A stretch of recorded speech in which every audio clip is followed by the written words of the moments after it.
Hi, well, good evening. We're glad to have you join us in whatever form you're joining us, in the boardroom, in the overflow, or online. All of those are important ways to join us, and we appreciate the opportunity to have you with us. Please join us for the Pledge of Allegiance.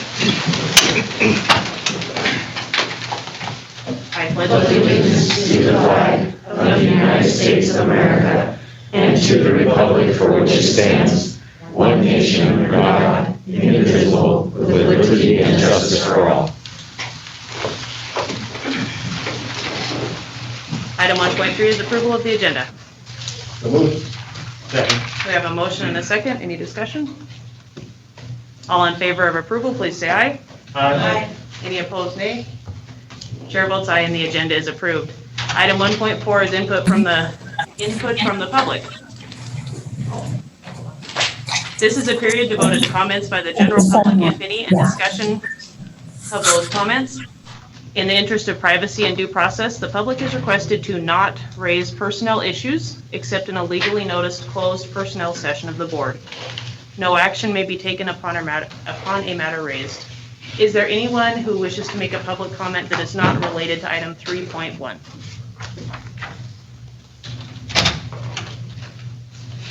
All right. Seeing none, we will hold those comments until we get to item 3.1 after you've had the opportunity to hear the school's reopening plan, so that hopefully many of your questions will be answered. All right, are there anyone joining us virtually that would like to make a comment? Krista, I didn't know if you were trying to say something. You're good? Okay, all right. Since there are no other comments, and except for item 3.1, which I have a nice stack here, thank you for submitting those, we will move on to item 2.1, the superintendent's report. Dr. Robinson. Thank you. I think we wanted to start with a presentation. The plaque.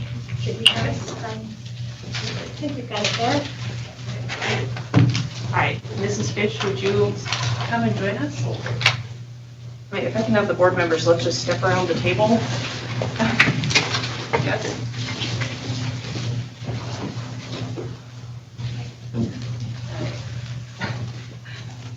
And I know we're not supposed to shake hands, but we'll wait for everybody to come on around.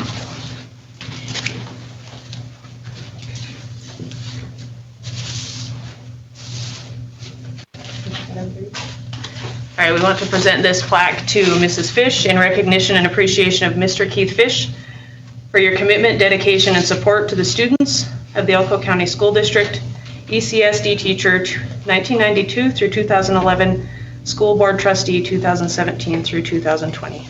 Mrs. Fish, we thank you for supporting Keith in all of his efforts in education, both as a teacher and as a board trustee. And we appreciate you coming to hopefully volunteer for his position. So thank you. We appreciate it. Thank you very much.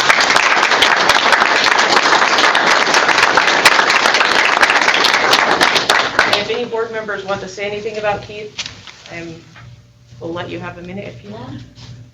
We missed you, Mr. Fish. Missed your humor, missed your steady hand and your quick wit, and I hope we make you proud. And thank you for spelling his name right. Yeah. Well, people always spell my name wrong, so I can always appreciate a correctly spelled name.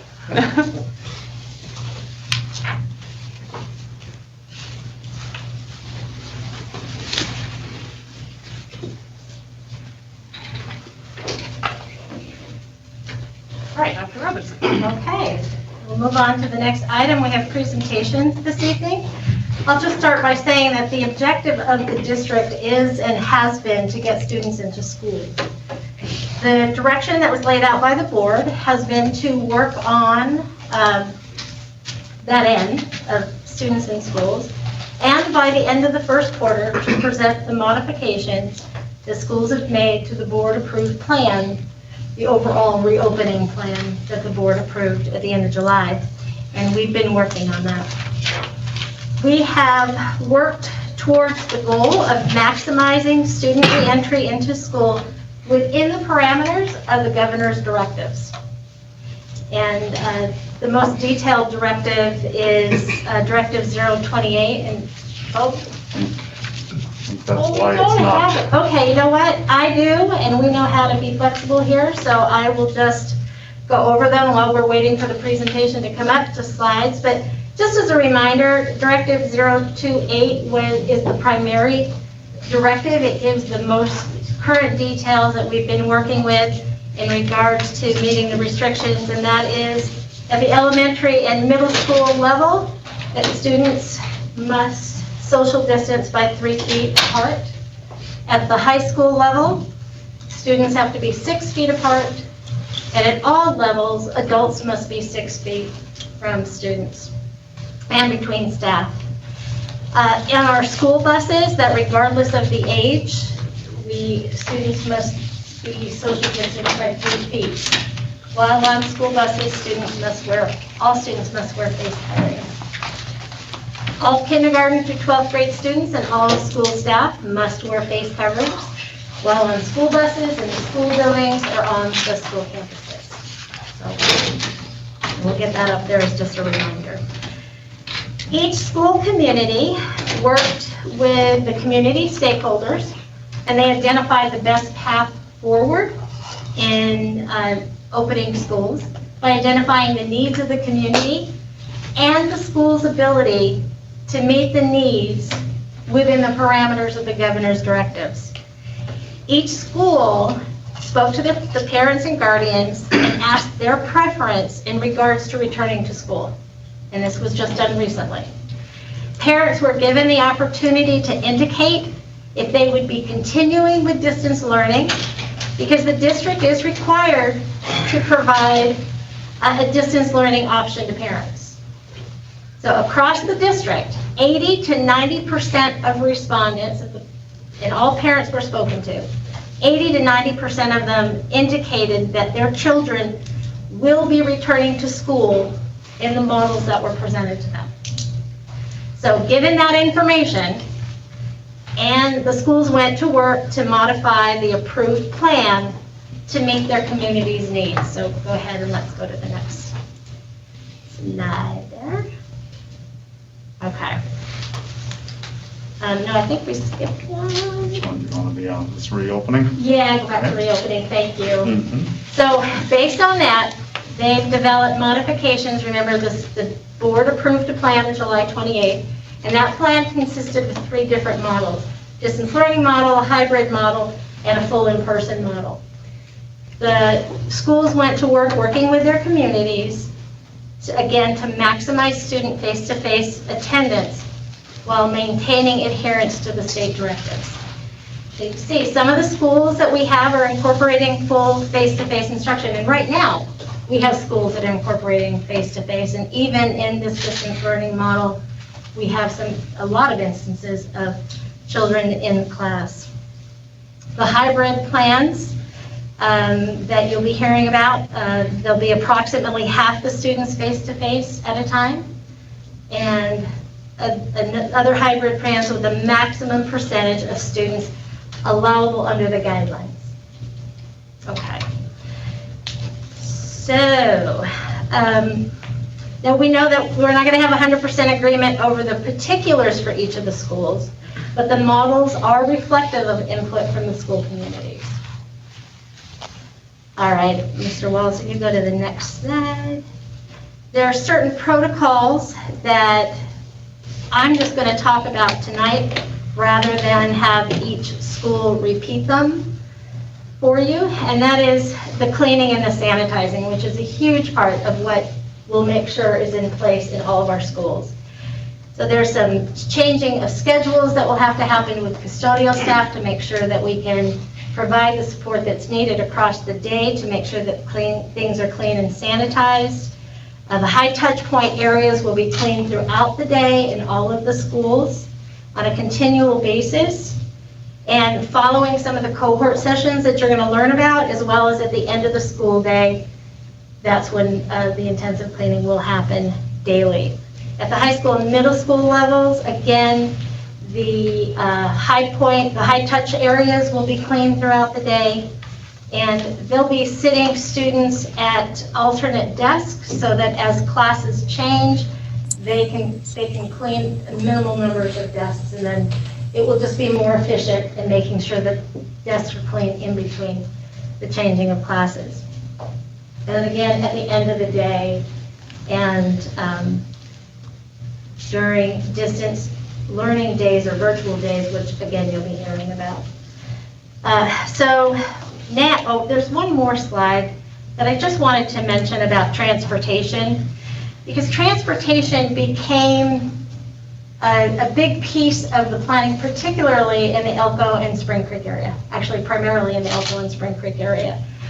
And because of those distance requirements that I mentioned, that it's 3 feet for all ages, but there has to be that distancing. That we have a maximum capacity for our really large buses of 27 students. So that creates a bigger workload on our buses and the number of bus drivers we have. So it was substantial, the impact, and the capacity left us with a little bit of a difficulty in implementing full 100% face-to-face. And we'll talk a little bit more about what schools that really impacted as we go through the presentation. So right now, our school principals are going to provide a very short presentation. Each of the school principals will speak, and they're going to speak of the modifications that they have made to the ECSD reopening plan. And once the overall transition is approved, then each school is going to continue to refine the details, because there are many that go into these transition plans and these modifications, from going from the current distance learning model to the model that they're going to identify for you tonight. And then they will be communicating that transition to families prior to the start of the second quarter. So there will be that communication, because in all cases, it will be specific to the school and the needs of the community. So then afterwards, Mrs. Bobby Shank, our school nurse coordinator, is going to join us, and she's going to review the guidelines that will assist in determining the school closures that may happen due to COVID. So I'll start with the first school, which is Owyhee, and I will just mention to the board that Owyhee's Tribal Council has requested that the Owyhee Combined Schools remain in the distance learning model. So now we're going to start with West Wendover Elementary School and Mr. DeSpirito. Many of our principals are going to be, actually all but one, will be coming to us virtually. So they'll be sharing their screen, and just again, very short presentations of what it will look like at their individual schools. So Mr. DeSpirito, if you are ready. Yes, ma'am. Okay. Can y'all hear me all right? Yeah, we can hear you. Okay, I'm going to try to share my screen with you. Did everybody see that? Can you see that screen? Yes. Okay, all right. So as many of you know, I'm the principal at West Wendover Elementary School. Our transition is, our proposal is going to a full-time model.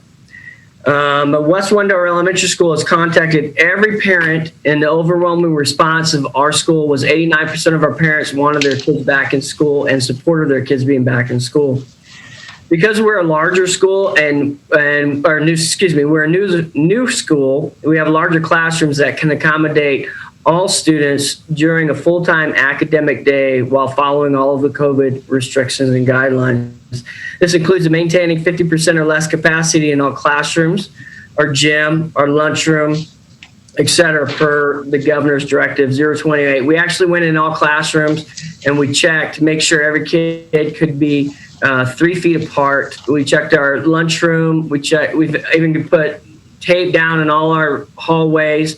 Same with the playground. We're going to cut that up so that, partition it out so that all grades stay together and all classes stay together. We have 3-foot distancing for students with 6 feet distancing for adults in all classroom, and our schedule will be Monday through Thursday from 8 until 3:45, and that's for all kindergarten through 6th grade students. We want to say that we will keep all our classes together The classes would stay together. They'd go to lunch. They would eat together. They would play together. They'd learn together, thereby keeping them separated. Okay. Any questions? Any questions from the board? I have some. Okay, Mrs. Barnes? I guess my main questions for you would be, well, actually, you're going back full-time, so my questions don't really apply to you. We'd like to. That's our I guess- proposal, yes. Yeah, so, but I guess the one question I do have is, when you said you reached out to parents, did you do that through a survey, or did you form a committee with parents, teachers, and the community stakeholders? What we did is in our school, we took several teachers and some of our aides. So we had about 10 people that called every single student or every single parent. Those that we couldn't reach, the admin and secretaries in the office then took over, and we started calling as well. When we had at least 99%, there was one or two parents that we couldn't get a hold of. There's some that said they'd get back to us, and we called them 3-4 times, and they kind of got upset at us and said, "We will get back to you." But no, we talked to every single parent, and then we asked what would they want. Would they like to stay distance, or would they like to be in school? We explained a hybrid model if we chose that, or full-time. And most of our parents all said full-time, but back in school one way or the other. Okay, thank you. Any other questions from the board? All right, that one was pretty simple. Thank you, Mr. Desperto. You're welcome. Thank you. Thank you, Mr. Desperto. Okay, now we'll hear from the West Wendover Middle School principal, Mrs. Carter. Hey, I'm Mrs. Carter, the principal at the middle school. You're not sure. Volume? No, you're not on your presentation. Oh, okay. Hey, sorry about that. I also contacted every parent with the help of my Spanish-speaking aides. And our parents want kids back in school, but we have some social distancing restrictions that we need to meet.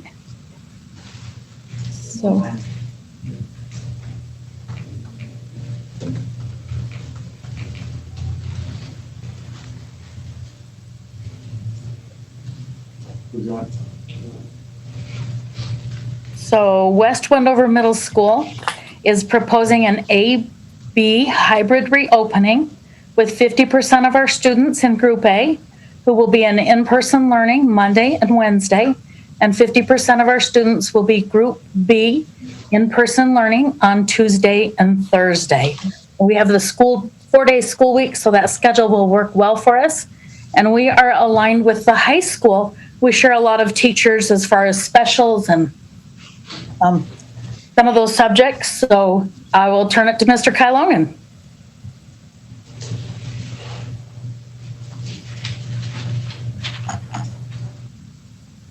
Well, thank you for that, Brenda. Hopefully everybody can hear me. Everybody has an idea. What we've done is kind of the same thing. Can you turn your volume down, please? So as Brenda was talking about, we're going through with 50% school on Monday and Wednesday, and then a group 50% on Tuesdays and Thursdays. Obviously, we'll be following CDC guidelines daily. At this time, we're not going to have lockers checked out as a basic response, so we don't want kids gathering. And then we've actually have 3-minute passing to try to get students to school as quickly as possible. We did the same thing where we did call close to 300 of our parents, which is 300 of our students. And in that, we had roughly 89% said they would like to see a return to school. And so that's why we're presenting the return to school today. So do I have any questions from the board that you guys would like to ask? I guess what from public comment is ventilation. How are the ventilation systems there?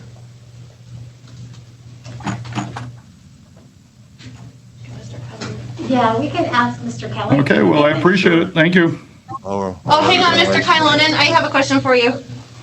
Can you hear me? Did we lose him? Can we we get him back? We can get him Can back. we circle back on that one? I've got a few questions. Mr. Kylonen, can you still hear us?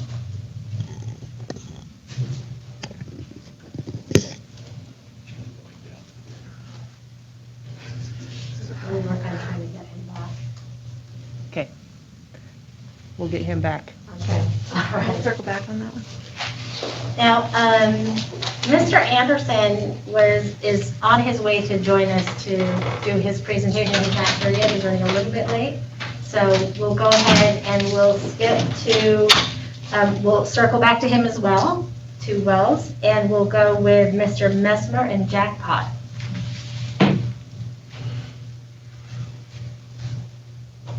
Mr. Mesmer, are you available? Yeah, Chris. Oh, I know. Yeah, there was. I am. Can you see me? I We should can't be- see you, but we can hear you. Okay, I'm going to share my screen. Oh, wow. So I show myself on this end. All right, Mr. Kylonen, we will let Jackpot go ahead and go, and then I know the board has some questions for you after we finish Okay, with okay. Jackpot. Are you able to see the presentation? Yes, yeah, we can see, thank you. All right, extremely simple. We follow the same protocol to call all the parents. We got a hold of everybody but one, and we believe that student has moved. And 86% of the parents wanted to return to school. And so here's our plan. K-6 will come back full-time to campus, and due to social distancing and square footage issues, our secondary will come back on an A-B day schedule with 50% Mondays and Wednesdays and 50% Tuesdays and Thursdays. Any questions on that? Yeah, I have a question. How do your teachers see doing a hybrid model? What is their plan for those kids when they're not in the school day? Are they going to try to continue doing online teaching at the same time that they're in the classroom, or do they have a different plan for that? Yeah, so it'll be, so there'll be, the same video will be set up, and so they'll have online kids at the same time as their the kids in class. And I would ask the same question of you too. Is there, did you include parents, teachers, and stakeholders in the community on a committee or anything, or a survey, or did you just go out to the parents and ask them what they wanted? We had a committee originally, and then we contacted everybody with the phone call. Okay, thank you. I have a quick question. Do you have concern about maintaining staffing if rolling closures were to go through your school? I know Jackpot's a fairly small community. I can't imagine you have the depth of substitutes that other areas might have. Is there a concern about, teachers being out and not being able to put somebody in the classroom with the kids? Yeah, definitely. We've only got about 4 or 5 substitutes, and we don't have any substitutes for office personnel or nurse's aide, anything like that. And so that is definitely a concern. If we have the rolling closures, substitutes is going to be an issue.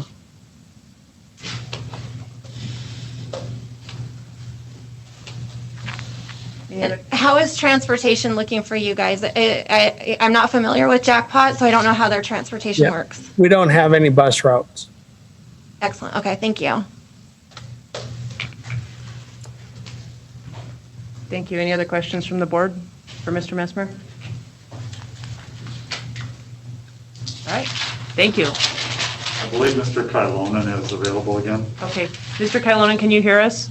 Yeah, I can hear you. We had 2 people in here with speakers, so we both had them down to try not to disrupt, so I apologize for that. No worries. I believe the board had a few questions for you. Oh, go ahead.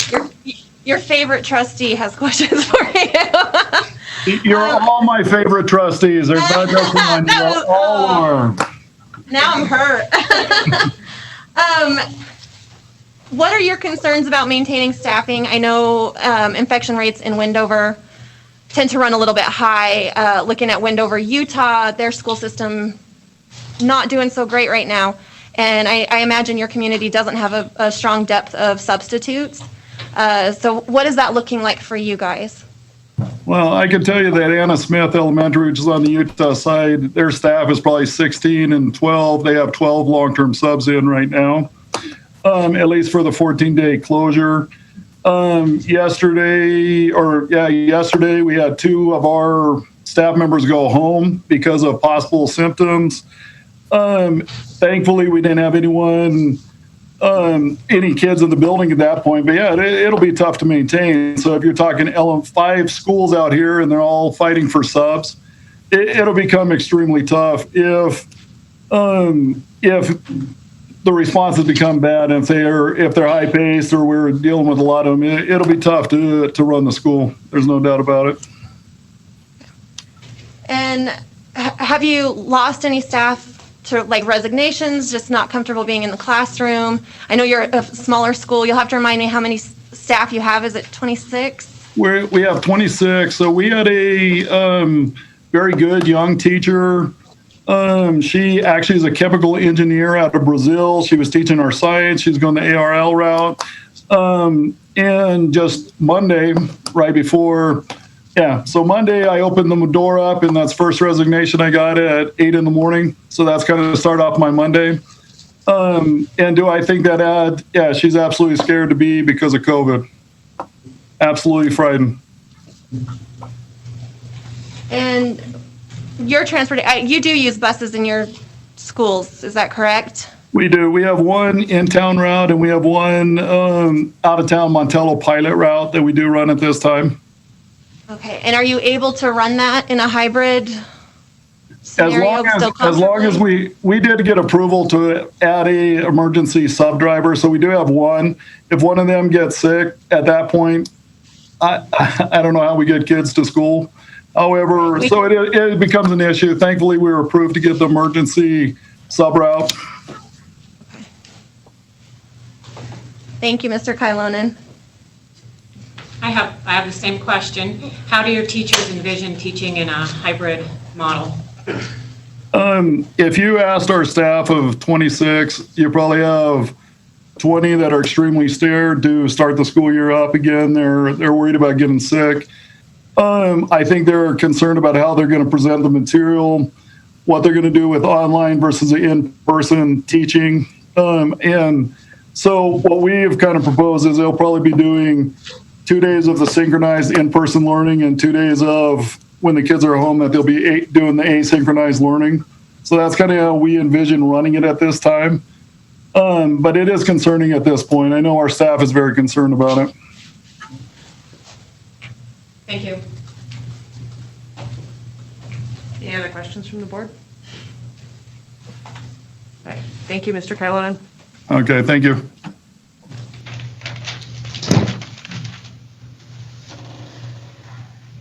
Do we know if Mr. Anderson is there?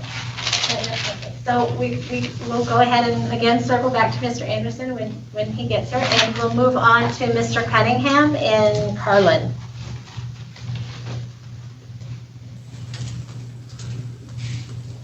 Can you hear me? Yes.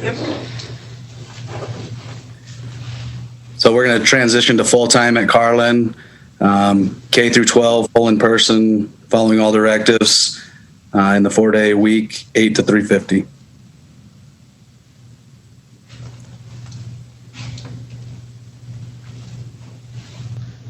All right, any questions for Mr. Cunningham? Are you concerned about staffing? I know your kindergarten class is usually pretty large and you've only got one kindergarten teacher that's putting 30 kids in one room. Is that?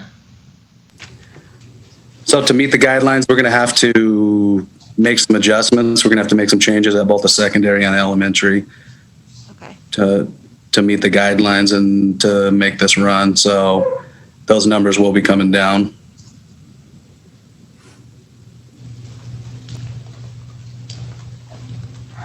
Any other questions? All right, thanks, Mr. Cunningham. That was short and sweet. All right. Who do we have next? Dr. Robinson? Well, we have Mr. Anderson. We're still waiting. He was making his way here. So we can transition into the Elko and Spring Creek communities and then circle back. I want to do those two communities together. And the reason is before we view their modifications, it's important to know that the two communities are working together, and that is primarily because of the transportation. As I mentioned, this is where transportation becomes a challenge, and that is by sheer number of students and being able to meet the governor's directives. So in the Elko Spring Creek area, they are grouped by grade level. Elementary schools are grouped together, middle schools, and then the high schools. And you'll be hearing from these principals in these 3 levels. They're going to be sharing their phased models that will start with the elementary schools transitioning first. Then 2 weeks after, the middle school will be transitioning in. And then after 2 weeks, the high school will transition in. And this phased model allows time for finalizing the transportation schedules before transitioning in another group in order to be able to transport. So we can make sure we have some final numbers before we bring in another large group to transport. With transportation, we don't know who's going to be riding the bus until they're on the bus. And so we need that time to be able, that's why the phase-in is being presented in these two communities. So we'll go ahead and we'll start with the elementary level. And representing the elementary schools, we have Mr. McEnany and Mr. Lopatega. Hello. So me and Mr. Lopategi are on here. We're going to present our plan. Let me share it right now with you guys.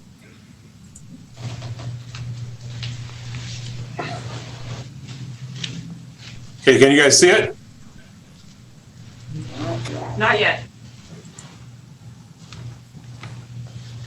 However, it is launching, so we will wait for the launch. Okay.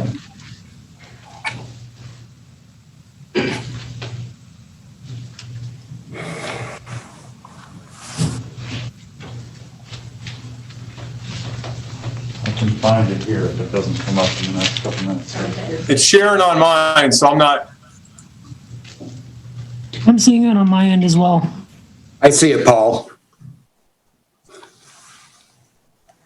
Try stopping the share and restarting it again.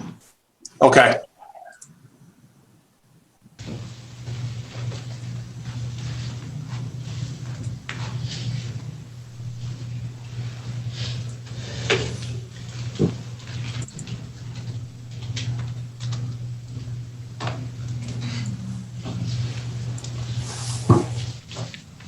Still nothing in your end, huh?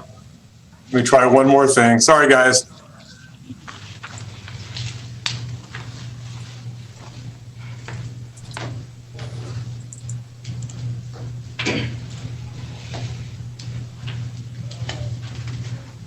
Mr. McEnany, I'll share your screen from here, your plan from here. Okay. So I'll share it again.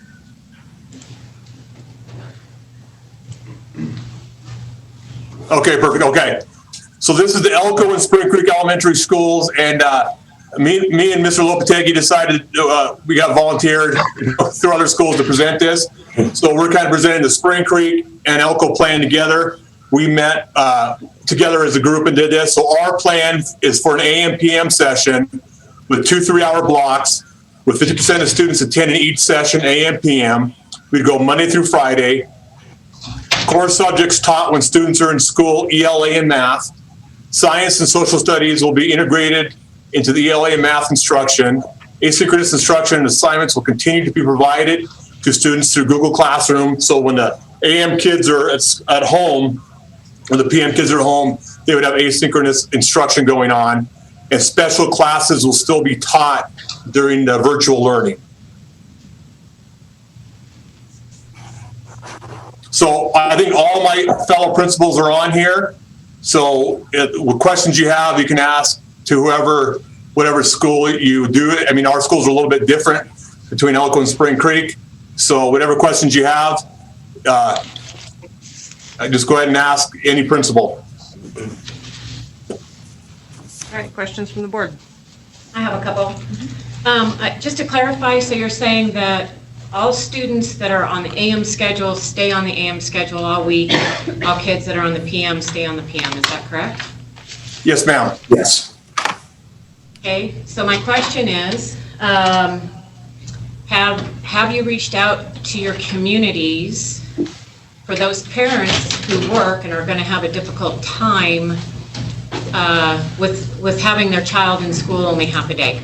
You know, I can just see some instances where kids, you know, go home and nobody's there, or there's problems getting to the kid to the school in the afternoon. Have you pretty much worked through those? Have you talked to the parents to find out, can Boys and Girls Club help with that, or how are you going to deal with that?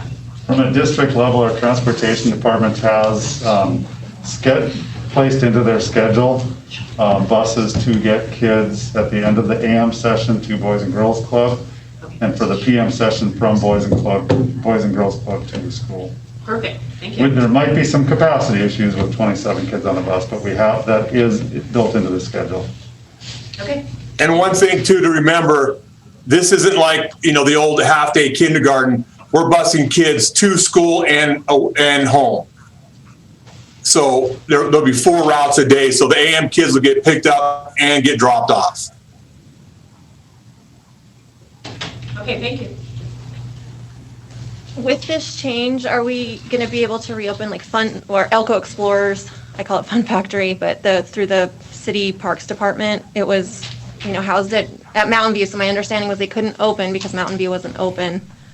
But I know we have Mrs. Willis in another room. Mrs. Willis, are you out there? Yep. I remember. So I think you guys have 2 computers with your volume on, with your microphones on in there. I can turn mine down.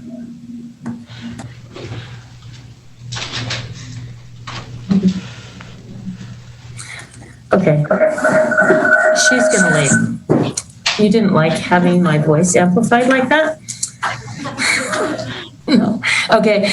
I did talk to Mandy, and she said that they would not be able to open at this time with training and the hiring process, that they would probably not be able to start until January.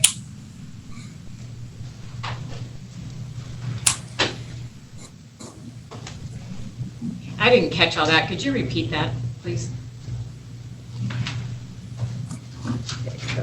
Did we lose her? I can handle it. Fine. It sounds like Fun Factory, Elko Explorers, whatever we want to call it, the city won't be able to reopen it till January due to training and finding staff. I imagine they let all their staff go, and so they've got to restaff and move forward. Okay, thank you. Any elementary schools that have teachers that have spoken that they are not going to probably continue teaching due to this, or are concerned about this model?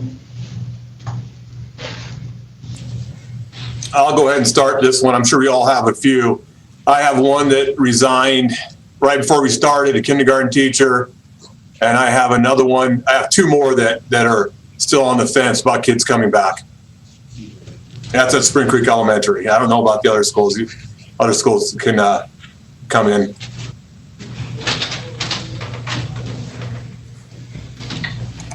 Thanks, Paul. Yeah. At Southside, we've had 1 staff member that has resigned.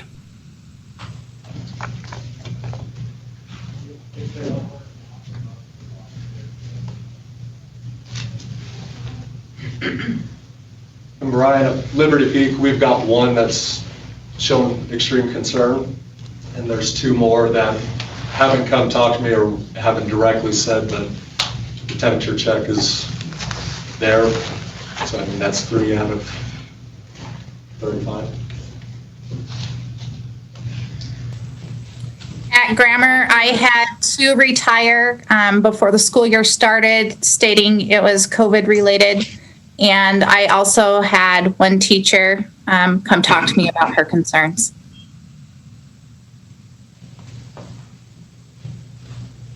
Brian, at Flagview, I've had some teachers come express concerns because some staff members, have some kids with some health conditions that they're concerned for as well. And you have a couple that are out right now too at Flagview, I believe? Yeah, we've had 3 confirmed COVID cases in the last 8 days. And then with that obviously comes the contact tracing and the teachers that are out due to close contact. And several of those close contact are things outside of school. I mean, we've met virtually in all our meetings. We've practiced social distancing, done the safe practices, but again, it's just one of the elements that you have to deal with this pandemic. And are they conducting coursework from home, or are they? I've done telework agreements for most of my staff, but there are a couple of my staff members that aren't able to telework because they're not able to fulfill their duties during the course of a day. So we've had subs in those instances.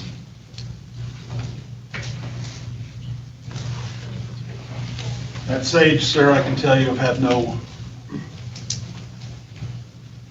staff members approach me with any objections.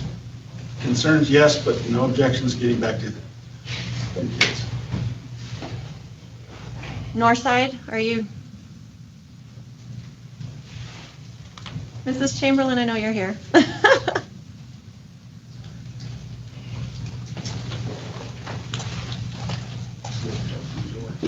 The one that was in the room with Mrs. Willis, so she may have walked out. Oh, she walked away. Just wanted to hear how it was going in Northside. Is there any schools we missed? Mountain View. Mountain View. Oh, they were in the same room, huh? Yes. Do you need me? That's Mrs. Willis. Mrs. Willis, have you had any staff resign or express interest in not returning in the hybrid Yes. model? Yes, I have. What is that number? It was a rough number. It was my librarian, and so she really affects the whole school. So we're sort of in the boat with some of those other other elementary schools that don't have that librarian now either. So we've come up with some other alternatives for teachers to get their prep time, that additional 4th prep time, but she was ill and then also just chose not to come back at all.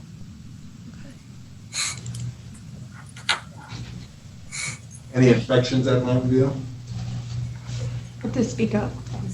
Any infections at Mountain View? I can't hear you, sorry. Any infections at Mountain View? Oh, yeah, quite a few. I've done quite a bit of paperwork, yes. And no kids, only adults.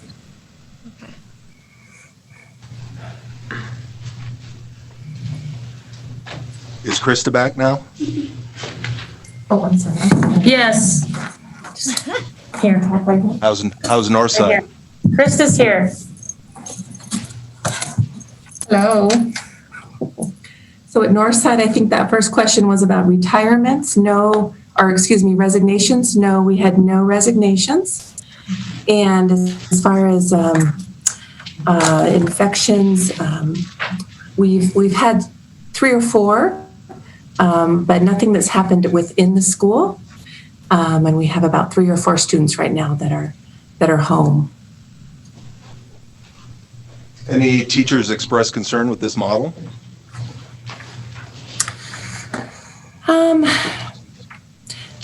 Not too much. I think that we'll make it work, whatever, it comes our way. I think some of the concern might have been, possibly, just the amount of time with just, the one prep at lunch, but we'll definitely make that work as well.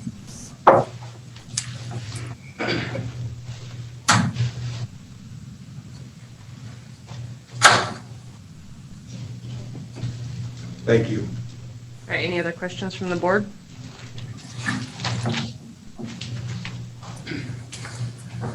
Okay, so Mr. Anderson has joined us, but I'm going to go ahead and continue with Elko and Spring Creek because we have them together, as I said, in that transition. So I'll invite our middle schools, Mr. Kranka and Mr. Reddick.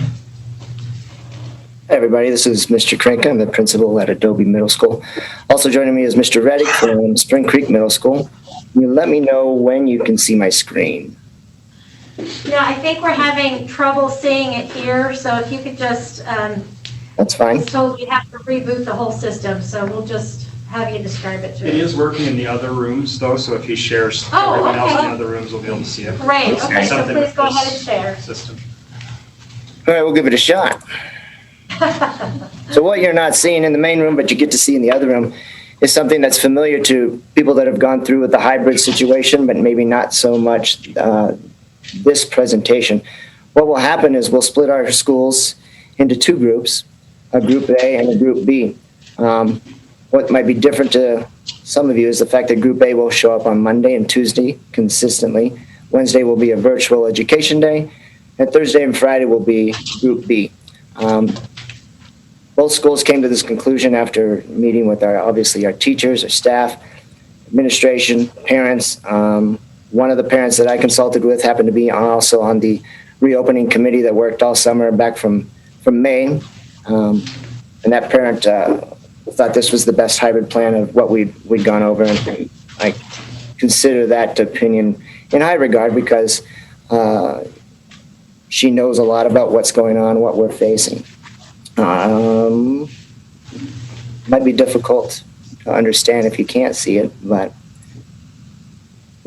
both schools contacted all of our parents in one way or another, meaning that if we couldn't get a hold of them in person, we called, spent three days at least at Adobe Middle School, calling every single parent, lots of voicemails not set up, email for those parents that happen to be at work and can't answer our phone calls.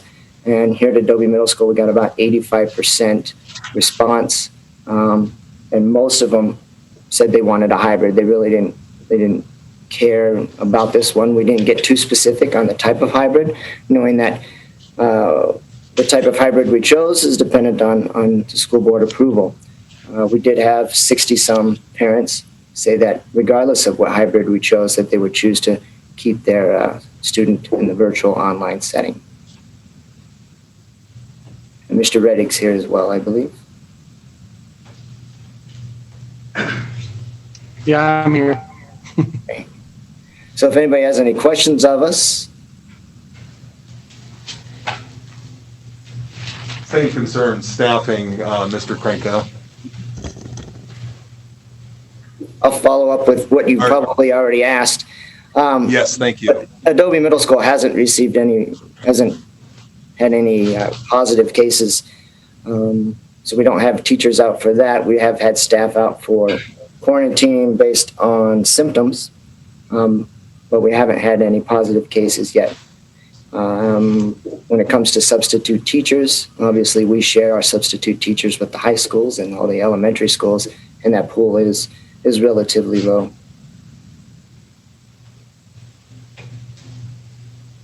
Mr. Reddick? Yeah, Spring Creek has experienced, some difficulty related to the virus. I think it's par for the course given the circumstances that we're facing as a community or as a nation. So it'll probably impact subs, teachers, students, and everybody at some point. Any teachers expressing concern over the model? I'll go first on that one. Over the model itself, this seems to be the most popular. Rather than an A/B rotating, this seems to be the most popular with our teachers.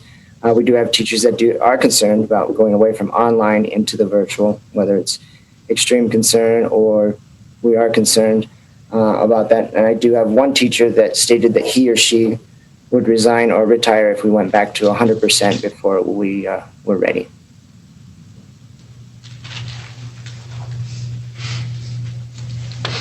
So I have a couple of questions for you. And this will apply to the middle schools and the high schools. So when we get to the high schools, you can just answer this too.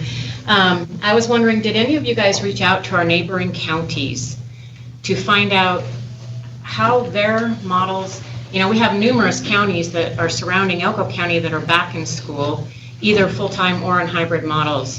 So my question is did you reach out to those surrounding counties to get any insight into how they're getting their kids back into school, how they're dealing with their transportation issues, and if they had any epiphanies?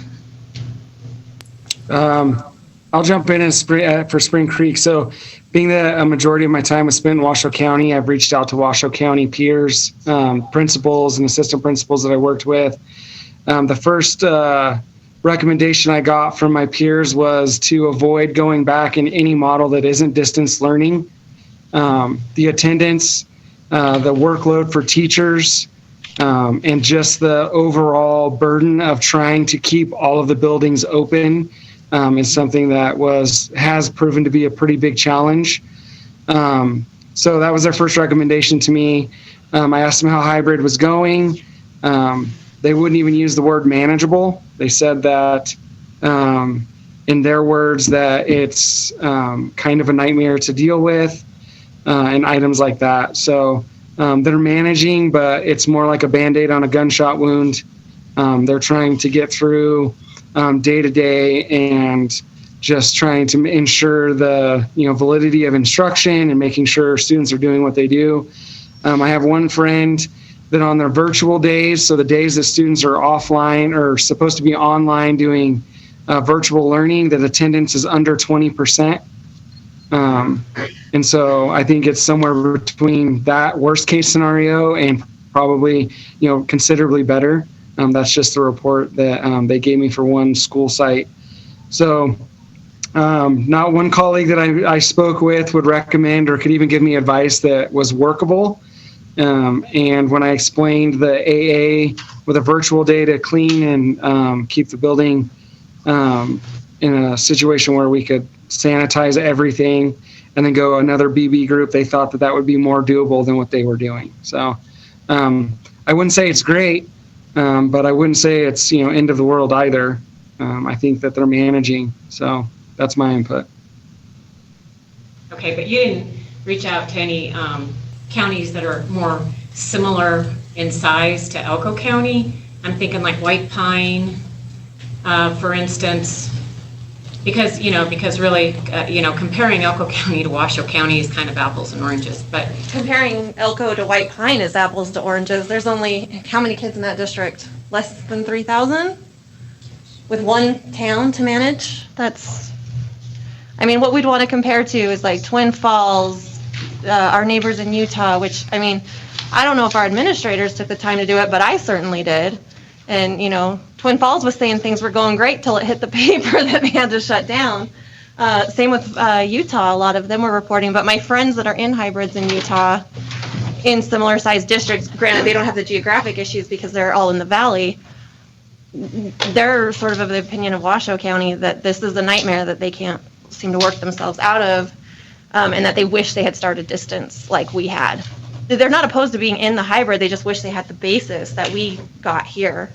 They said it would be much more manageable if they had been trained up in that distance first. But I've also talked to Carson City, I've talked to Story, Douglas.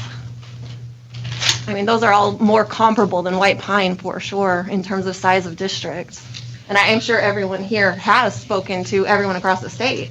We took some time and everyone in Central Office contacted their colleagues in other counties around the state to find out what they were doing and what their degree of success was or what suggestions they may have for it. So actually some of the modifications that you're seeing now have come out of some of the input that we got from what's working and where the challenges are, because there are challenges in all of them, but from other counties. So we did do that research. Hey, thank you. Mr. Krinke, did you have any input on that one? I asked schools that were similar to our size, roughly 700 to 800 students or larger. So quick answer is no, I didn't ask the neighboring counties because most of their schools are not our size. We did talk to my colleagues or old college friends in that are in education in Washoe, so I could make sure I could get the most blunt, accurate answer I could, and they echoed the same sentiments that Mr. Reddick just said, so I don't need to say the same thing. Thank you. Any other questions? All right. Thank you, Mr. Krinka and Mr. Reddick. Okay, now we'll move on to Elko and Spring Creek High Schools with Mr. Taylor and Mr. Wickersham.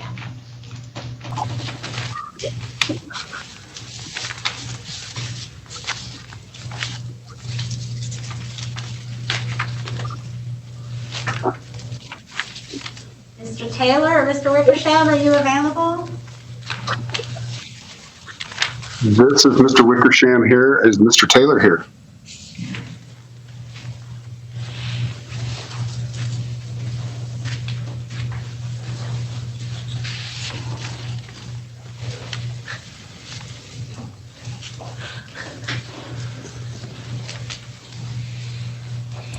Yep, I'm here. Sorry, I was trying to get our presentation up.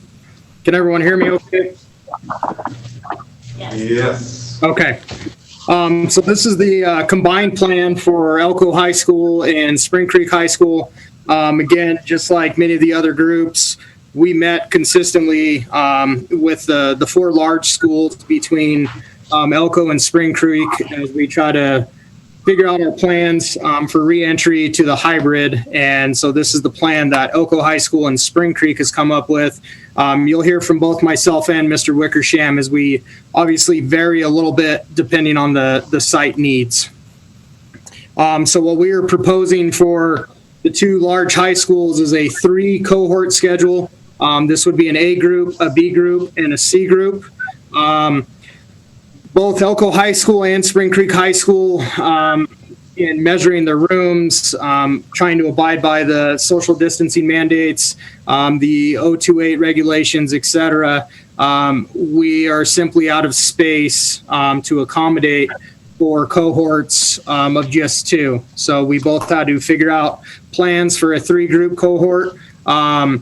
This would essentially put the students on campus 1 day a week on Monday, Wednesday, and Friday, respectively, depending on if they were in the A group, B group, or C group. For Spring Creek, as Dr. Robinson mentioned earlier, we have many transportation issues as 100% of our students are eligible for bus transportation in the Spring Creek area. That puts a little bit of a damper on some of our issues in terms of length of school day, the amount of days that we can run for the number of buses that we have. So we would be on a 40-minute period. Students would be running through a straight 7 period every time that they are on campus. In between the in-person instruction, we would be having virtual days on 2 of the days for all of the student body. And that's kind of where Spring Creek is at. Mr. Wickersham, I'll let you speak to your part on this first slide. And ours would be essentially the same, with the exception that our classes would be 45-minute periods rather than our typical 50. This gives us a little bit of additional time in between our class periods to wipe down surfaces and those types of things for our kids while they're in passing time. For us, transportation is not nearly the issue that it is for my colleague out in Spring Creek. We only bus roughly 100 students. And in speaking with transportation, I've been assured that a transportation plan for Elko High School students to ride and maintain the guidelines outlined in 028 wouldn't be a problem for them to put together. Next, for our reopening plans, aside from the district-wide cleaning procedures that Dr. Robinson discussed, both sites, Elko and Spring Creek, we would also designate entrances and exits for our buildings, as well as designating hallways, staircases, et cetera, for the flow of traffic to try to abide by the 6-foot distancing. We have purchased signage to lay down in the hallways, on our doors, et cetera. Both sites have also disabled lockers, so students would not be able to use their lockers either for PE or their classroom materials, books, backpacks, et cetera. Students would have to carry all materials with them throughout the day. Here's just a little bit more on the transportation. Mr. Wickersham had already mentioned roughly about 100 of his students are bused to EHS, whereas Spring Creek, 100% of our students are eligible to ride the bus. We have been discussing with transportation about getting a parent survey out to nail down with 100% certainty on how many students will require transportation to Spring Creek High School, so we can finalize routes. But as of right now in the planning process, we went in with the assumption that the majority of our students would be riding the buses. Currently, to serve Spring Creek Middle School and Spring Creek High School, we have 16 bus routes that service the school in a normal year. Transportation has indicated that we may need anywhere between 28 to 29 buses to service us with the current restrictions. We had also discussed with transportation, with our cohort groups, that we would assign larger outlying areas into the same cohort. So for Spring Creek, our Jiggs, Lee, South Fork area, we would put all those students in the same cohort, so transportation would only have to run out there once a week. Same with the Lamoille area for Spring Creek. We would have all those students in the same cohort as well, and this will help lessen the burden as well as they're running multiple routes throughout the day for the elementary schools out here. And that's kind of where we're at. Mr. Wickersham, do you have anything else to add? I don't think so, no. Questions? So staffing issues are my question again, and positivity rates currently at your schools? For Spring Creek High School, we have not received any indication from staff that they are unwilling to come back. We do have a telework agreement currently working with a staff member.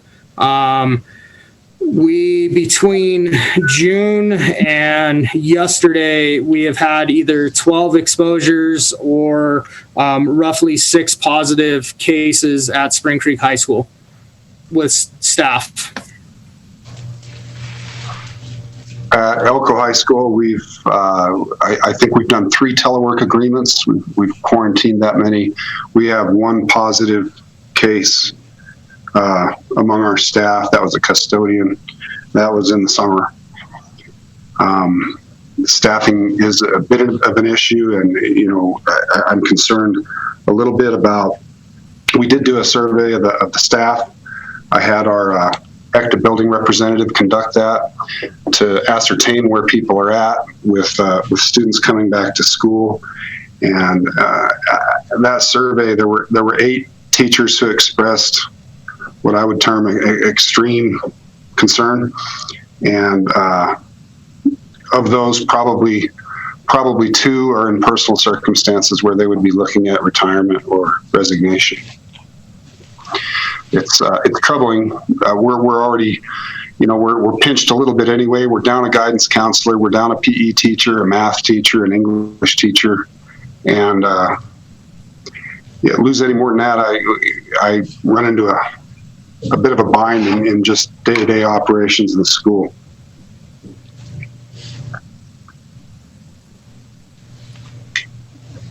How do parents feel about this plan?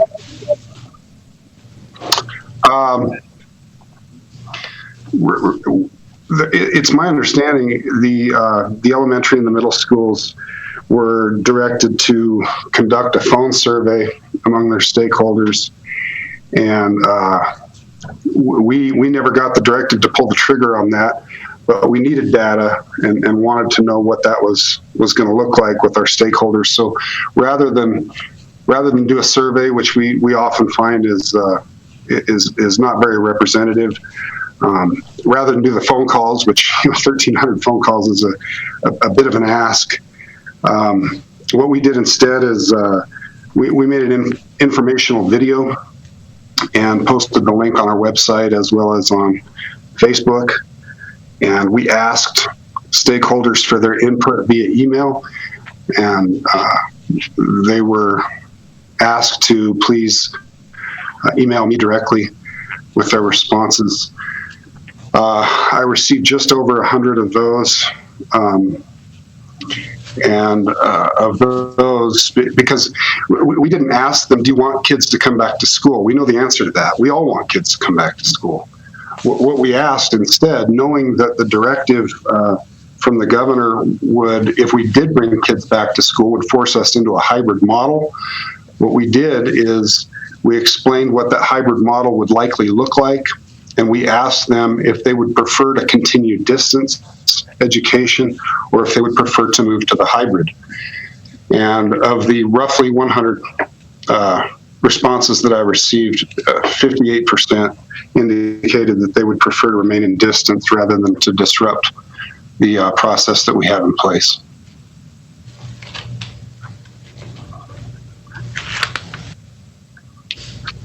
Mr. Taylor, did you take a similar approach?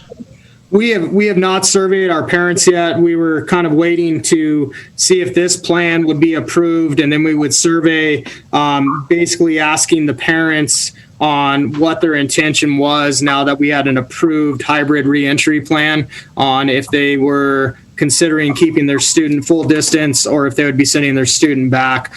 We had a large drop off as soon as school started. Once we did enter the distance platform, we lost roughly 124 students. So what we need to do now is figure out, of that 124, how many would be coming back, and again with the transportation, how many families would be riding the bus.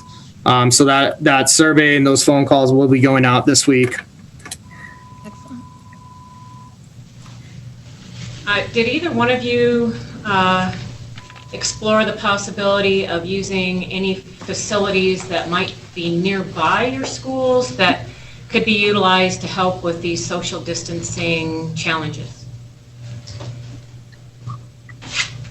Sean? We did not. We did not either. I think we run into some issues if we talk about using things nearby. I'm not entirely sure what that would be, unless you're talking about perhaps the convention center or the armory or something like that. That comes with transportation issues that I'm not entirely sure we could handle, given the difficulty in providing transportation that we already face. No, I guess the short answer to that is no. We did not look at using nearby facilities. I'm not sure that there are any that are suitable for that. I'm sure parents are going to ask, what about the college? Yeah, as you know, we share the high-tech center with the college. The college has a process by which they allow other entities, including schools, to use their facilities, and we didn't make an effort to ask them if we could use a large number of classrooms. But even if we had, in order to facilitate splitting our groups up even more, I'm assuming what you're asking is how come we couldn't get to an AB rather than ABC. The issue that we then run into, of course, is staffing. Right now, in our English department alone, we have over 20 sections of English, 1 through 4, plus honors and AP and those types of things, that have more than 30 students, anywhere up to 34 students per section. and many of our English teachers in particular have more than 200 students on their rosters. And for us at Spring Creek, we also explored what scheduling would take to get us to an AB rotation. And just to throw some numbers out there, we would have to add an additional 25 sections, and that's just core classes. That's not even including the electives. And that would pretty much require every one of our core teachers, English, math, science, social studies, to be teaching 7 classes without a prep.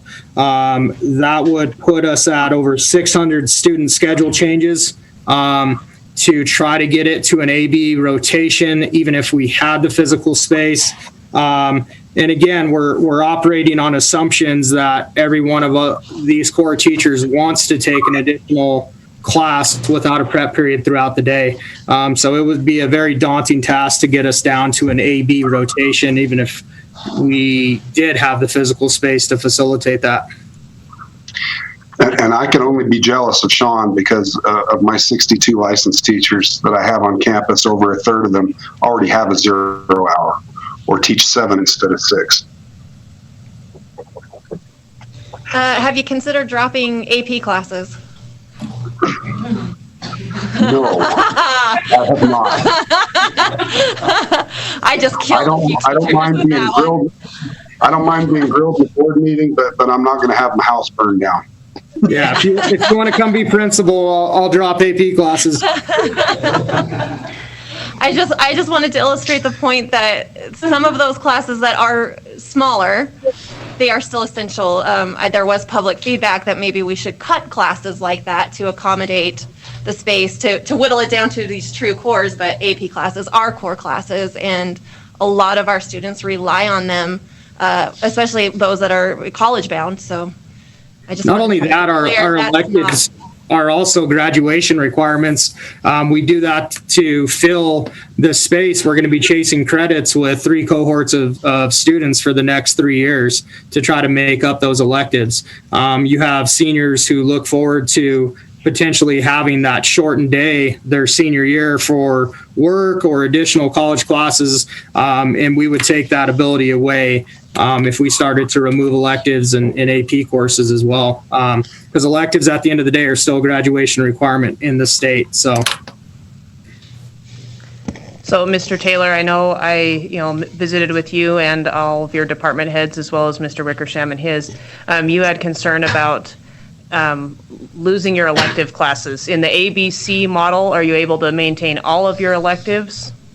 As of right now, we think we are. If we keep the ABC model, that allows us to take some of those large sections similar to Elko High School where we had 32 and 34 students. Those are not as much of an issue anymore since we have 3 groups. Yes, we will have some very odd class numbers where you might have 12, 10, and 2, but it does allow us to maintain the electives that we do have in place and our AP classes as well.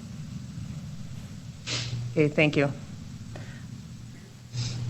I have a question for you that's been posed to me by many parents.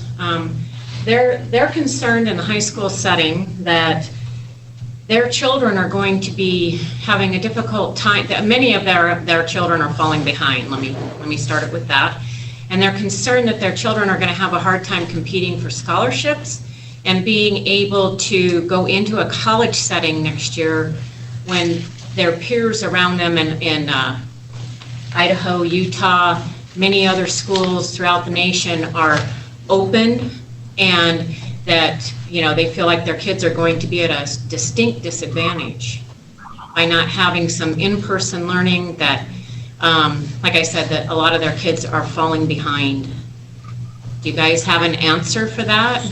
I would say with the majority of COVID cases on the rise in college cities as well, we're seeing numerous universities switch to a full online platform as well. I believe our students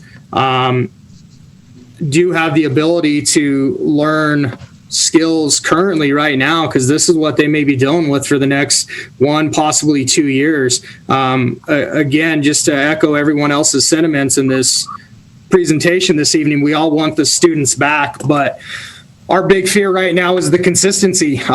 We feel in some areas we are developing some consistency with the student-teacher relationships, and it's requiring everyone to adapt, the students, the teachers, the parents, the administrators. But again, I think there is some valuable skills to learn right now with the online distance learning.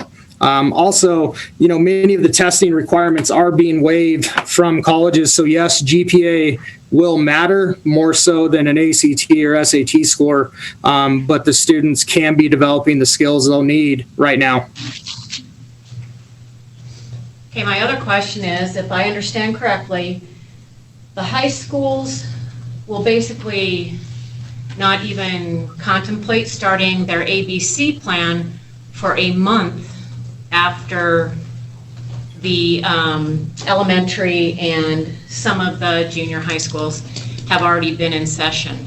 And my understanding is that is because of transportation issues. I'm a little concerned about that length of time.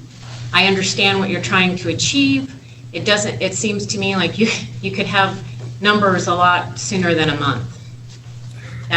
So explain to me why that can't happen. We are basically hand scheduling roughly between 830 to 900 students at Spring Creek High School with 3 counselors on staff. That does not happen in a week. What we also have to consider is with the hand scheduling, some student schedules will be affected, which will require many teachers to save and store grades at a time that we traditionally do not at the high school level. So students may be changing not just a class period, they may be changing an entire teacher. So they may have to stay in Algebra 1, but the change that we're doing right now to meet the distancing will require schedule changes. And that's not going to be easy when you're hand scheduling that amount of students. Currently, the system that we use for scheduling is not able to break our student body into 3 cohort groups. We have to do all of this by hand. I was just going to ask, could Infinite Campus handle No. 3 cohorts? It can do the AB, but it cannot do the ABC. Well, it's my understanding that in speaking with Mr. Farmer, that it could be done, but that would entail doing the same thing for every school in the district. And I don't think that's workable with most of the schools who are looking at a hybrid doing an AB model. Then they would be required to hand schedule a third of their students.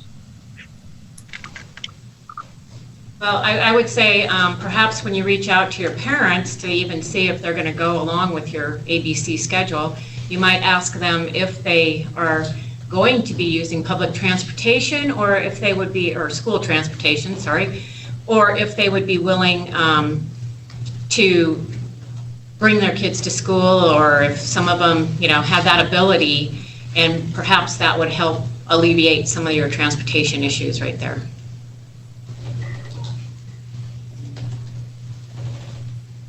As I said, that's probably a concern primarily for Spring Creek.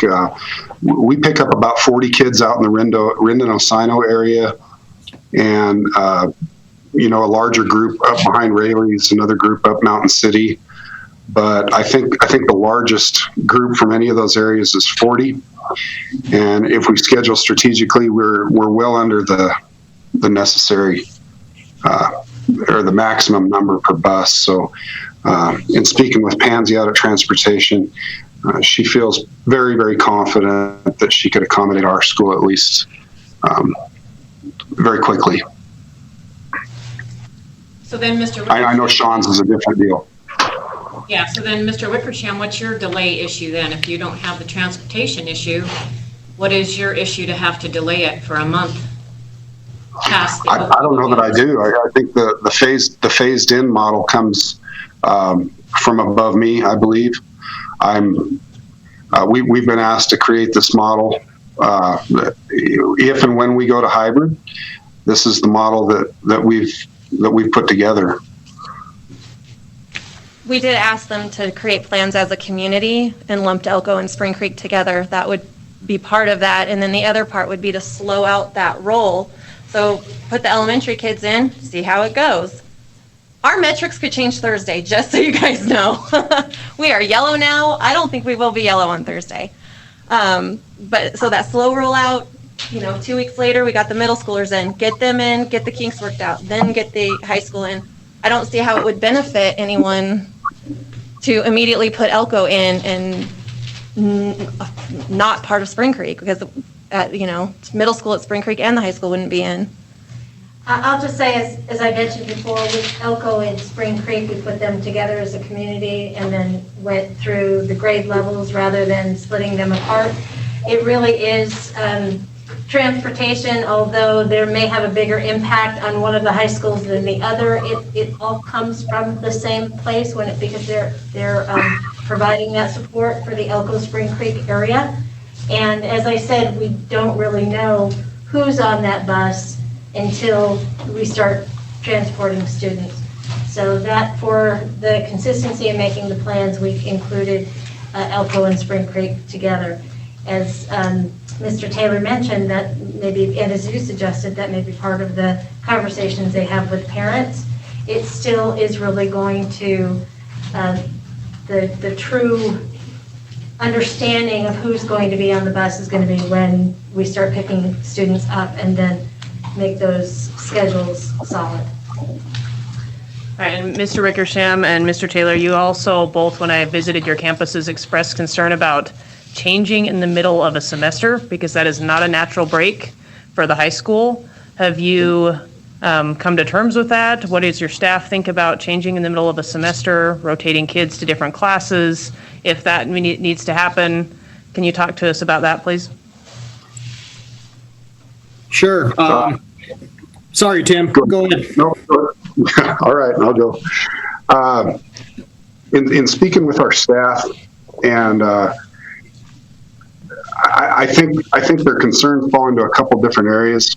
Our staff has health concerns. Obviously, they have concerns about their ability to sanitize their rooms in between groups of students coming and going.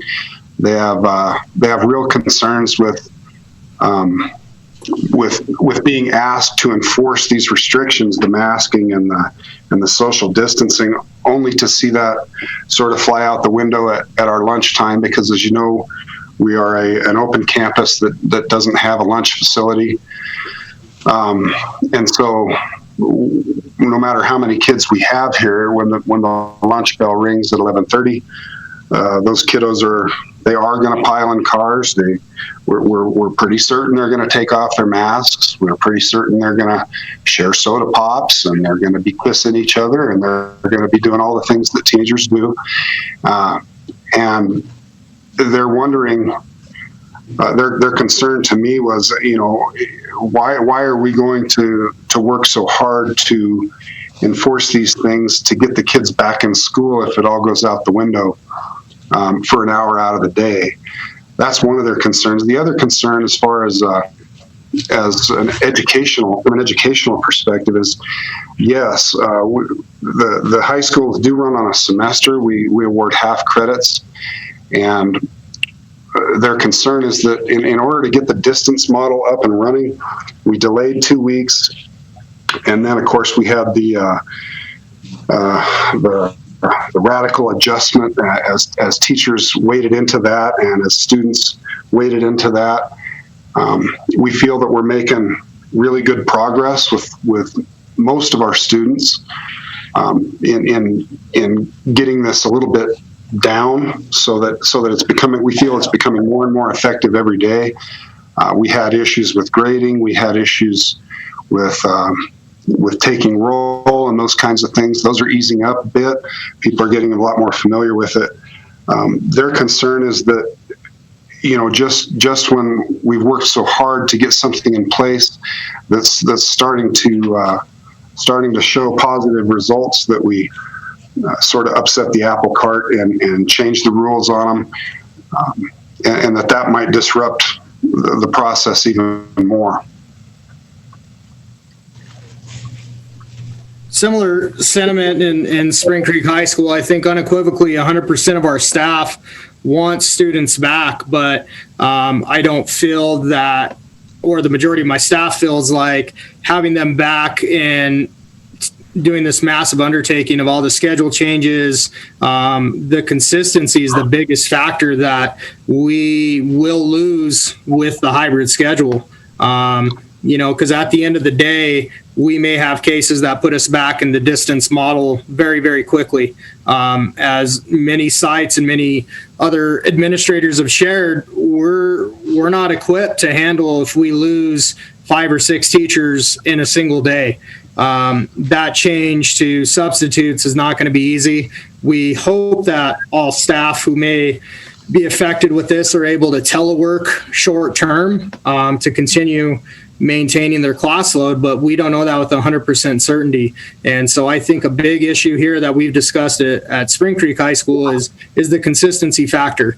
Yes, we know it's not perfect. We know students are struggling. We know families are struggling. We know our staff is struggling with this. But this is the best option that we have going right now. And to completely uproot it for possibly one day of in-person instruction just doesn't seem logical.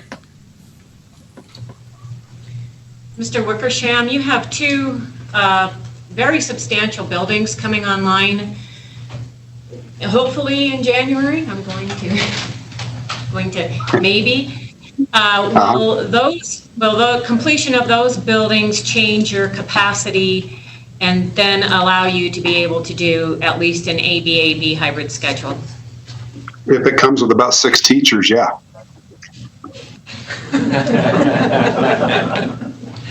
You have to clarify to me why the teachers are an issue. Teachers have to be in the room with the kids. You can't just stick kids in a classroom. Can I ask my Well, I'm just, it's odd that you're asking that. Why is the teacher going with the kids? Why does the teacher have to be with kids to teach a class? No, why isn't the teacher Hold on. going Mr. with the children to the new Candace, classroom? hold on. Let's let Mr. Wickersham go ahead and answer that. Mr. Wickersham, she asked for some clarification, please. Yes, with all teaching that we do in the secondary and the elementary level, middle school level, safety is paramount. And the primary component of safety for our purposes is supervision. And with, I'm sorry? I'm not sure you're understanding my question. My point is those teachers will be moving into the new buildings. The new buildings will have, and those new buildings will have a greater capacity. You're going to have an auditorium, and a massive auditorium. I saw it. Yeah. You're going to have massive band rooms. You're going to have larger, more capacity available for your teachers that will be teaching. It will. And I understand your question better now. The science building is just that. It's a science building. If you saw the way that that's designed, it's got lab tables and workstations and things that are built in. They're designed specifically for science. So from a science standpoint, yes, we could accommodate more kids per science classroom. We could do much better probably with music as well. I'm very concerned, even with the 3 cohort system, what we would do with our choral music program and our instrumental music program, because those classes are right around 60 and 70 each. We would be in better shape, and yes, we could accommodate an AB for music, for science, and for drama, but that doesn't help our math or our English or our family and consumer science, which has 48 kids in several sections. It helps. Absolutely, it does. It does not solve our problem, however. Thank you. All right, other questions from the board? I just, for my own mental edification, walk me through what a 45-minute class period looks like for you. For whom? For the day that you're in school, that 45 minutes, what does that look like for the kids that are there? And then what would it look like for the kids that are in the virtual that day? Well, teachers would almost certainly be given some freedom as to whether to hold synchronous or asynchronous while kids are there or while, during distance. I would imagine that most teachers would prefer, depending on the subject or the class being taught or where they're at in the curriculum, I would imagine that most of the teachers would opt to do synchronous learning while students are present most of the time. That's something that's absolutely, I think, possible. We just have to be careful. At Elko High School, anyway, our teachers have expressed concern that in the cores, especially with the size of their rosters, we have to preserve some time that's asynchronous so that they can grade and so that they can plan while students are working on whether it's guided or independent practice or in small groups virtually on their own. I have been asked several times by the chairs of our core departments to please make sure that we're doing what we can to limit overtaxing the teachers, because right now I think most of them are spending 9 to 11 hours per day just trying to stay on top of the planning and the posting on their playlists and their advanced lesson plans, as well as grading. And until recently, the IT department, and thank you, Mac, managed to find a way to have the Canvas learning platform sync with Infinite Campus. But prior to that, teachers would have to manually enter grades from Canvas into Infinite Campus.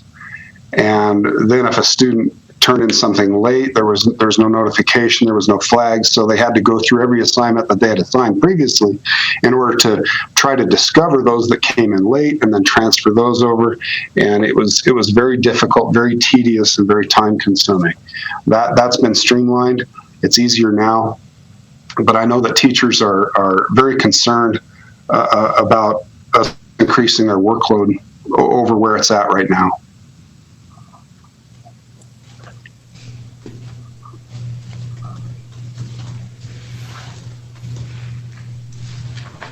Any other questions from the board?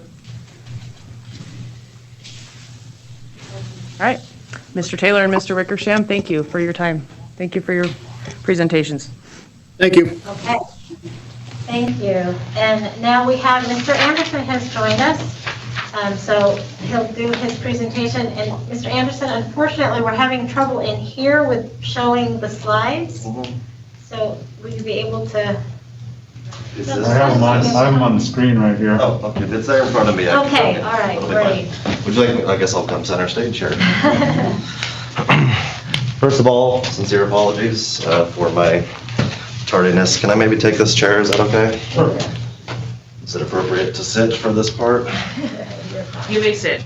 Thank you, Madam Chairperson. All right, so I am CJ Anderson, Principal of Wells Combined Schools. Thank you all.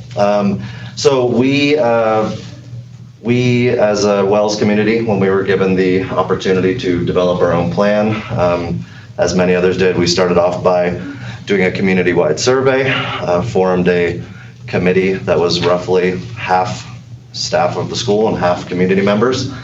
And we got together and analyzed the data. At that point, our task, as we understood it, was to come up with a hybrid plan. We thought we would be cheeky and develop a hybrid and a full in-person. We did that, and then I was urged to choose one of those. And so, given the situation, the circumstances we're in, I chose the one that I felt we were the most prepared for and would be the most pertinent at this time, and that is the hybrid model that I'm going to share before you right now. So, as you know, as a combined school, we have two different buildings. One is the elementary, which is K through 6, and the other is a secondary 7 through 12. So I'm going to present to you first these K through 6, and what we've done there is we would have, just like you've heard from some other people, an AM, PM model. We would have half of our students in the morning and at this point we've said 3 hours and 10 minutes. We would have a hour and 20 minutes after that for cleaning, for teacher prep time, for teacher lunch, staff lunch, and then our students the second group would come in from 12:30 to 3:40. So each group of kids would get 3 hours and 10 minutes. During those times, we would obviously prioritize learning in the classroom, since we have them synchronously for that amount of time. Any short breaks that would be needed would be up to teacher discretion. Any specials that would need to take place, our specials teachers, who are also high school class teachers, would record or have asynchronous specials opportunities prepared for children during their asynchronous time of day. And yeah, so that's our elementary model. So an AM, PM, 50% of the day. Would you like me to go into the high school portion before? Okay. So the next part is the junior high and the high school. So we have grades 7 through 12. We would also split those into 50-50, only they would attend on an A-B rotation. So they would come in person, depending on their assignment, either Monday and Wednesday, and then be home the other 2 days, or they would be in person Tuesday and Thursday, and then home the other 2 days. While at school, they would attend all 7 of their classes, well, merit as well, so that extra little bit at the end there, and that's normal school day. They would obviously have to work on asynchronous opportunities and attendance on their at-home days. And that is the A-B model for the high school. Some justifications there were our elementary teachers very much wanted to see our kids every day, though did not think it prudent to have them there all day every day. And the high school is a little more equipped with the schedule we previously had, to have those kids coming every other day, keep the 7 periods, not interrupt that flow of classes that we had going already. So those are the hybrid models we proposed. Okay, can I ask you a quick question? Sure.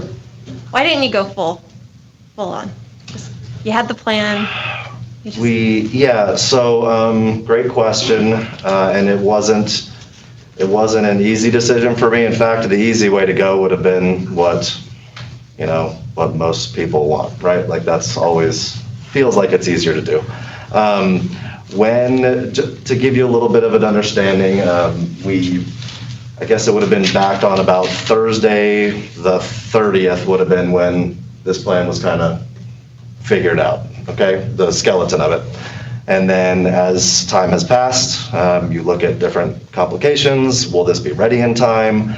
I keep using the word prudent. Did it feel like the most prudent thing to do? I polled my staff right ahead of the community survey, and I polled my staff yesterday. And the change that happened was originally 66-ish% of my staff, roughly 2/3 of the staff said, let's go full in person. And then as of this afternoon, roughly 75% of my staff says, not a good idea, let's go hybrid. That everybody's opinion means a lot to me. That's a sincere statement. I worked very closely with a lot of people, and when I propose what we're gonna do in one of 2 models, and the people that have to implement that on the day in and day out basis see severe issues with it and are severely concerned, and they have swayed from please get me out of virtual into in person to let's maybe take it one step at a time. That really impacted the decision I had to make very recently. Would you like to know some of the complications? I would love to know some of them, because I have a feeling we're going to see them in another combined school. Sure.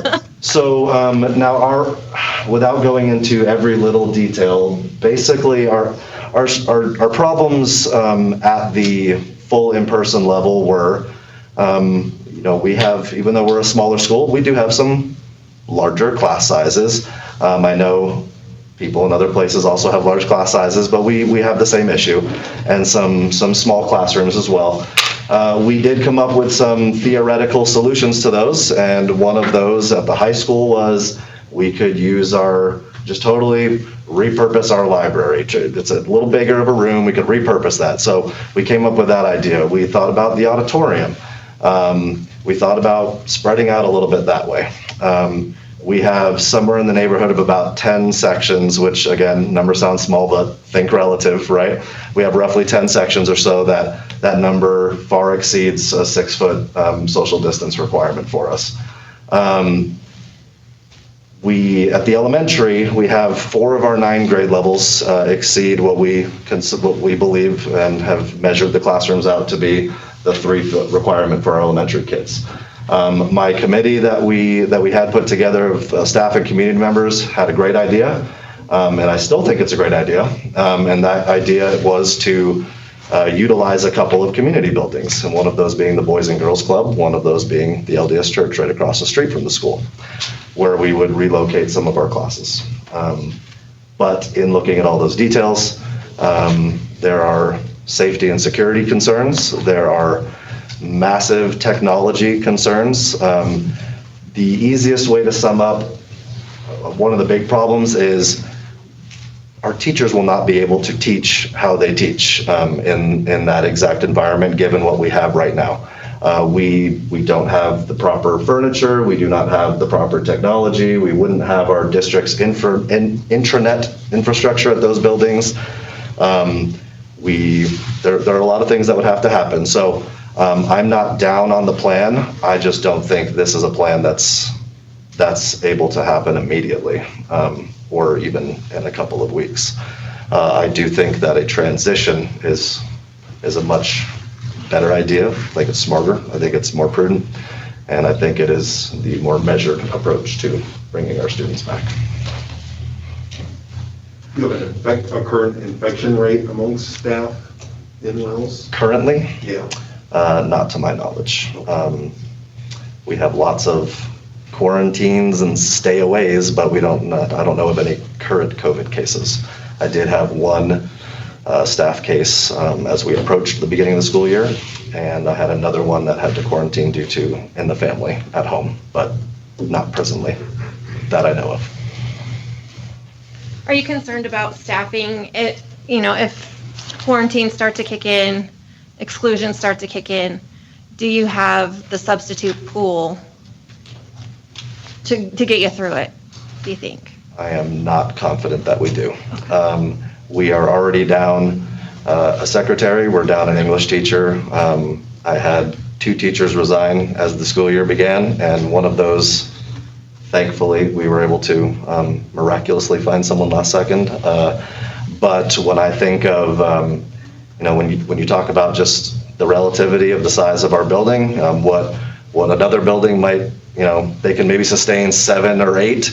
We can sustain about 2 being gone for an extended period of time. We have subs in Wells, but and they're great subs who we count on a lot during the school year. But I think once we get to 4-ish of anyone, especially if it's a quarantine, not just a precautionary situation, I think the wheels fall off. And my experience thus far has been that even a case of the sniffles, so over these last 5 weeks, I've had several staff members, and even just among the few students we've been bringing on for special populations that we've been serving, a bunch of those we've already had to tell you can't come, and we're still dealing with some of those as of today. So it happens quickly, and it's very abrupt, and it can disrupt things. So yes, I'm concerned.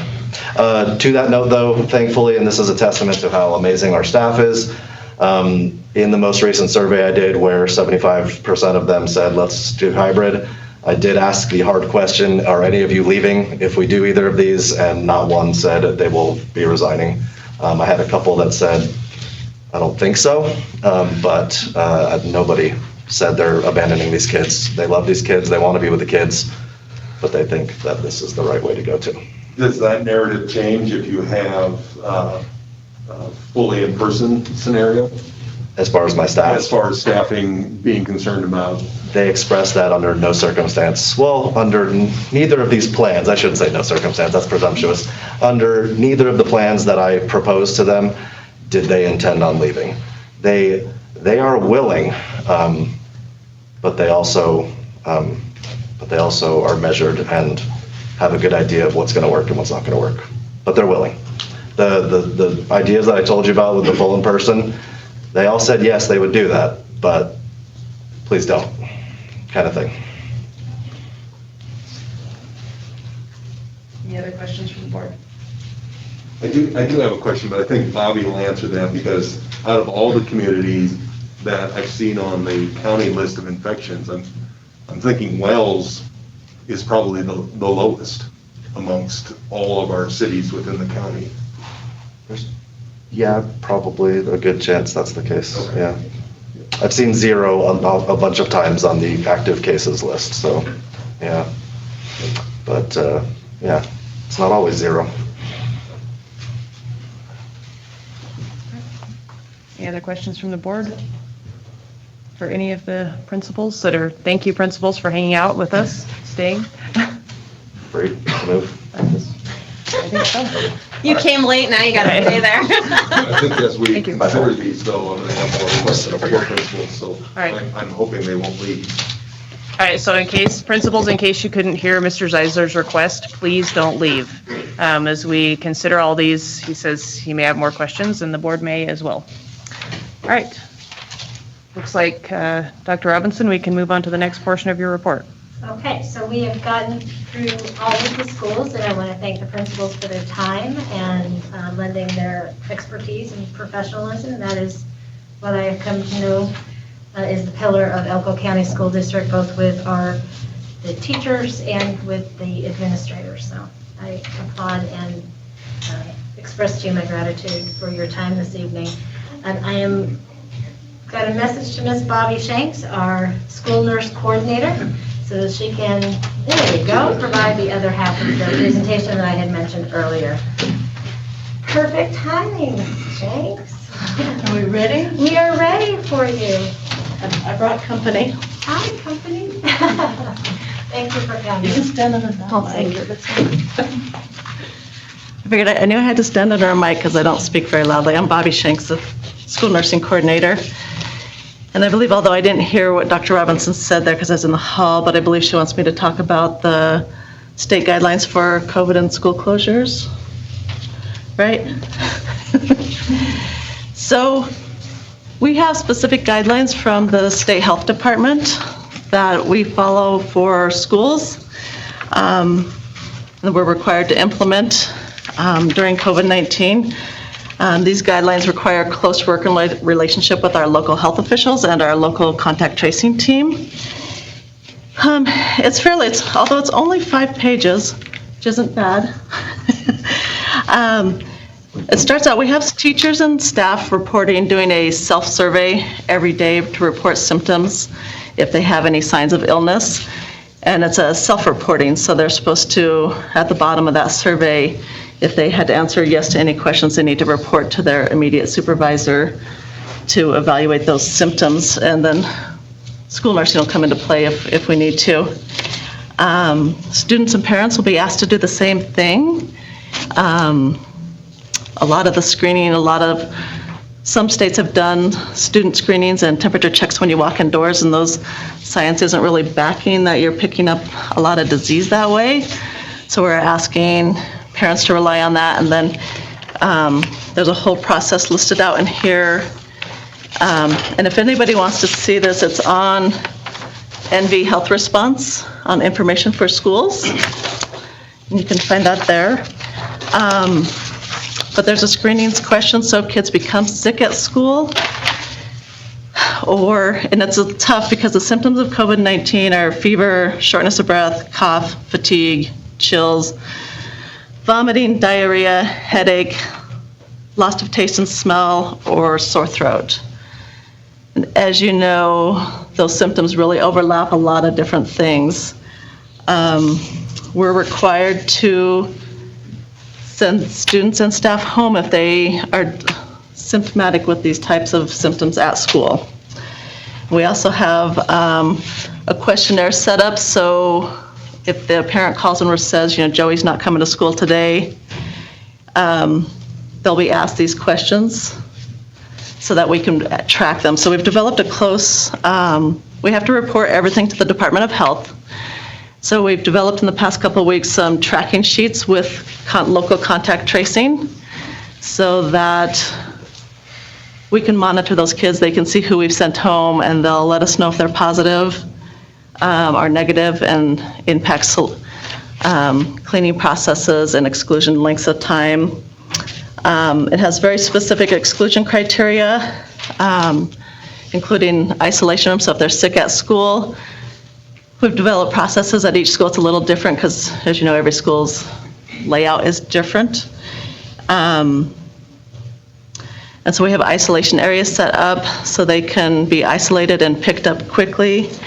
And then there's very specific read-mins criteria, at least 24 hours since recovery without having taken medications, and at least 10 days have passed since they first displayed symptoms, or it's been 24 hours since recovery and a healthcare provider certifies that the student doesn't have COVID.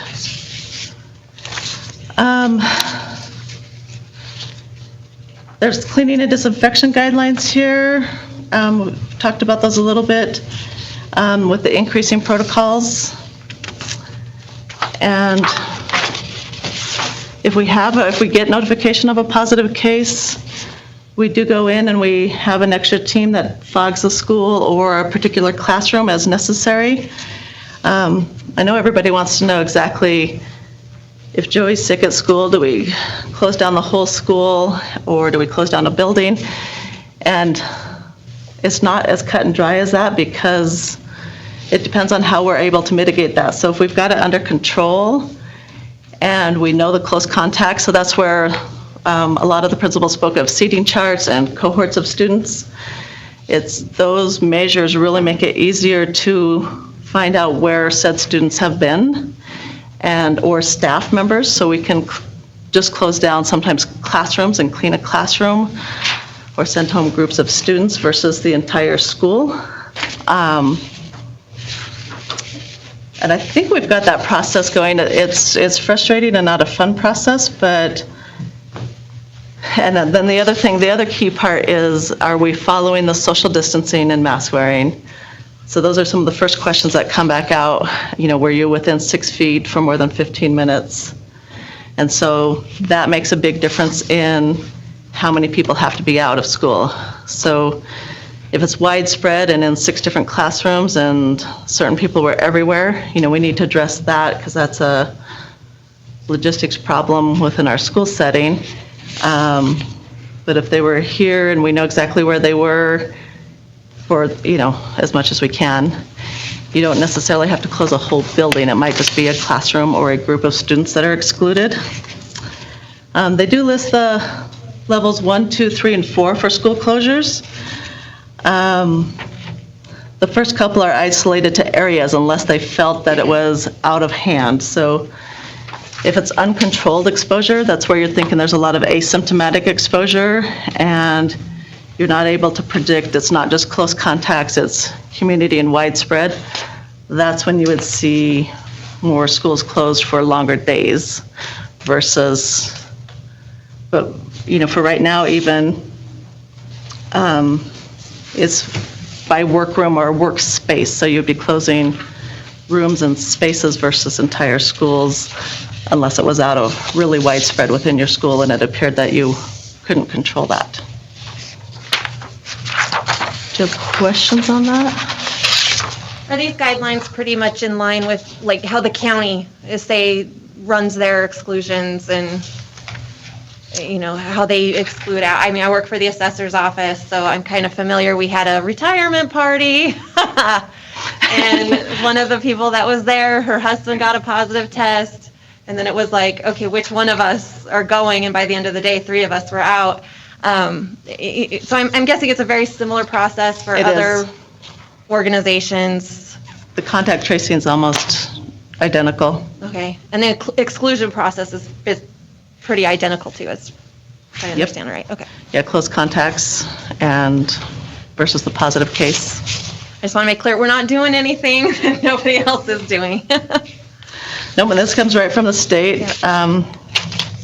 Did you have anything to add to that, Skylar? No, but just to, with the elementary schools, with the distancing being 3 feet, contact tracing does still occur within a 6-foot radius.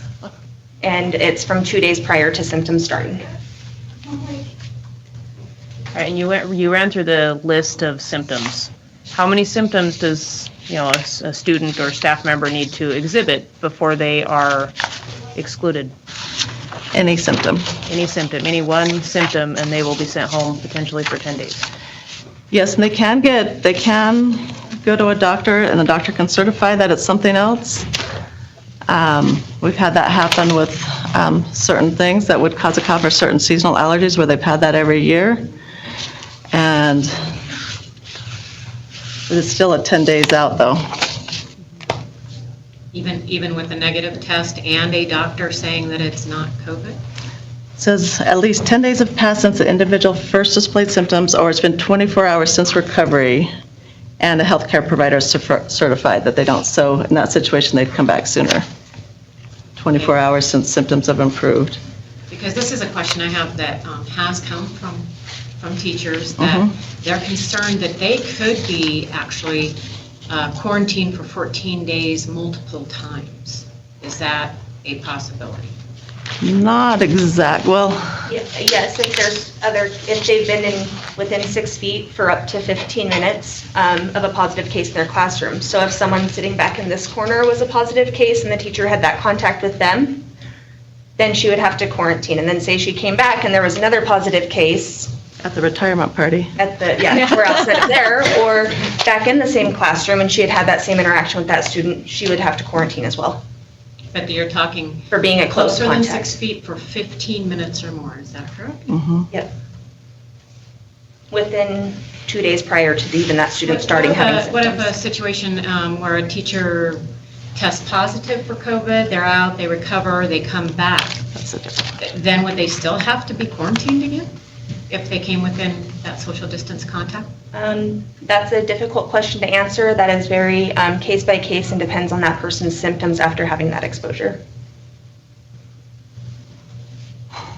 One of the concerns with the original plan was that schools, if there was a case, the schools would then be shut down for 72 hours, completely shut down.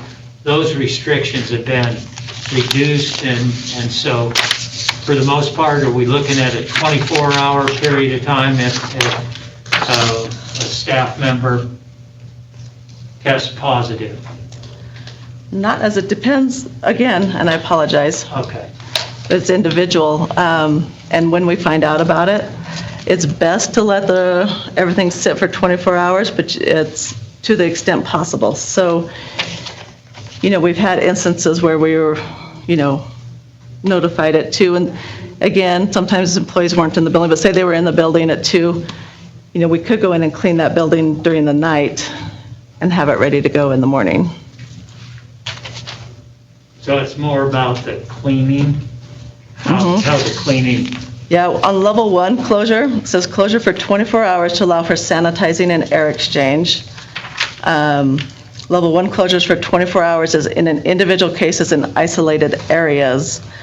So it's not necessarily the whole school either. It could be the classroom. And typically when we go in and clean after an exposure, we don't just do the classroom. We always do like the surrounding classrooms. And, we try to figure out everywhere people have been in the building. And we always get the offices and bathrooms and common areas. Even if they don't remember they were there, just in case. But it's not necessarily the whole building. It could just be, in a lot of our schools, it might be one of the trailers that we'll remove people from, but it's not necessarily the whole school.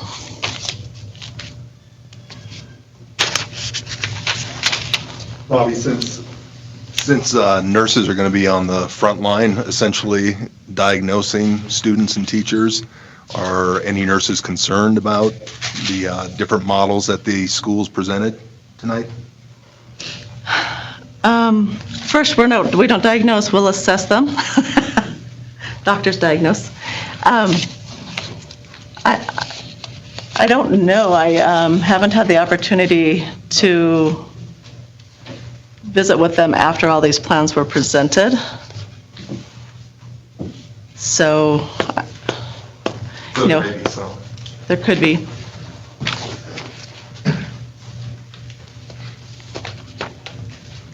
And is there a concern about ventilation in any of the schools? I know that's one of the big things that's covered in these. Do we have schools that have ventilation issues? Not to my knowledge, and I know in our nursing offices, we did increase ventilation by adding air purifiers that are theoretically shown to pull out viruses out of air. So where we're going to have the sick kids potentially, or sick staff, we have opportunities for increased ventilation there. I think Casey Kelly would probably best answer there. Okay, I just asked that because I had a lot of teachers reach out saying, we have ventilation issues in this portion of our building or whatever, and so I was just curious if you were aware of any of those issues. In case you would know them. I've worked in the majority of the schools across the district, and I don't feel like that was an issue, but I can't answer for sure. I reached out to Casey earlier today, and with regards to specific Wendover, and then he sent back that fresh air was going into all of the buildings. They had a problem with the VFD valve, and it's been ordered and will be installed in Wendover by this Friday. And how about Spring Creek Middle School? Because I know that was also a concern. They fixed that one. Okay. Yep. Great.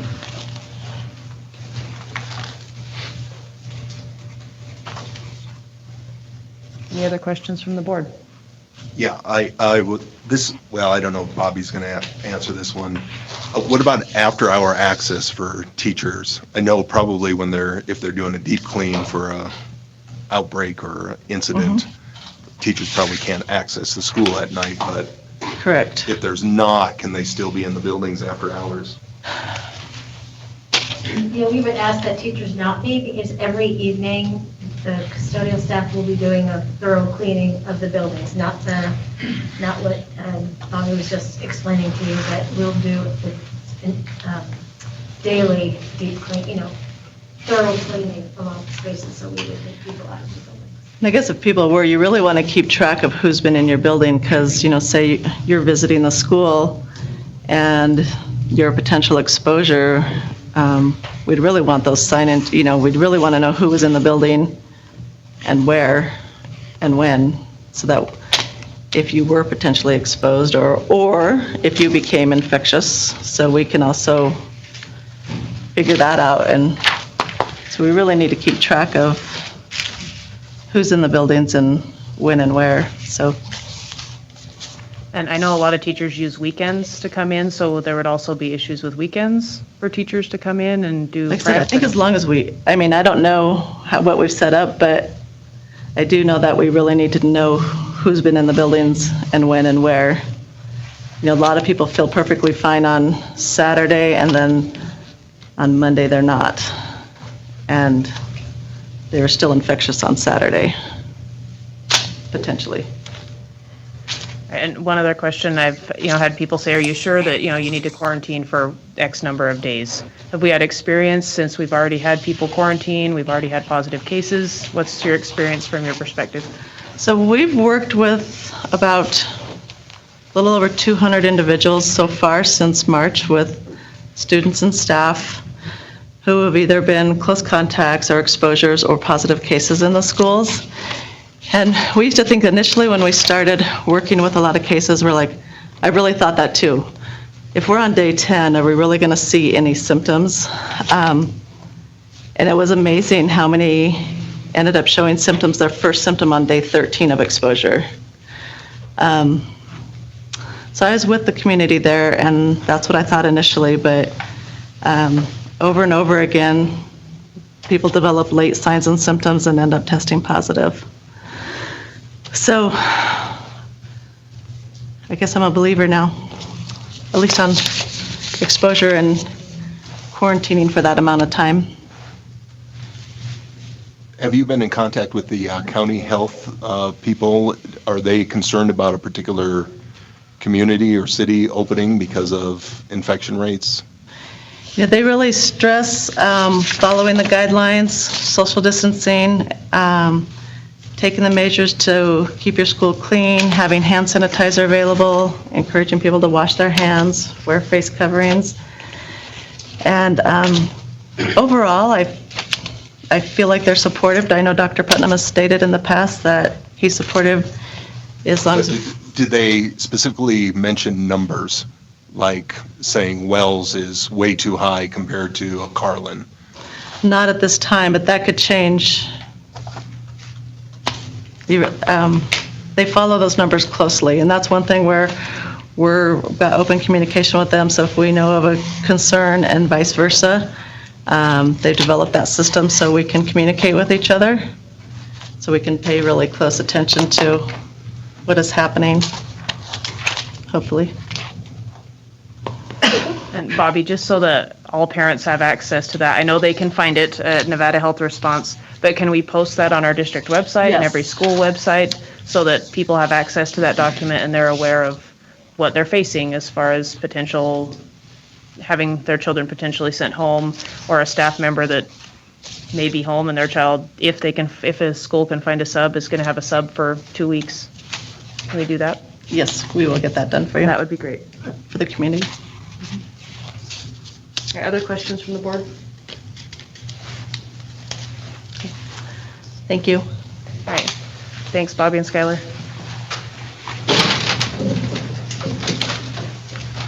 All right. Dr. Robinson, anything else on your report? I want to double check and make sure I don't miss anything, but no, that it is part of the presentation. All right, thank you. Any guidance for our superintendent while we are at this item? Go ahead. Go ahead. First, I got to disclose that I'm married to a school teacher, but I can remain objective when voting on this. Me too. Thank you. All right. Well, hold on. So any guidance for Dr. Robinson before we move on to 3.1? Well, I got a question about after all the presentations, if we open a grammar school and then 2 weeks later open a middle school and then 2 weeks later open a high school, how does like Carlin and Wells and Jackpot fit into that? Are they going to have to stagger that, or are they going to all open at once, or No, that only applies to the Elko Spring Creek area. just the schools in Elkhorn? Correct. Okay. Thank you. All right. I have one Okay, go ahead. thing for superintendent. I would just like to request that Bobby Shanks put those links to those documents prominently on the front of our district website, as well as all of the school websites, so that it's very easy for the parents and teachers to access those documents. Yeah, and Bobby just said she would do that, and I agree. It's an important document to be able to see. The district has a Facebook page. We put that on as well. Any place that we can communicate that stuff, I think we really need to be conscious of getting that information out there. All right. Okay. Well, we will move on to item 3.1. That was a long agenda item. We appreciate you sticking in there so that you are aware of all the information that is relevant to item 3.1, which is receipt, review, and possible approval of school reopening plan modifications in accordance with previously scheduled quarterly reevaluation for possible action. I'd like to make a motion. I would like to move that we accept the school's modified plans as presented with the discretion of an opening date left to the individual sites, but no sooner than November 2nd, 2020. Okay, we have a motion. Is there a second? Can you repeat that, please? A little slower. Okay. I move that we accept the school's modified plans as presented with discretion of an opening date left to the individual sites, but no sooner than November 2nd, 2020.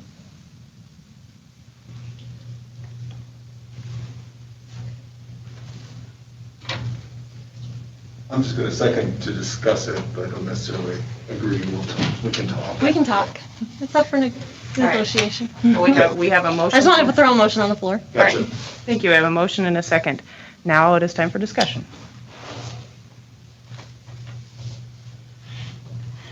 Any discussion from the board? I was waiting. You said you had something, right? While you guys are thinking about what you want to do there. I was pleased, and I thank all of the principals and the individuals that have worked on presenting this plan. As we go through and looking at specifically trying to get and addressing the elementary schools, I think it's imperative that we as a board do everything that we possibly can to ensure that all of those K4 or K6, depending on how the schools are set up, we get those children back into the classroom for actual in-class education. I really believe that we need to get all of them. However, looking at some of the plans, the AM, PM gets them back half-time. They're there every day. I can go along with that. I appreciate, the work that's been put into that to get those to that particular point. I also agree that I believe that by having the different communities look at possible solutions and the way in which they wanted to address the hybrid plan, that those communities, I think we're asking them for their input. They put these plans together, and I think we're remiss in attempting to second guess some of these things. They put their time in on this, and I think we should value their input on this particular item. I also want to address we as a board voted for distance learning for the first 9 weeks. And in that, at the time we made that motion, we wanted also to reevaluate this and look at what would happen in the second 9 weeks, the second quarter. We're 2 weeks plus 2 weeks, 2 to 3 weeks away from that particular point. It's going to take a minimum of 2 weeks to transition, be ready to go into the hybrid model, or all elementary kids back in, or the AM PM. I think that's really an important thing that we pay attention to. Likewise, I think that if we were to move into what the motion was, as it was stated, that this is phase 2 of our reentry plan, and we need to be looking actually for the third quarter to move into even a more everybody in class model. So it's given us a 9-week period of time to go through and get the details worked out. Whether it happens to be in the issues with busing, we're going to have all kinds of issues, but I think that with our school district, we're all going to be able to come up with suggestions, and we're going to solve the issues that are out there. It's going to be a bumpy road, but we need to start to move towards that end objective. And our goal should be all kids back as normal as possible. And, we've been in this thing since the middle of March, and who knows how long we're going to be doing this, but we can't crawl under a rock and hide. That's the bottom line. I agree with all that we need to start putting kids back in the classroom visiting with administrators and some teachers, and even if it's one day a week, that's more than no days a week. It like Jim said, in March, we got told that if we went, stayed home for 2 weeks, this thing would go away, and here we are in October. We don't know where we're gonna be tomorrow, we don't know where we're gonna be next week, but we do know we need to educate kids, and we need to start down that road, and putting kids back in the classroom is where we need to start. I concur with Mr. Cooney. COVID is here to stay. There is no question about that. So we really need to start learning to work with it and get it figured out. It's not going to go away. So I completely agree with that. My only thing is that I would like to hear have the Elko High School and Spring Creek High School principals report back to us, say in a month, with the data that they're going to collect from their parents. I feel like we're still missing a lot of information from those high schools. So that would be my only thing there. And I also want to thank the administrators. They really did an amazing job coming up with their plans. Any other comments from the board? Did the maker of the motion want to speak to it? I like my idea. Let's go with it. No, just kidding. No, I do appreciate all the work the administrators put in. This, I know for a fact, is a very tiny portion of what they actually created. I have visited so many campuses all over this county, and I have been incredibly impressed with the amount of work that has been put into this. Blood, sweat, and tears, no doubt, has gone into these plans. And I want to dispel any sentiment in the community that our district wasn't working on this or that we were wasting time in some way. These administrators, their staff, their support staff have been killing themselves to get this done. They have been making phone calls.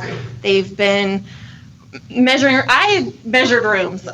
We've all been trying to make this work in any way that we can. And I hope that we can appreciate, as a board, some schools seem more ready than others, and through no fault of anyone's, it's the nature of the beast. Some schools, some levels are going to be more problematic than others. It might be easier to get our K-4 back. It might be harder to get our high schools back. We need to give our administrators the chance to really speak freely about what they need to make this work in the best way possible so that we're delivering consistent education, because I think any educator, any person that does behavior with kids, I'm trying to think what it's called, behavior specialists will say consistency is key in education for children. They absolutely need routine. They absolutely need consistency. Can we be consistent in what we deliver if we're sending kids to school one day a week? Can we be consistent if we're sending kids to school every afternoon or every morning? So with that being the overriding factor, let's let our administrators make something that works for their grade levels, for their communities, at a time that is appropriate for them. That's just my thoughts. So you're saying that they would have some latitude then when they actually implement the plans? My motion is that their opening dates be left to their discretion, because what I'm hearing from particularly the standalone 9-12 schools, semester is better for them. It makes more sense grade-wise, consistency-wise. It would let those two larger buildings come online at Elko High School, because that's the other thing we need to factor in here. We've got 8 classrooms moving in the middle of all this too. So let's give them, if they want it, if maybe they don't want it, maybe they want to open November 2nd. Okay, let's let them. But doing what suits them best. I mean, other schools might be having that issue too. I mean, my daughter's at Flagview.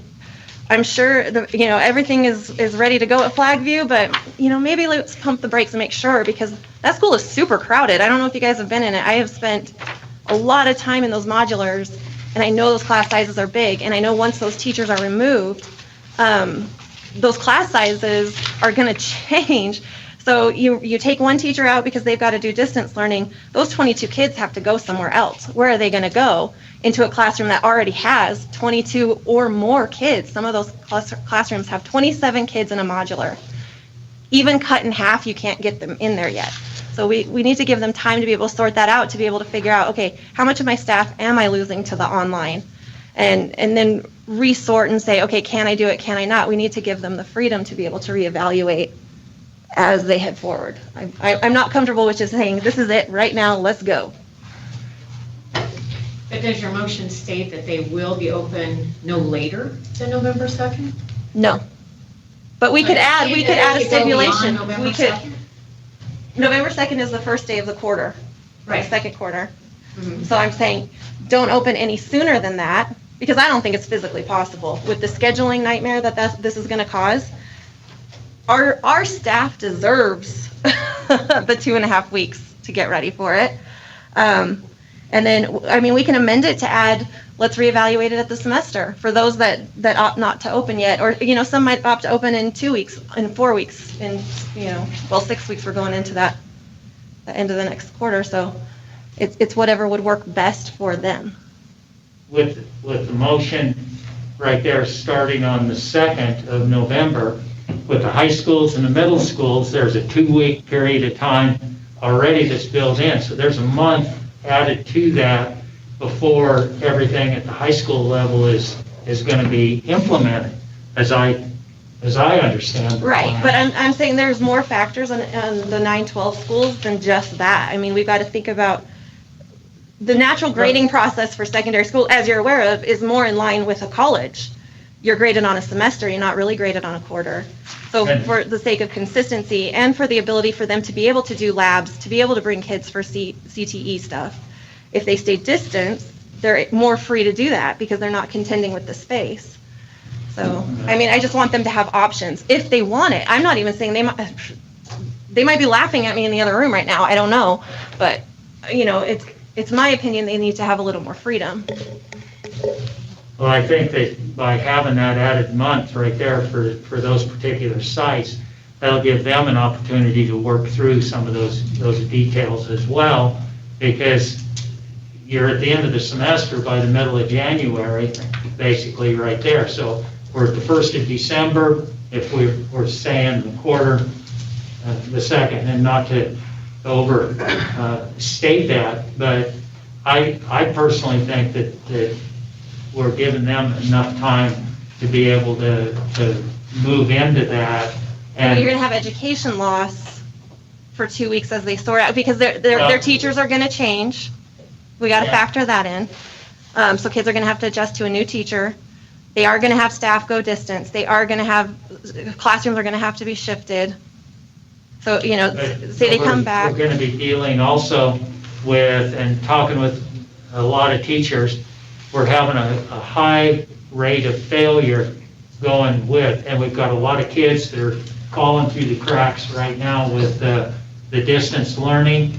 And so, as Mr. Wines stated, getting those kids in front of a teacher and the actual presence in school is, we've got to do something, because the longer we drag this thing out, we literally are losing a generation of kids. We won't be able to make that up, even from kindergartners clear up through the seniors who are losing out on their senior year, and I don't know, I think that we're giving them more than enough time for the flexibility.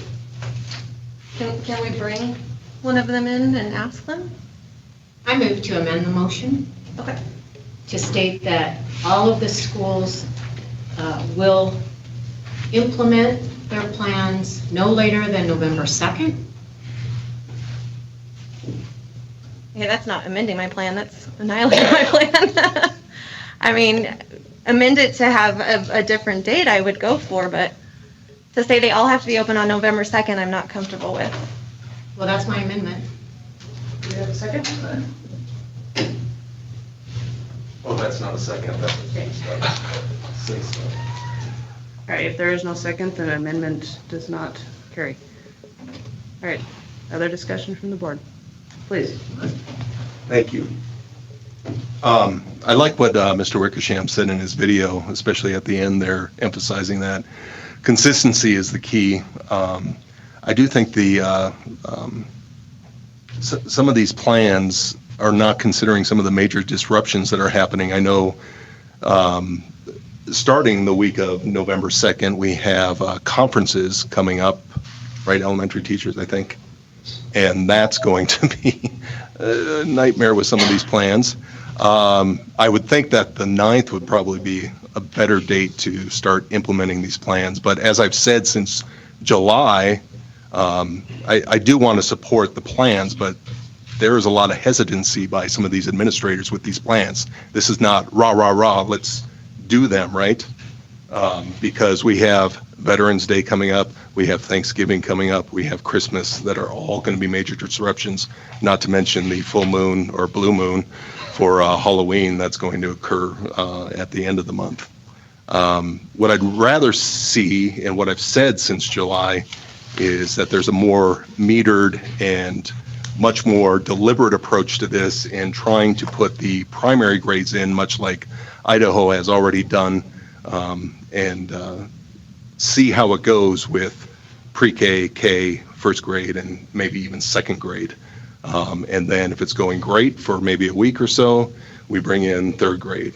Next week, we bring in the fourth grade, and then we start thinking about the others. I don't understand the notion that this generation is going to lose out because there are so many online students these days at the college level that, like somebody had said, this is good preparation for that next level.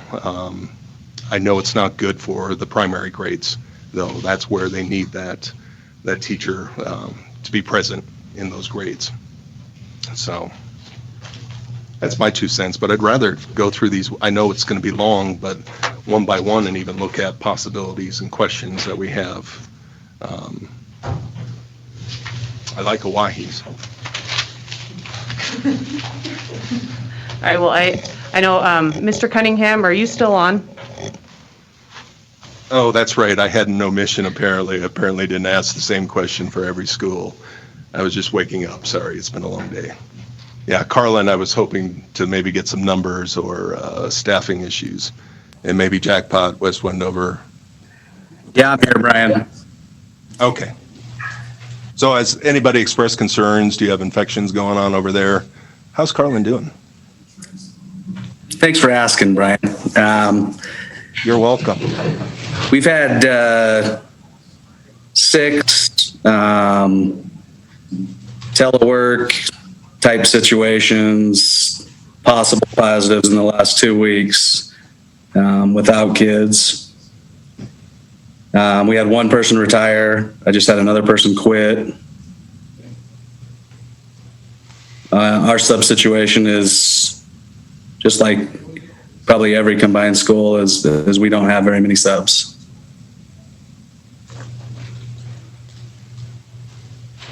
And Mr. Cunningham, to follow up on that, do you have any other staff that have come to you and with great concerns about the hybrid and would have, said they might quit or they might resign, they might retire early? I think there is some definite concern. I don't know to what degree. Obviously, things have been kind of changing quickly here, and we bounced around through all types of different plans, and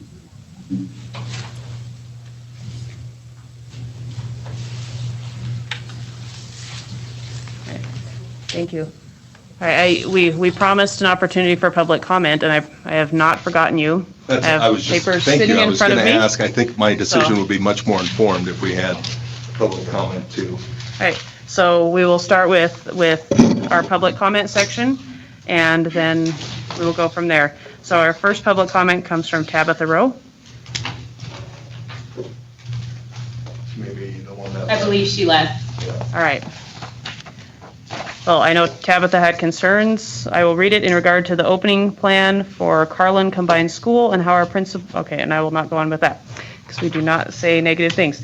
So we will, it's just concern about Carlin's opening plan. And I hope that Tabitha's questions were answered since she departed, and she had a sufficient answer. Next is Kathy Durham.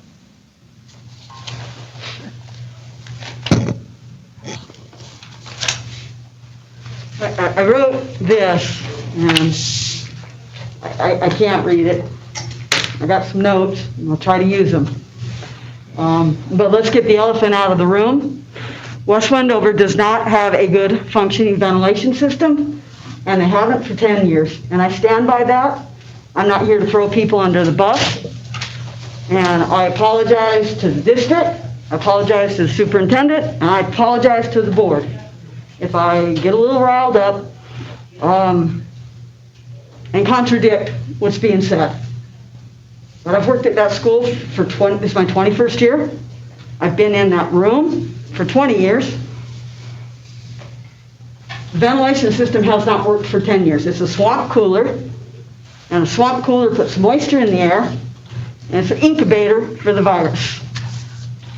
Just this weekend, I listened to a panel of doctors that were talking about a vaccine, because COVID will be with us. Just like polio and measles and mumps and rubella, but you get a vaccine.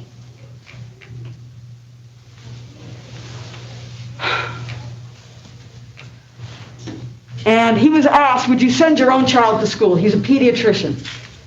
And he said, it's a really hard question to ask because it's not that simple. First and foremost, you got to ask about the prevalence of the virus in your community.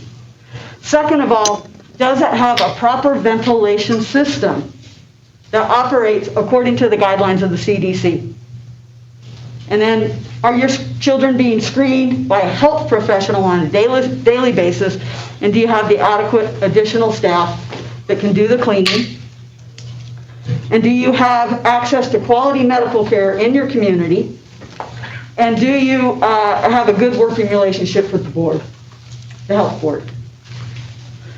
So going by that criteria, that pediatrician would not send his child to my school.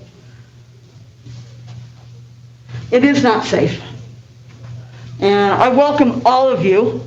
It would be really nice, actually, to have board members in West Wendover. Be in my classroom. I'm begging for people to come see what I do, and my other teachers. I understand there's a committee here that wants to represent Elko County that didn't even bother to call my community.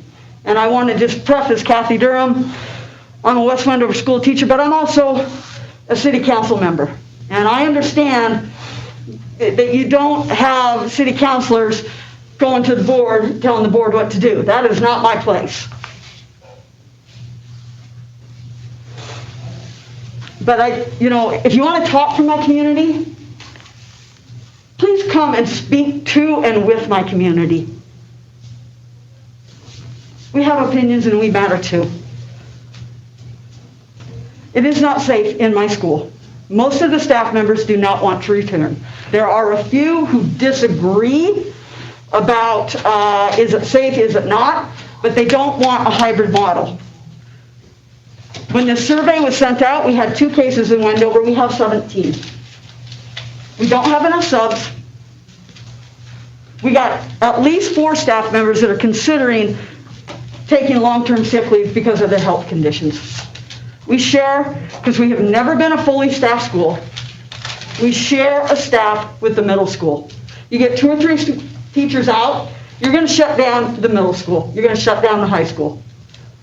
And, really what I'm asking for is, you can approve whatever plans you want, but please leave West Wendover High School and Middle School out of it. Our staff and our parents, now that they fully understand, are actually not on board with the hybrid model. It's either fully open and fully closed. You want consistency. The hybrid is not going to give you consistency. We mentioned, we're getting ready for the single largest mass gathering of kids. Halloween. And look at the data, look at the numbers. Don't listen to just look at the numbers. Every single time you have a holiday, 2 weeks later, the cases spring up.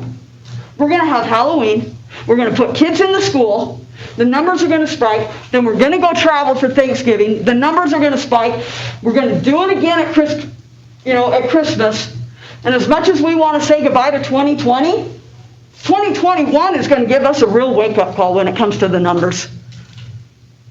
And we're gonna open, we're gonna close, we're gonna open, we're gonna close. We talk about our kids being behind. Every kid in the United States is behind right now. You talk about, well, if Utah's doing this and Idaho's doing this, they're shutting down. The governor called a special meeting in the state of Utah, my neighbor, to address these concerns. Again, I'm sorry for being riled up, but I'm just, when we met almost 2 months ago to this day, the reason we chose to go online was because we deemed it was not safe.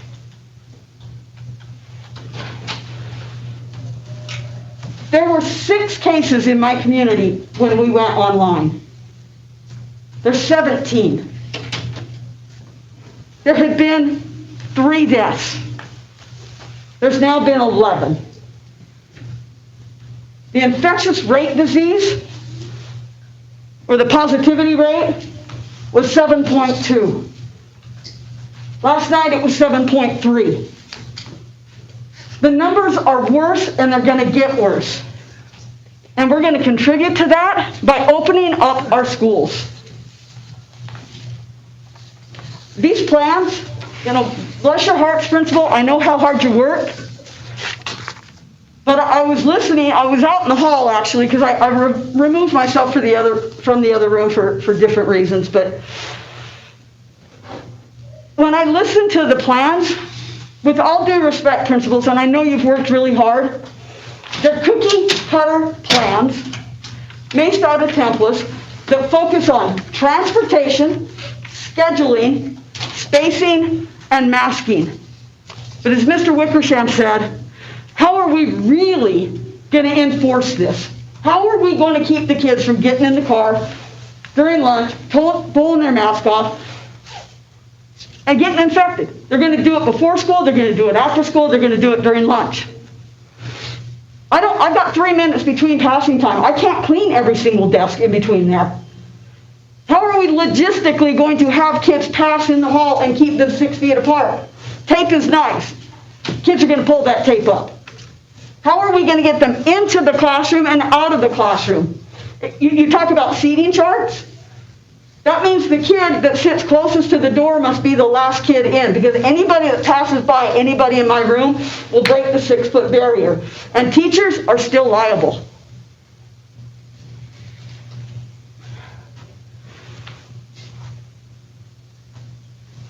We haven't, I would give anything to be grilled by this board like the principals were. Because I don't hear you asking some of the very important questions. Like, how are we really going to do this? You put us on a hybrid model, we are going to shut down. We're going to open, we're going to close. We're going to open, and we're going to close. I just mentioned that, Kathy, I just want that to be on the record. I said that. Our kids need consistency. Our kids need some role models. When things get tough, you don't cave to public pressure. You still do the right thing. And the right thing is not putting our kids in a dangerous situation where they're going to impact the lives of their teachers and the students. 78% of 14 to 18-year-olds will get COVID and remain asymptomatic throughout the whole time. They will spread the disease and not even know it. And let's talk about the high-risk kids. Because, student voice is the most important thing in the classroom. Most important thing. And I commend the students who are here tonight, whether you agree with me or not. I commend you for being here. Good for your teachers or your parents or whoever told you to come I commend you. I've surveyed my students. I have mostly juniors and seniors. 68% of them said it's not safe for us to come back in our town.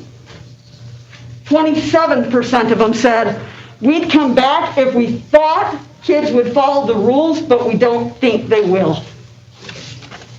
My students wrote letters, I turned them in. They don't feel coming back is the right thing to do.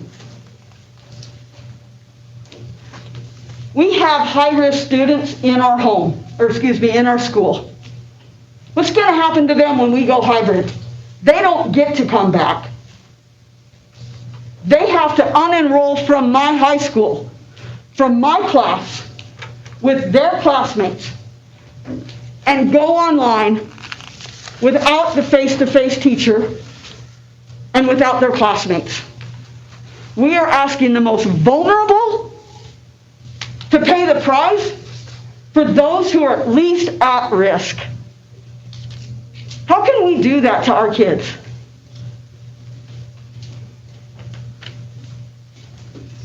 Your plans sound good on paper. They don't account for human behavior. The numbers don't lie. They're going up. You open up, you're going to lose all sense of consistency. All sense of consistency.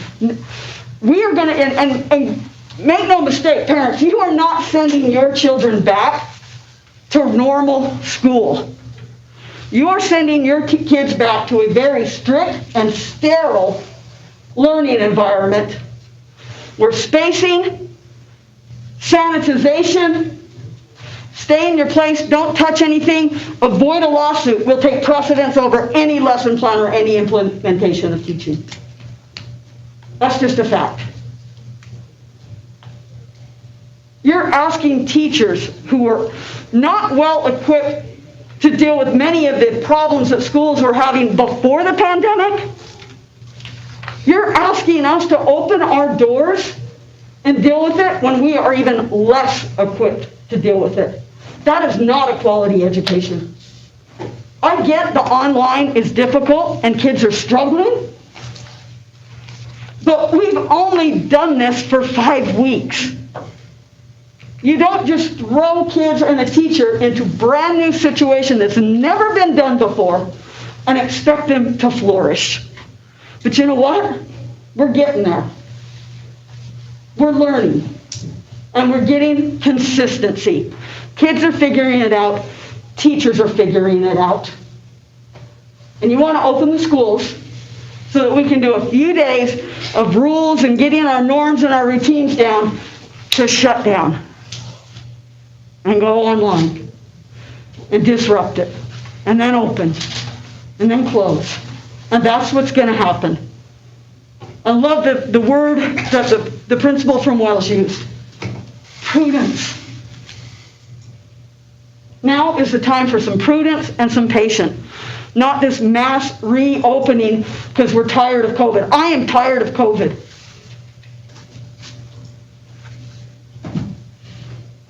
You can't just come up with a system that's cookie cutter based off of a template that meets the needs while excluding so many other people from the conversation. Teachers at risk, children with health care issues that won't be able to go. I have a student that wrote me and said, Mrs. Durham, my mom doesn't have very good health. And if I get COVID and I get my mom sick, she dies. She's the only family I have. We're going to put that child in a place where he has to choose now between school and his mom. Teachers are having to choose between the health of my husband and my 21 years that I've given to this district. And I'm not the only one. That is not an equitable system. And that is not the lessons that we should teach our children, is that for you, who are least at risk, let's ask the most vulnerable to sacrifice. I'm probably starting to ramble now, and I'm way over my time, so I do apologize. Does this go to her or you? And again, I apologize if I embarrassed anybody that I work for, but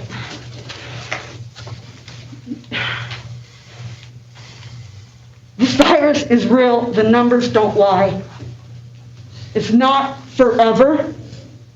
Be patient, use some prudence, give our kids some consistency, and let's start an example. And the only the only enemy is the virus. We got to quit fighting each other over this. Start listening. And if you guys do any more of these meetings, start listening to the teachers, because I understand that the principals put these things together, and a few of the teachers got to say stuff. We're the ones that got to put it in place. You know? Bring the teachers in. Grill me. I welcome it. Thank you. Thank you, Mrs. Durham. Just want to state for the record, I am a teacher. So I'm the I won't hold that against I'm the you. only practicing educator on the board. Thank you for coming from West Wendover and representing that community. I know they felt a little slighted in this, and it means a lot that you're willing to take that time and make that drive. Thank you. Thank you for letting me ramble. Anytime. All right, next we have Chloe Zuroff.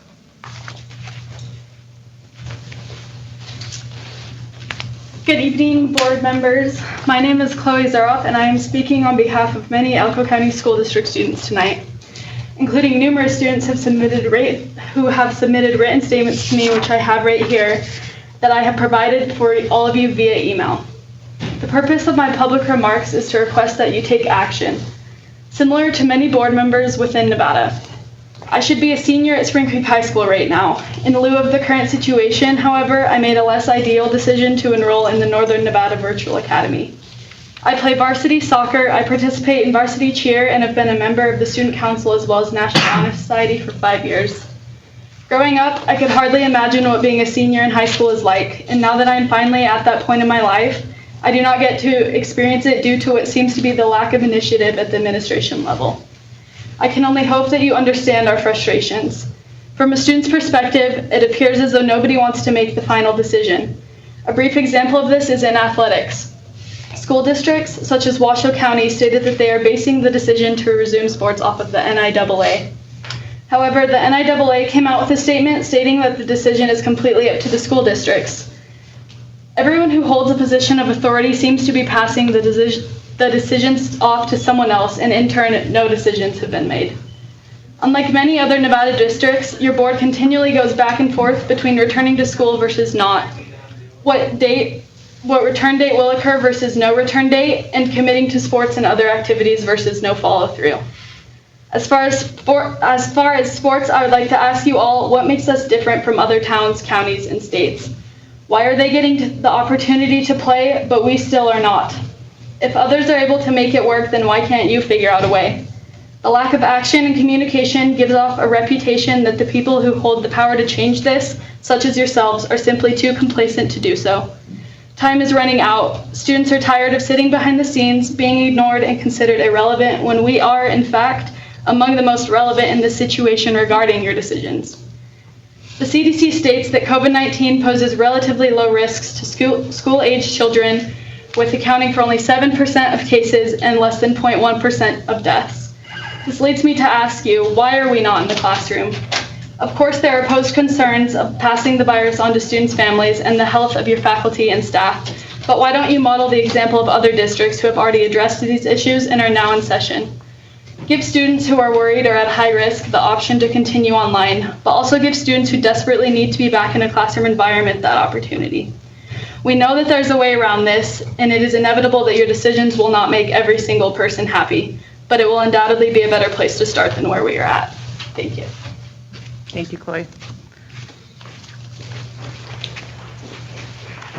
All right, next will be Mike Barney. I was going to join that other room. I'm glad students are here. Yes. You didn't hear that, that was toxic.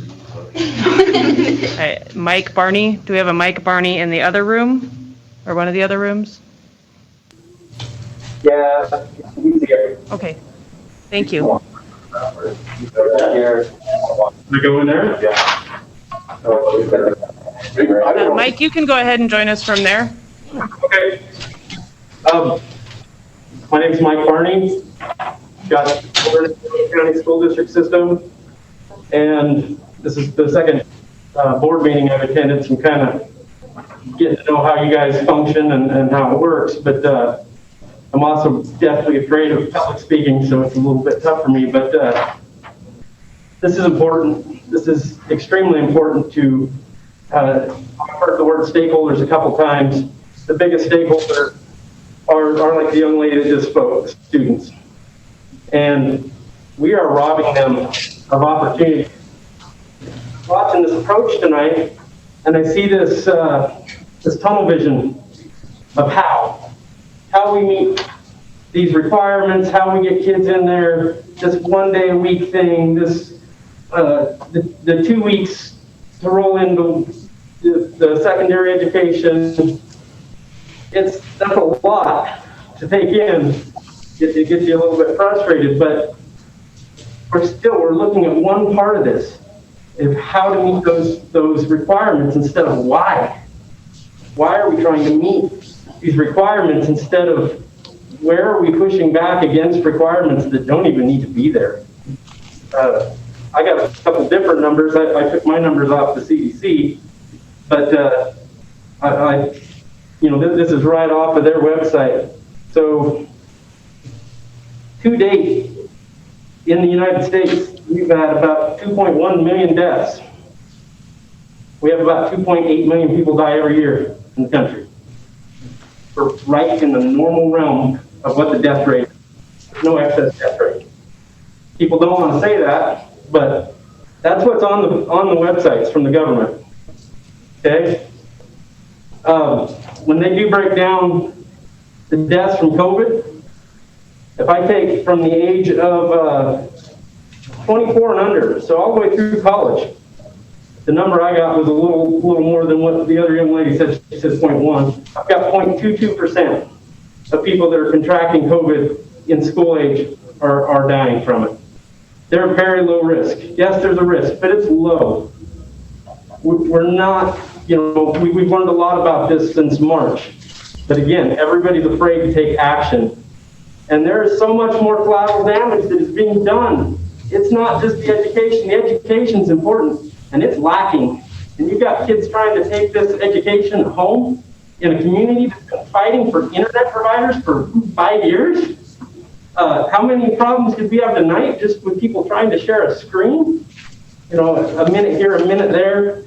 Your school day's gone quick.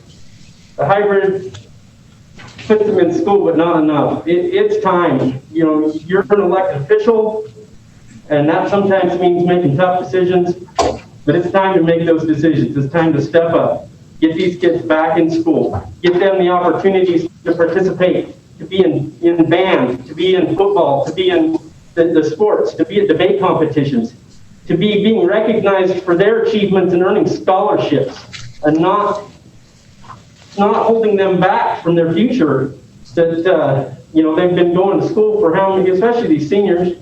You're taking their proms, you're taking their homecoming game, you're taking all the experiences that many of us look back as some of our fondest times in our life in high school. There is no pause button. We are not playing a video game, and we do not get this time back. We need to get on with it.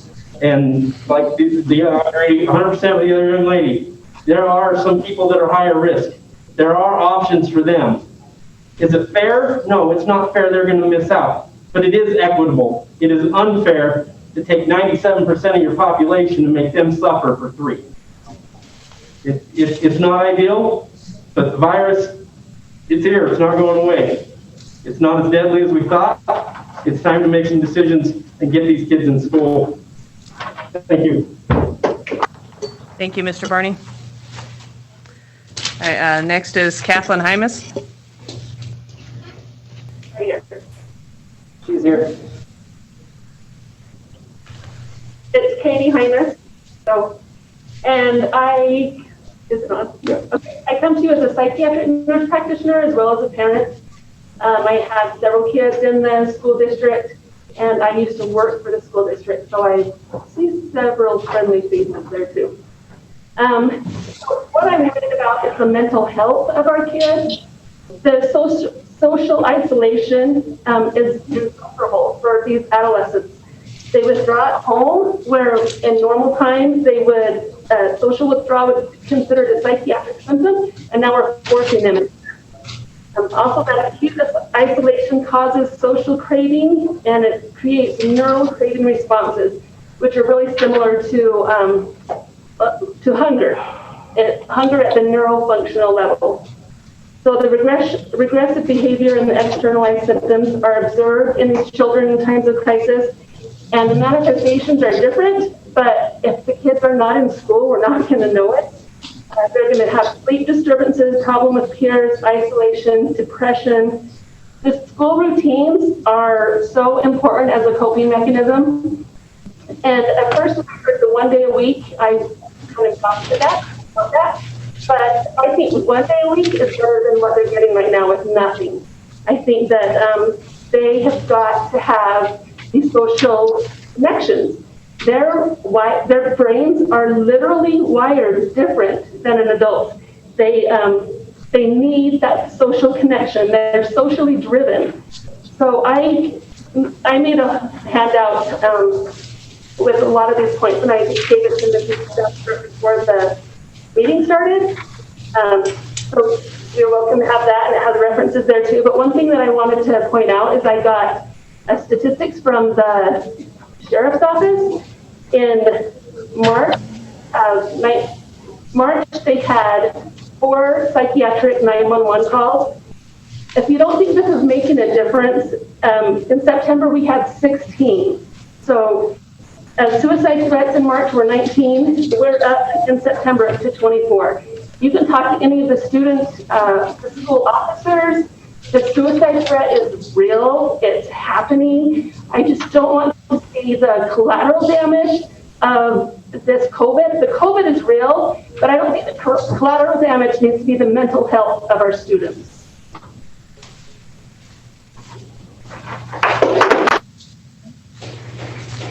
Thank you, Ms. Hymas. Next will be Stephanie Alexander. Stephanie. Hello. I'm a 6th grade teacher at Flagview, and to put in context what I'm going to talk to you guys about, we have 2 grades and we have about 650 students right now with 28 staff members. So our class sizes are big. We have modular classrooms, and we have classrooms. 7 classrooms, and I'm in one of them, do not have access to windows, so I will not be able to open the window for my students when we go back. Okay? I come here to you today to speak on behalf of the students of Elk County School District. We've been hearing a lot from many sides, including parents, teachers, and the community at large. These sides have both presented valid points that are worth knowing. I would like to present some more points to the Elk County School District Board and the Elk County community. If we switch from distance learning to the hybrid model, there are going to be many components that will change. Many of these are not for the betterment of our students. Now, I realize that the hybrid model is going to look a little bit different based upon the school that a student is attending. I would just like to let you know what a day for a student at Flagview Intermediate will look like. A student will arrive in the morning, grab breakfast, and then be sent to a designated place to eat their morning meal for 20 minutes. Once the designated time is up, the students will then make their way to their home and classroom where instruction will begin. The students will be placed in seats that are a minimum 3 feet apart from each other, and they will be required to wear a mask at all times. Teachers will not be able to come within 6 feet of the students at any time throughout the day. Students will not be able to approach the teachers at their desks, so student-teacher collaboration is basically going to be non-existent. Instruction will commence for roughly an hour to an hour and a half based on if your student is in a pod of 2 or 3 teachers. And once that time period is up, the teacher will leave the classroom and another teacher will come in. Instruction will continue using this model until 3 hours of instruction time is completed, at which point in time the students will gather their belongings and exit for the day. Custodial staff will clean desks and high-touch services at this time as teachers prepare for the afternoon rotation of kids. Then the afternoon group of kids will show up, grab a quick lunch, and the process will continue on again as it did for the morning group. One might surmise this is going to create a very rigid structure that has no amount of room for leeway or error and will likely cause many headaches for the students they were tasked with teaching. How is this going to be beneficial for our students, which are kids of our community? If a teacher contracts coronavirus and becomes ill, then our students will not have their teacher to teach them. They will have a sub.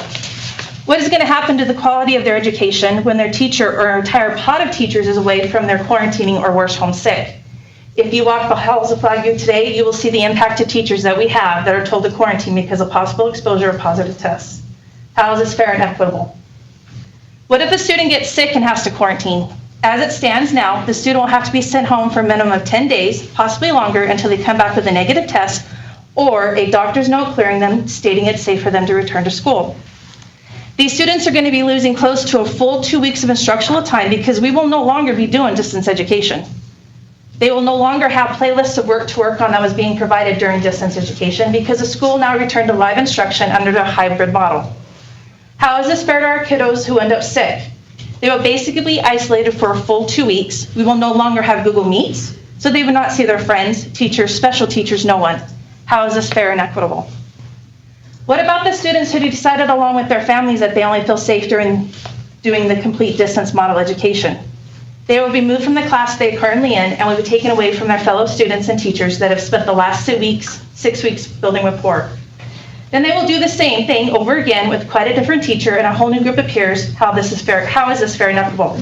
I'm going to add to that. I know I'm going to lose one of my students, and it breaks my heart because my partner and I have worked so hard to get this student to open up for us. And we're going to put her back in a situation where she's going to have to get comfortable talking on camera again to somebody else. There will be no recess. The students who will be there for only 3 hours out of the day will have not time to hang out. They will not be walking to specials. They will not be leaving their classrooms. There will be no rotations of any kinds. Bathrooms, we are not even sure how that is going to look. How do we as a school ensure that it is safe for them to do so within the main building or our modular classrooms? How do we monitor the hall to ensure that a student remains safe when transitioning to and from the restroom? Do we need to have hall monitors? What if a student forgot their water bottle and needed a drink? All of the water fountains are covered and out of order because they will be potential zones of possible contamination. The drinking fountains are out of order in both the main building and the modular classrooms. Students will still need to stay hydrated, won't they? How is that safe? How is that fair? How is that equitable? We are moving into the fall and winter months. It is officially flu season. All of the indicators are showing that this would be the absolute worst time to be reopening schools, even in the hybrid model. People are going to be traveling for Thanksgiving get-togethers, where families will be in close proximity of one another, potentially affecting each other. Then students will be coming back to school possibly asymptomatic and potentially spreading the virus. This could put us in a position where we have widespread classroom closures, where students or potentially entire classrooms are sent home to do distance education. How would this potential yo-yo back and forth distance and hybrid affect the emotional and social well-being of our students? How is this fair and equitable? In closing, it is pertinent for all parties involved within the Elko County School District to consider all of these points and make a decision based on the well-being of our students within the district. The district distance education model isn't perfect by any means, nor will the hybrid model be. It's not going to be the cure that everybody thinks it's going to be. Maybe it'll be better for our students to remain distant until things get better and we're able to open in a less restricted environment. Remember, this isn't forever. We will get through this, but we need to be face-to-face together in the community so we can make the learning for Elko County School Districts fair and equitable. I was one of the teachers that had to isolate myself for 14 days for possible exposure. I had a sub in my classroom. It was the first 3 weeks we were online. She was wonderful, I'm going to say, but she knew how to run a computer. You throw a sub in a classroom and they don't know how to run a computer, there's going to be issues. The first week, I didn't do anything. The second week, even though I was sick, and I have parents saying that I looked horrible because I was doing my Google Meets, when I got back, they were surprised that I even taught that week. But you know why I did it? Because of my kids. So when we sit here and we talk about us not educating our kids right now, I kind of take offense and I apologize. I've been working my butt off in the spring, and I'm doing it again now, and so is my staff at Flagview. I became a teacher 2 years ago. I went back to school when my kids graduated. I got my master's done within the first year of my teaching. I am not here for summers off. I'm here for my kids. And this, I don't even know what to say. But we are going to put our kids in a situation that if you think that this distance learning is going to make harm and you're not gonna get it back. We yo-yo back and forth, we're gonna lose more kids. And I have 2 parents in this room right now that I think would back me up in saying that I'm giving their kids a good education right now. Thank you for listening to me. Thank you, Ms. Alexander. All right, Jackson Jones.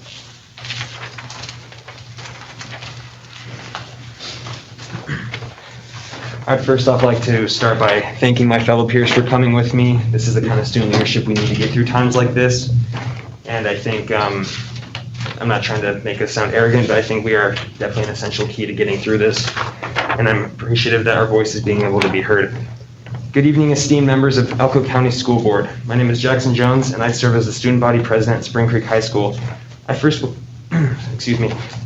wish to recognize the tremendous challenges and decisions that you have faced this unique year in your service to our county.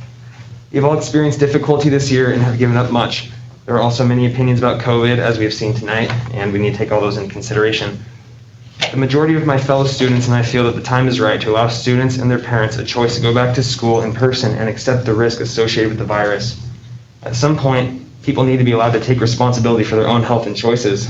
Options exist for those who are not able or comfortable with going back to school, and I assert that the time is now to allow students that option to go back to school in person and allow those who are not comfortable to stay at home on online school. I personally know students who suffer from emotional health issues that are heightened by distance learning and isolation. And I'd like to just kind of go off script here by speaking about a personal friend of mine who has dealt with epilepsy and depression for the past 3 to 4 years, depression for longer. The texts that I've received from him have been heartbreaking. They have showed me just how detrimental this system can be. Just the experiences he's had being on school, online for 10 plus hours a day has made his head just ache constantly, and it puts him at risk of epileptic seizures at any point, which he is anyway, but this heightens his risk tremendously. And I would just like to speak on behalf of him, as we've been speaking about those who, as she spoke earlier, about those who have health concerns. I'd like to speak about these people who are also in a minority that are much more vulnerable as well. I have great respect for the teachers in this county, especially the teachers I have personally been blessed with. I wish to emulate many of their characteristics in my own life. I know that some are worried about returning to school, but the many teachers I've talked with want to be back in classroom with their students. The quality of education that distance learning provides is inferior to the education we receive when we are in school. She was just speaking about how she's done a great job, and I don't doubt her on that. My teachers have done as well as they can. But I think with this system, it's not as easy to give a well-rounded education as well as provide what students need, such as help and hands-on experience. I understand that you're presented with difficulties in following state mandates. However, I am puzzled as to how other counties all around us are making it work. I believe that we should be closely studying how they are finding success and step it up. Even if in-person school will look different than normal, it is worth every effort to begin this process. I'd also like to say that we have been speaking about concerns about consistency, but we seem to forget that we are consistent right now in a subpar and low-quality education in our current situation of learning. And as I said before, this isn't to slight any teachers or disrespect them anyway, but this is just to say this is the situation we're in. It's not nearly as easy for them to give us a high-quality education, nor do I blame them for that. But with the situation we're in, we're putting ourselves at risk for our future. Being a senior, I think of college and how at a disadvantage we'll all be, speaking for my fellow seniors as well, and just this current class of high schoolers and even lower. It's putting us all at a great risk of education. My fellow students and I are missing out on opportunities that are only available during this time, as that gentleman in the next room said, that we will never get in our lives. We feel it is time to put students' best interest at the top priority. I assert that the best interest for the majority of students is to be back in the classroom, and I would like to speak on behalf of Spring Creek High School as I feel I represent them tonight. Thank you for your time and consideration this evening and for your dedicated service to our great county. Thank you. Thank you, Jackson. Next, I have Pete Gogachia. I believe, no, maybe. Yep. Senator Gogachia. Thank you. Good evening, everyone. I'll have a seat here so I don't scatter too much of my papers. This is the second hearing I've been in today, the second opportunity I had to offer public comment. Early this morning, I was in Ely on a water hearing. This is a lot tougher job you guys got.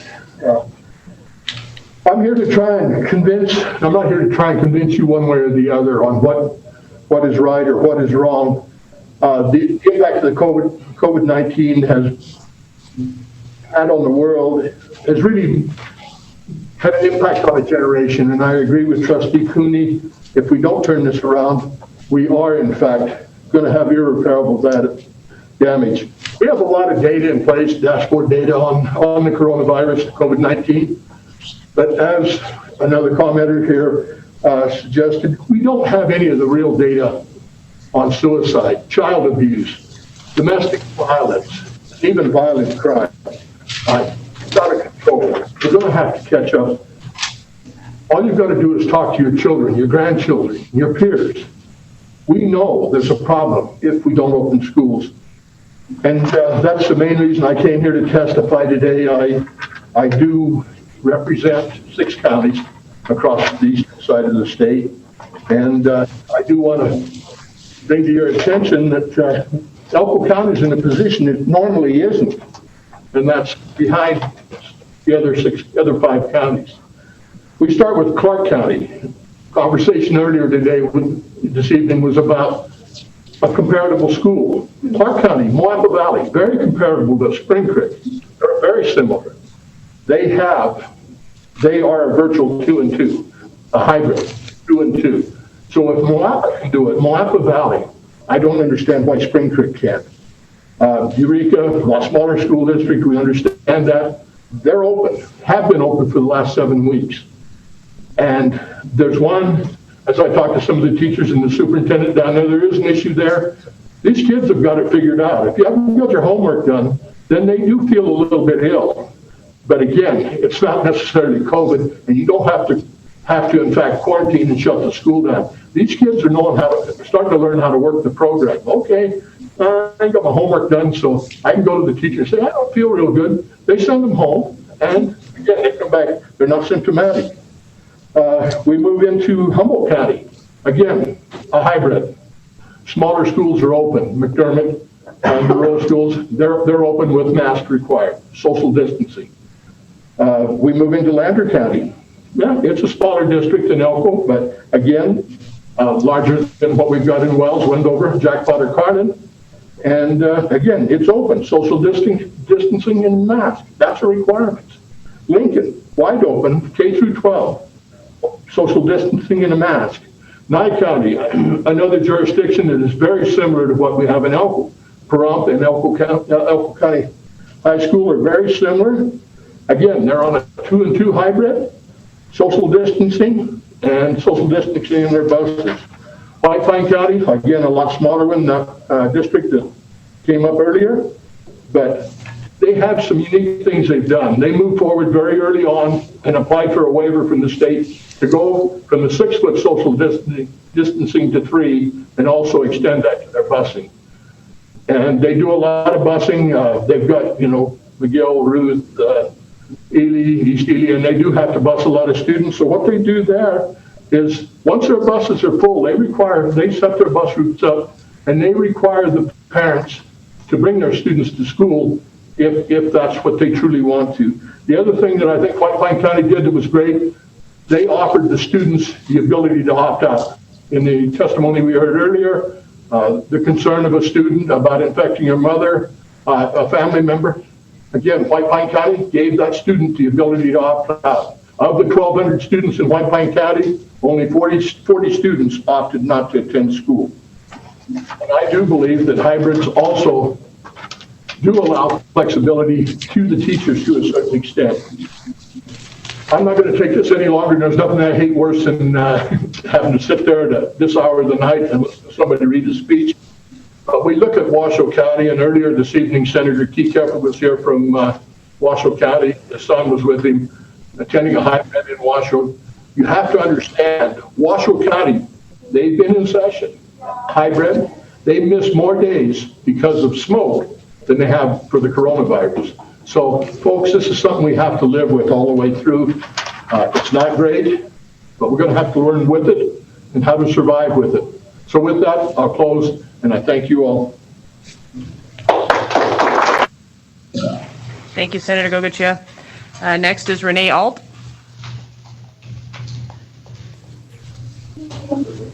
Okay. Thank you for the opportunity to speak tonight. I've gone back and forth so much with what I wanted to say after hearing everything tonight. I'm just going to go ahead and read my speech. I think that would be the easiest way to get through it. But my name is Renee Alt. I'm here hopefully to be a voice for a lot of people that I've heard from in the community, parents and their children that are struggling with distance learning, and I'm thinking probably with this hybrid model that we're proposing tonight.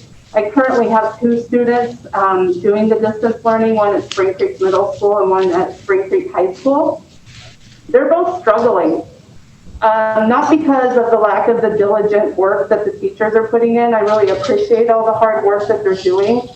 It takes a tremendous effort, and I'm grateful and thankful for that. And it's also not because of the lack of hard work on my part or their part. We're all working really hard for this, but mainly just because distance learning doesn't work for kids. It's not how they learn best, sitting in front of a screen. I'm going to share a little bit more on some stories that I got from families in a minute, but I wanted to start with a thought about that I've been sending over to the board over the last 3 meetings. And I haven't gotten a lot of feedback on it, but I really wanted to ask what would be actual repercussions if the Elko County School District were to actually open. Would there be legal ramifications, or worst case scenario, the health department would just shut us back down and we're right back to where we currently are, doing distance learning in front of a screen? Why not just take the chance, because it's very obvious that our community wants us to do that, our parents want us to do that, the people want us to do that out here in the community. So let's open up schools. It's important that the Elko County School District opens for these families and for our children. I've asked a question on Facebook that a few of you may have seen. It says, how are your kids really doing with distance learning? This I asked on my own personal Facebook page and on the Elko Spring Creek Families and Communities Unite page. I got 35 responses and permission to share the following from everyone that I'm going to share on. My own personal son, who is a straight A student and NGT, is currently failing. He's in 6th grade. He was in the top of his class. Now he's failing. He doesn't care to continue. He doesn't want to check in with his teachers. He doesn't get special attention because he's not on an IEP. And there's nothing more I can do. I have from someone... Sorry, Renee. Renee, I'm going to interrupt you for just a minute. If you are giving comments from other people, you'll need to also give their names, because that would be their public comment. Otherwise, you need to just keep it your comments. Okay, and I did get permission from all of these people that I'm going to be sharing from to give their public comment. Don Roberts. And that's fine as long as you share names. The first one was my own son. Don Roberts says, my 7-year-old, who is in 1st grade, is on a computer doing homework from 8:30 to 5. It is ridiculous. I have 3 other of which are in Elko County School District. One is done with school completely by 11 on most days. My 11-year-old daughter cries a lot because she feels lonely. I'm afraid distance learning is leading to depression for her. Janelle Thomas says, my son couldn't care less about returning. I'm not sure what I'll do. I think being out for so long has broken his spirit. I'm worried they've turned him into a recluse. My daughter is dying to go back. Tears almost once a week about missing her friends. Those lessons are foundational. They build on one onto the next. This isn't working. It's such a mess. They've got to stop living in fear. I have a coworker that brings her son to work with her every day just to get through assignments. Emily Elaine says, we only lasted a week and a half. I'm so impressed by every parent and student that's made it this far. It was a flaming train wreck circus. I put over 30 hours myself just getting my kids online. I pulled them out to do homeschooling. Shannon Young says the most common issue with all 4 of my kids is that they lack the motivation to want to share a computer screen all day. Julie Fisher says both my kids were AB students and now F. My kids hate it. Jojo Lewis says mine is only passing 1 class with a C. Her depression is getting worse and we fight constantly about school. Marie Jackson says, mine is struggling. My son, who's a good student, is failing. Even with an IEP and getting extra support, all of my kids are struggling, frustrated, and have meltdowns daily. I'm just going to skip ahead to a couple and get done, but you guys are getting the point that it's not working. Lita says, my 5th grader with a 504 plan has yet to even meet, the teachers have yet to even meet my son. I feel it's really important to look at our situation locally, because right now there's a huge community of people that are out there doing their best for our kids. And unfortunately, it's not our schools. Our kids are always in the community together. They're going to practices. They're going to today's line here is the superb defender. Go Glover.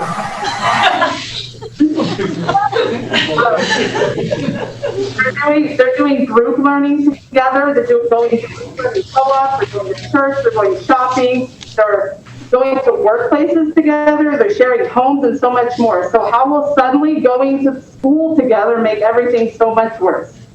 Let's do what the majority of us feel is best for our children, and it's also their 14th Amendment right, and give them the education that they deserve and need, and where they need it. Please listen to your community.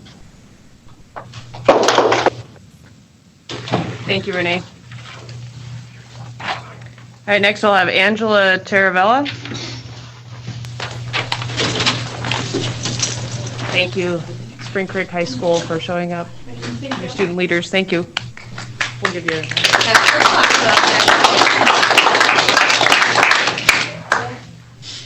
Hi there, my name is Angela Taravella. I have 2 children in the Oakland County School District, both of which are at Forever. I have heard a lot of these meetings have been mostly aimed about the logistics about going back to school. I have heard from parents and our senator tonight about the mental health. That's the first time I've heard about it. My 9-year-old, since the second day of school, has been struggling, and I have been asking for help from her teachers, for the school, and the district, and gotten nothing. Her teacher has been amazing in doing what she can, but she needs more. She needs to be with her class. She needs to be with the teacher. Anyone who knows my child knows that she is the most bubbly person. She lights up the room. She's the center of attention. She's a social butterfly, and she is drowning, absolutely drowning.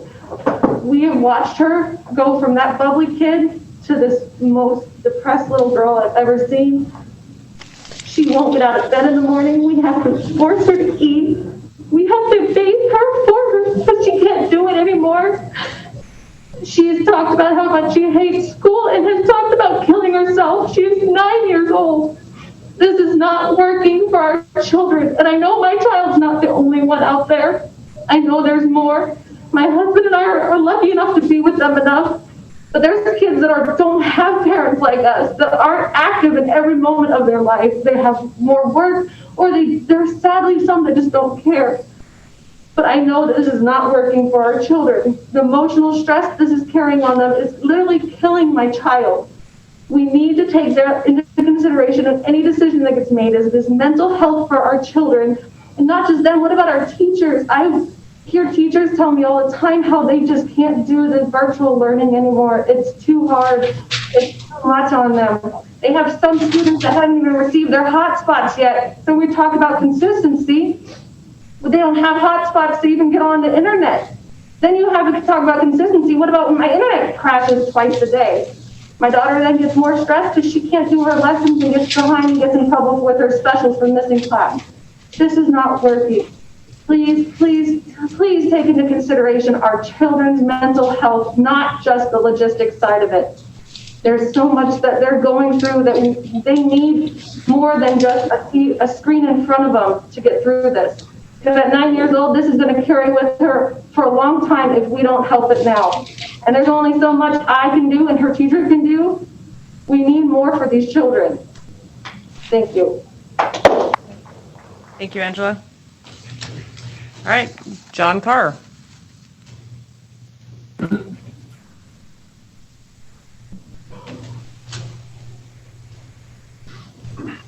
I think we were all part of this action committee that's been brought up. So I want to kind of address that first. I think we were brought in kind of more to ask questions because the community was confused. This was never about telling the school board that we somehow authority over you and tell you what to do. That was never the intention. That was never my point. So I just want to make sure that's clear out there. I think some of the confusion was even tonight, I'll just use Southside as an example. Yeah, they called out students, well, but not Southside. Let's use the elementary schools in Spring Creek and Elko. They called about a hybrid model, but never asked, well, what kind of a hybrid model? The parents were never asked, you want an A, B, like as in come Monday, and then the other kids come Tuesday. They were not asked the difference between coming in the morning and then in the afternoon. So the public's been very confused on that and how to even give their input for what's going on. There was a lot of talk about busing. Let's use that example. We have to do busing. Well, I never heard, well, maybe the parents could actually take their kids and we don't have to have busing during this. And the reason I'm using that example, the hybrid model at now north side, south side, whatever, maybe parents can do the A model on Monday, the B model on Tuesday, but they can't do the A, B in one day. I think for kids, it's best to do the A, B in one day, but maybe parents can't logistically do that. That kind of stuff was never asked. So I think too much emphasis was on the busing and too many of the camps in that example, but then not getting the public input on others. Public will adapt if you guys give them a chance. Second, I'm more hammering the cause on K-4. There's a lot more health out there than we realize. When I was on the school board 13 years, I think one of the biggest statistics was 4th grade reading is how they determine on building prisons. That may sound silly, but basically if kids can't read and write math by the time they're in 4th, 5th, 6th grade, they don't gain it back. A very, very low percentage ever makes up for that. So I didn't really question the high schools as much on their plans just because I haven't studied it, but the K-4, I think you're making a mistake even going the hybrid. I think you have to go all the way back. These kids will never recover. I think we're also forgetting that Nevada is not high in the nation, and I think unfortunately Elko County is not tops in Nevada either on top of that. I've even had, I've heard doctors say examples of COVID, I wouldn't have my kid go there. Well, we've also forgot about optometrists saying, what is this doing to our kids with these little notepads, the high intensity indoor light? How many kids are now going to be nearsighted in 10 years? How many may have retinal damage past that? Not an optometrist, not trying to say I am, but I think you need to look at all of those. But especially the K-4 group, that young body, that young mind still growing, I think we need to relook at that. Other than that, it's a tough decision, and it was never our intent to try to force you to do something. It was a lack of information out in the public, and people were crying for that information. So thank you, guys. Thank you, John. Lexi Cox?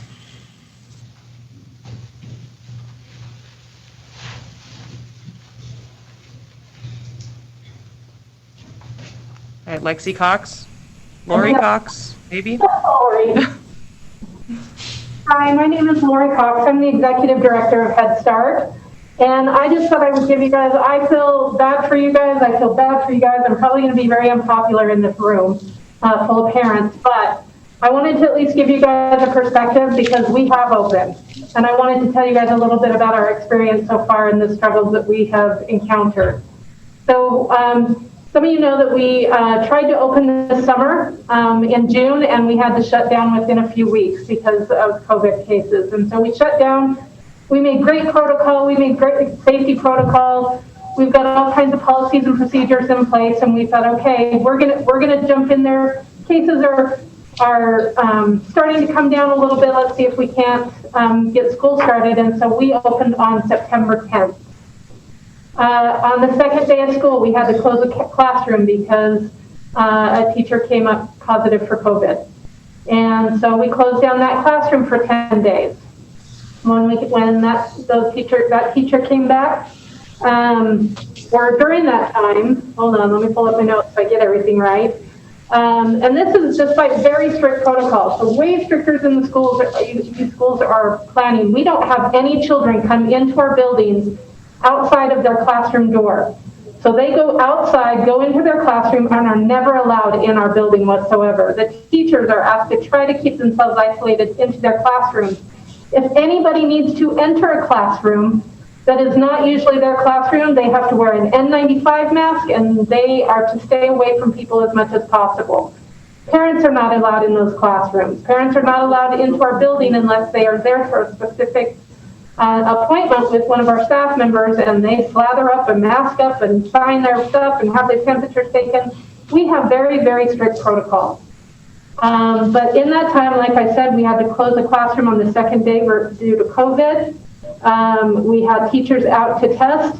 And then we had so many teachers affected by this that we had to close another classroom because we didn't have coverage. We finally got everything back in place, everything sanitized, got everybody back into the classrooms, and 4 days later we had to close our entire golf course center, which is 60 kids, because of a child case and a teacher case. And because the child case has been in the classroom all week with COVID, they had siblings in almost every child in that classroom had siblings in almost every other classroom. The exposure was long enough, we felt we needed to close down the entire center. In that time, we had 4 teachers tested. Luckily, they all came back negative. We got things started up yesterday. 2 teachers came down with symptoms. One of them is positive, and I've got 5 more teachers being tested. So luckily, we have not had to close a classroom yet, but if any one of those 5 teachers comes up positive in the test tomorrow and Thursday, we will have to probably close that entire center again. That means we have been closed more than we've been open for several of these classrooms. I have one teacher who has tested 4 times. She's on her 4th test in just 4 weeks. We've only been open 4 weeks, and that is with really high protocol, and this is with little kids who don't necessarily have symptoms. So in the past 4 weeks altogether, we have had 5 teachers test positive and 2 children, and that's even with most children not even being tested. So I just want you guys to really understand the realities of this. One of my teachers who tested positive is really sick, like really, really, really sick. Her husband just got tested positive. He is incredibly immunocompromised. I am terrified. I know that she didn't necessarily catch it at our school. She could have caught it anywhere, but it doesn't matter. If there's any chance that I have put her or her husband in mortal danger, that's a pressure that you guys have not experienced yet. And I tell you, sorry, it's debilitating a little bit. It is really hard to know that you have put your teachers in this kind of a position, that they are putting their lives on the line for these kids. So we work with the most vulnerable of the most vulnerable in our community. We want those kids in class. The best place for many of our children is to be in our center. It is the safest place. It is the place where they are getting instruction and getting that small head start or catch up. We know more than anywhere else probably in the community, our kids need to be at our center, but we are really taking the lives of our teachers in our hands and saying, sorry, but all these kids are more important than your life or your partner's life or your children's life. So please understand that I do understand every single person in here, but none of you have had yet to stand or be on the phone with somebody knowing that they are sick, and you may partly be responsible for that. That's really, really a hard place to be in. So please think of these things. I don't envy your decision in any way, shape, or form. I do know I ran a graduate degree program online for 5 years at Westminster College. These things can be done very well. It is really, really hard, but they can be. It's not going to be done overnight, but like I said, I'm coming from my perspective as an administrator and a director, and watching my teachers suffer for my decision to bring kids back into the classroom. So thank you. Thank you, Ms. Cox. Mr. Hoffman, Lee Hoffman.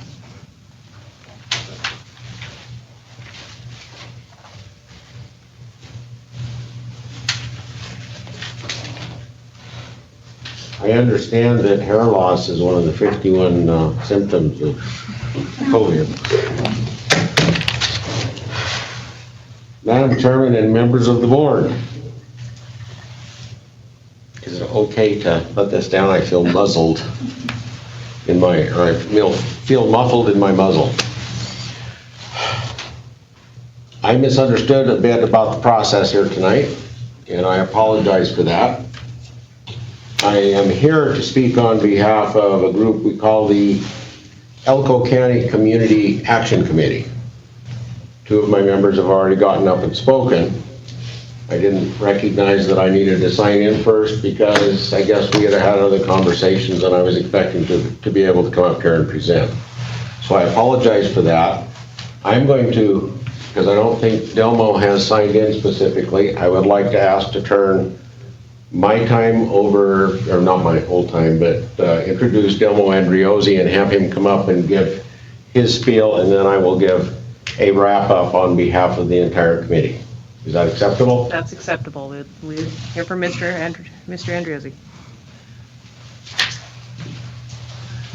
Thank you, Madam President, and the members of the Elko County School District Board of Trustees. Thank you for having me here today. Just wanted to talk about a few items and then a little bit of personal thoughts that I wanted to share with you. There's a lot going on, a lot of different things. I hear, I know more about these directives than I ever wanted to know. I know them inside and out, upside down, and I'm encouraged to hear that, that a lot of the folks are looking at Directive 28, which is directly related to the schools. I do know there also is a provision within Directive 28, which I didn't hear any discussion about tonight, that allows for variances. And I'm not saying a variance is the primary way to go, but sometimes you have a difficulty that's too difficult to manage, and that's what variances are for. So I would just encourage the board to look at Directive 28 and understand that variance procedure, because the state school board can allow variances in certain circumstances. So the first thing I want to do on a very high level, I just want to hit on some statistical things that are from the CDC about the negative effects on children for not being in the classroom. Across the nation, we're seeing child abuse cases on the rise, suicide rates are on the rise, youth drug and alcohol abuse is on the rise, anxiety disorder, we're hearing a lot of those things tonight. Children falling behind academically or falling through the cracks or whatever you want to call it. And I truly do believe that this loss of intellectual timing, you can't get to Algebra 2 until you go to Algebra 1 or pre-math. There's building blocks. There's building blocks. And I think that if we don't get through all those building blocks, that some of these things can be generational. I mean, I really feel like that intellectual loss, literally, and it doesn't matter if it's just one person or the nation. That is if we're talking about that everybody's slow across the nation, we want to be the best nation in the world, man. So we got to produce the best thinkers. So I really do believe that is generational. Part of the CDC things, it talks about the important part of the school infrastructure in the communities, providing safe, supportive learning environments for students. They employ teachers. I think we have over 1,000 teachers that are employed right here in Elko County School District, and other staff. They enable parents and guardians and caregivers to work. Schools provide critical services that help meet the needs of children and families, especially those who are disadvantaged. Through supporting the development of social and emotional skills, creating a safe environment for learning, identifying and addressing neglect and abuse, fulfilling nutritional needs, facilitating physical activities. Reopening the schools creates opportunity to invest in the education, well-being, and the future of our greatest assets, our children, while taking every precaution to protect students, teachers, staff, and their families. I would like to give a few additional personal thoughts. Our teachers, without a doubt, are a national treasure. And I'm speaking from the lens of an at-risk student. I can verify and value the impact that teachers had on me personally in developing me and my foundation. And it takes very special people to have the skills to teach and mold our children. Our educational system is vitally important to all of us. It's our way of life, it's our society. We talked a little bit about transparency, and I think that I really want to talk about that for just a second. I know that there's work going on behind the scenes, but that work is not readily accessible or apparent. Transparency has always been important, but these are unusual times. I believe that all of us, in all levels of government, need to be vigilantly deliberate to be transparent, especially in regard to COVID plans. We've heard a couple of people talk about they're not sure about what's going on, and the same thing. So there's a lot of misinformation, a lot of confusion, and I'm not perfect at the county either. We're not perfect. We're just trying to do the best we can. I think that we all can do better in the form of transparency. I look on the agenda tonight, on some of the other agenda items, there's attachments. On this particular item, there's no attachments for these plans that I could read first before it was presented here tonight. So again, those types of things I think would be very helpful. I know this isn't easy. The truth is, I doubt any one of you thought that you'd be faced with such a heavy burden when you took your oath of office. But rest assured, you're here fulfilling your obligation to the voters who entrusted you with this position that you hold. It's a tough time to be an elected official. Actually, I think it's a tough time for everybody. Teachers, doctors, nurses, police officers, every walk of life. It is a tough, tough time. There's a whole lot of noise and confusion and conflicts, and you're challenged to sift through all of that and weigh your decisions. Every decision leads to a different outcome, and it's very apparent to me that the current direction isn't working. It's not preventing the spread of the disease, and I suspect it's failing our kids. And so we've heard this many times tonight. The schools have been closed, and we still have infection rates. People are still getting sick. It's real. People are going to the grocery stores. You could have a transmission there.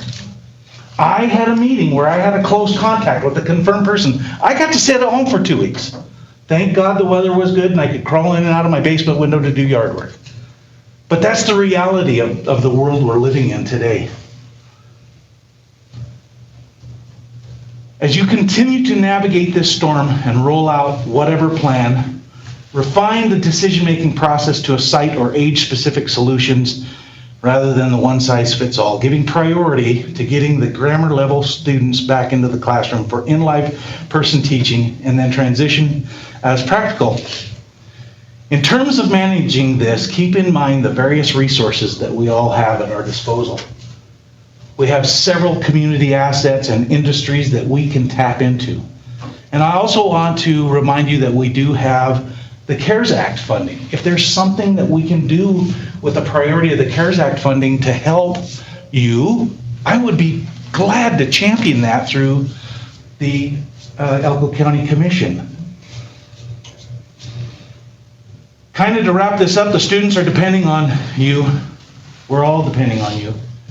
Any rollout's not going to be perfect. Course corrections may be necessary, and they'll be likely. The way you deliver services it's not going to look much the same as it did 10 months ago. I mean, look around here. Look at what we're all wearing masks. We're all socially distanced. You've been to the grocery store. Nothing's going to look the same. We just have to adjust. Our counties and cities have been working really hard to manage the pandemic the best that we can, doing everything we can to keep people working and keeping our economy ticking. As we've seen, closing things doesn't prevent the community from catching the COVID, but we need to be smart. We need to work hard, thoughtful, deliberate manner to best manage the circumstances for the best outcomes to open and remain open. Extended closures are not sustainable. We need to be realistic in all our decisions, or we risk that the cure becomes more or worse than the disease itself. I don't want to downplay the reality of this disease, especially to those that we've lost. We've lost 11 Elko County residents. And 11 is too many. But in perspective, we've lost 11 people to suicide year to date. 22 last year. And we're not putting the same efforts into solving that horrific statistic that we have in Elko County. So again, thank you, Madam President, for the opportunity to speak to you guys tonight. I appreciate this opportunity. I want you to know that you're not alone. We're in this together, and I'm here to help in any way that I can. Thank you, Mr. Andrew. You could have saved me some notes. All right, Mr. Hoffman. Thank you again. In a couple of minutes, I have a statement from Elko Mayor Reese Keener, and I believe you have a letter that you've probably received from Congressman Mark Amaday. I would still like to read that into the record, if I may, here in a few moments. You almost said this very well. We didn't come here tonight to criticize or harangue or demand. We're really just a group of your constituents approaching you with an appeal that I will get to in a moment that only you can act on. We respect the difficult position that you and your staff are in, and we want to help you help our children and our community. There was an Elko Daily Free Press headline in today's paper that said, "Coalition to present plans for reopening county classrooms." I believe that referred to our little committee here. And that headline was very misleading. Because although we can help come up with solutions, suggestions, and options to specific issues, only you can come up with complete plans. And you've seen a fair amount of detail around plans from your staff tonight. We are really here to help you find answers to the exceptionally large problems facing all of you and facing all of us.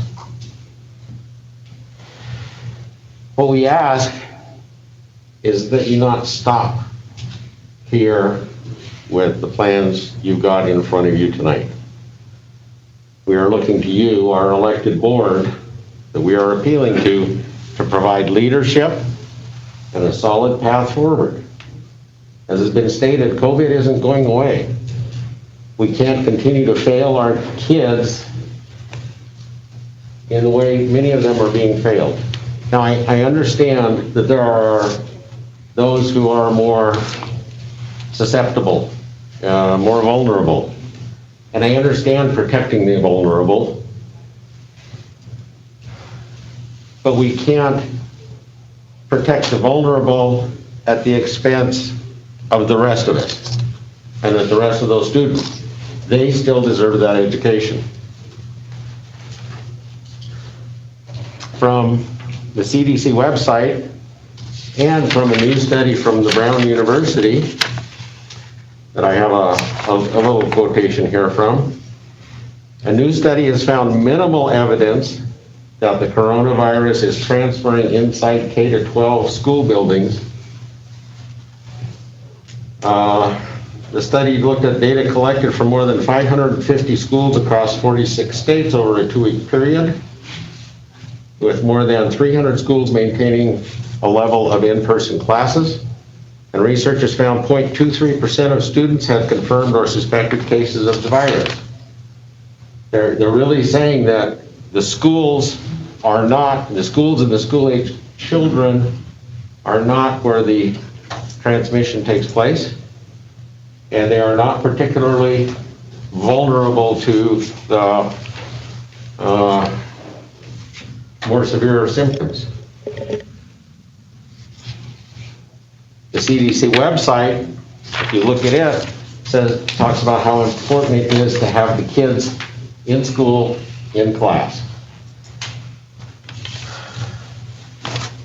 So if I could for just a moment, Mayor Keener asked me to read this letter into the record. Dear School Board of Trustees, I apologize that I cannot be here this evening to participate in person as I have a city council meeting currently in progress. It might be over by now. Call them out. We are engaging your board this evening because the community has spoken very loudly to elected officials at all levels. The public is demanding that the district resume in-class instruction. While not unanimous, the overwhelming input that I've received is in favor of ditching the distance learning and transitioning to back to school where students belong. Academically, our students are falling farther behind each day that they are out of the classroom. Some kids have, quote, slipped through the cracks, end quote, and are not participating at all for a variety of reasons. Pediatricians have reported an increase in child abuse and accidental injuries during school closures. The longer that the distance learning model persists, the greater the damage will be. The school closures have wreaked havoc on the district's enrollment as parents have sought other educational alternatives.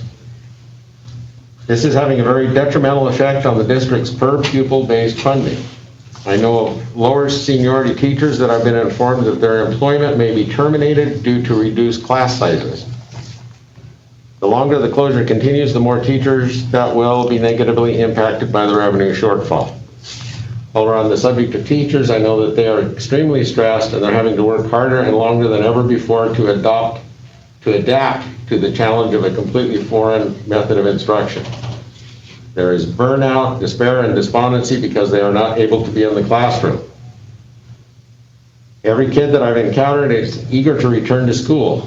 Distance learning is not effective for elementary level instruction and is exacting a psychological toll on students, parents, families, and employers as everyone has had to make radical changes to adapt to this non-sustainable model. Lower income families have been impacted disproportionately as they have had to choose between their jobs or staying home to watch over and assist their children with instruction. Out of economic necessity, some parents don't have the option of skipping work, leaving some kids home alone without parental supervision. There are risks associated with virtually every choice that a board makes. I believe there's a greater risk associated with continued closure versus reopening. If the board waits until a perfect plan is developed, we may still be talking about reopening well into 2021. I hesitate to involve myself in another board's business, but in this case, on behalf of the community and the unique circumstances, I feel compelled to do so. We are approaching your board in a spirit of cooperation, absent of any hidden agendas. My conviction is that it's time for the Board of Trustees to move deliberately forward with resolve to support a reopening strategy and timeline tonight. Respectfully, Reese Keener, Mayor, City of Elko. Then from Congressman Amodei. I'll leave out the address here at the top.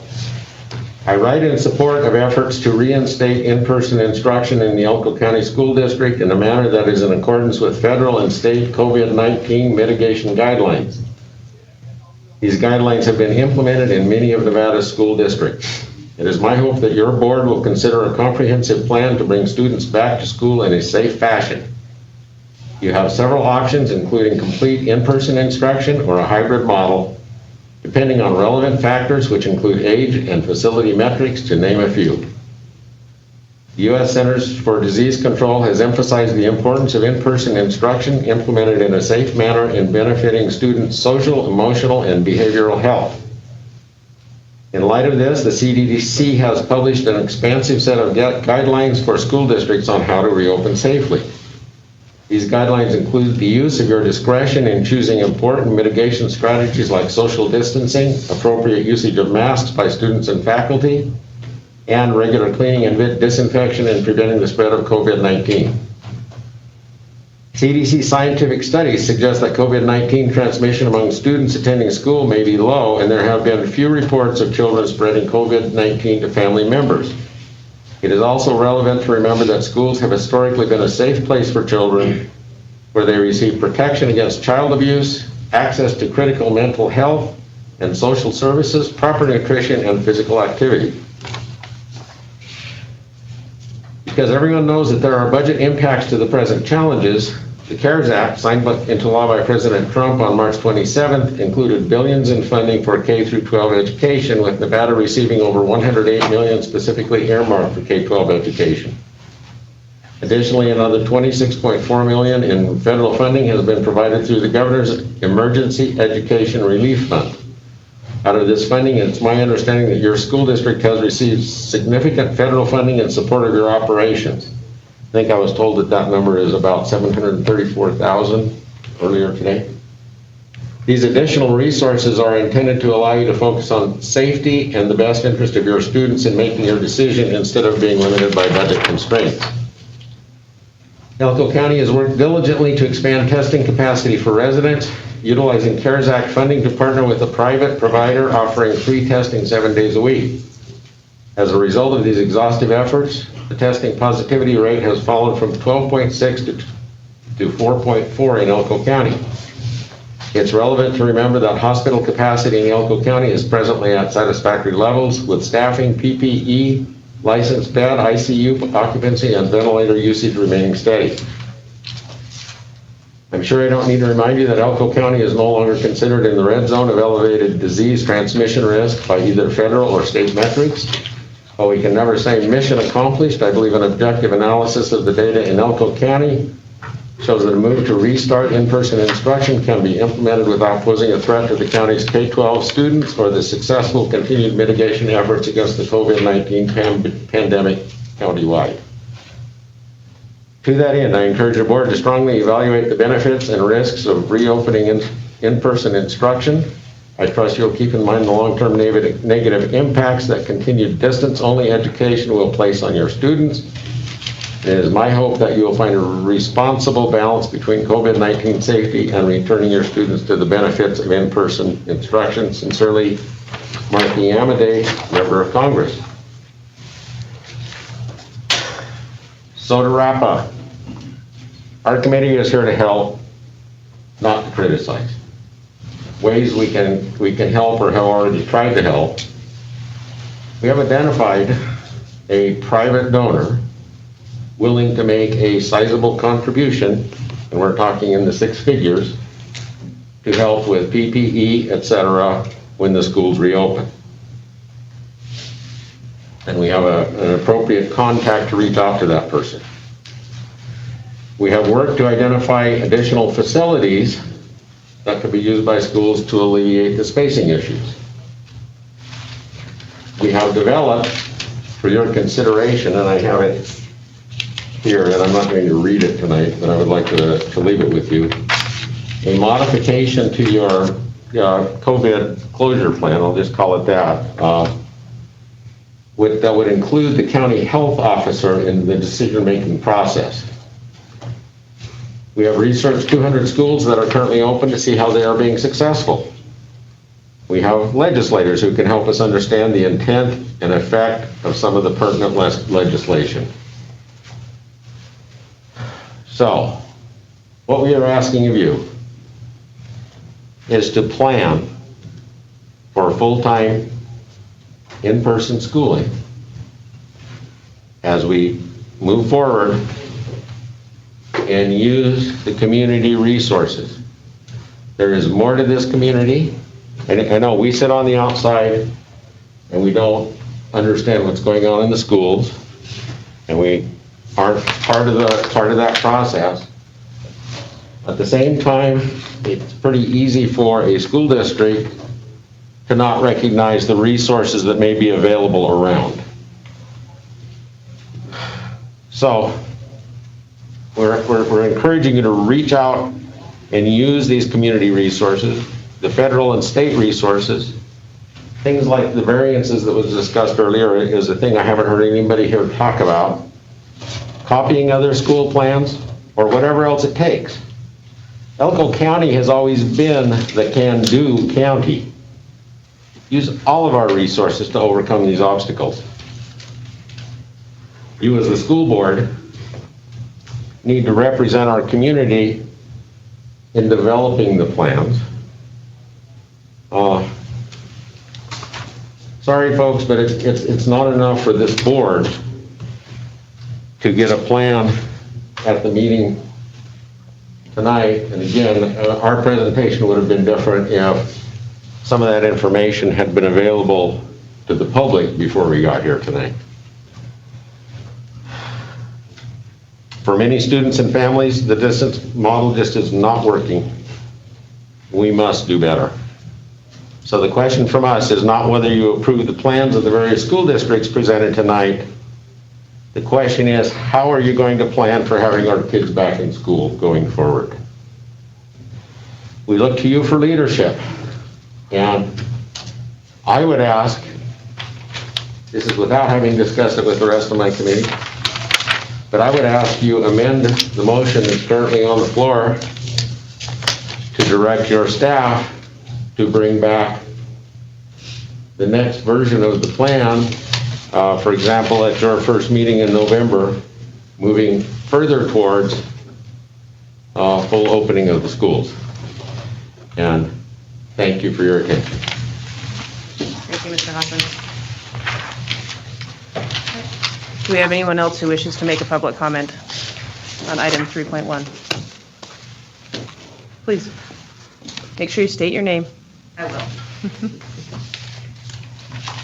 Kristen Birdsell, I didn't plan on saying anything, but after hearing several other parents talk, I thought I would maybe just give another perspective of what my particular situation is. So I'm a parent of two kids, a 5th and 6th grader, and I also teach at the high school.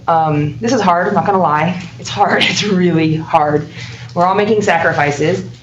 I'm currently making a sacrifice to my own education. I was in the middle of a master's when all this happened, that I'm probably gonna have to extend an entire term with all the money and everything else that goes with that, because you want transparency of what I'm doing every day? I'm working 10 to 12 hours a day, 7 days a week right now to just manage, to get stuff for my kids.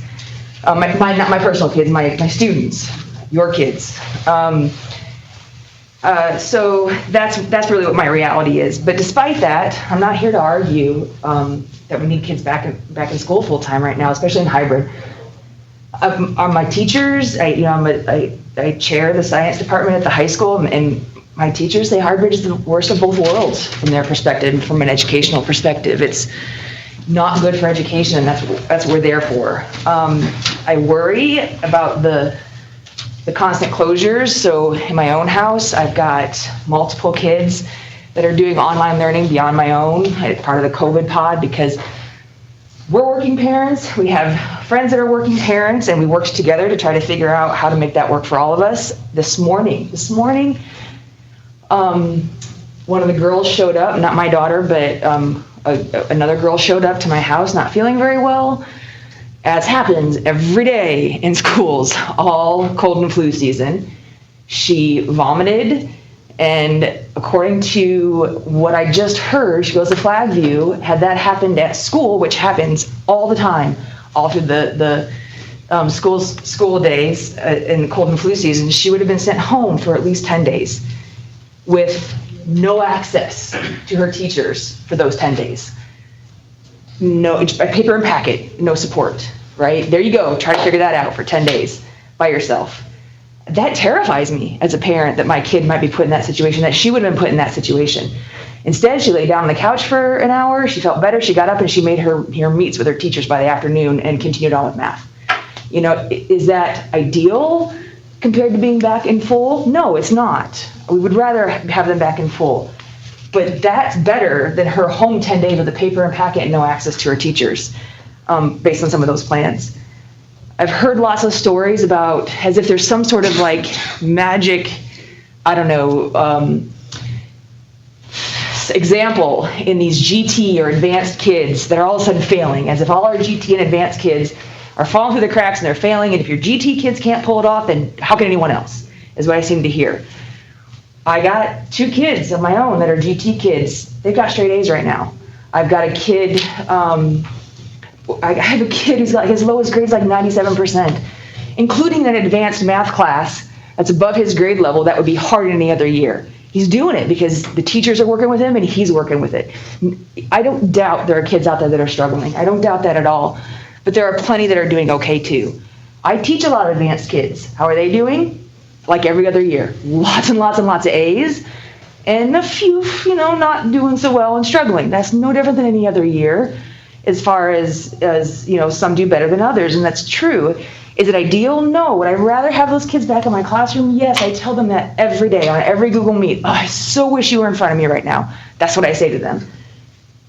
But having them in my classroom for 45 minutes once a week doesn't help with any of the things that we're struggling with. It just doesn't. I really don't believe it does. And they are learning,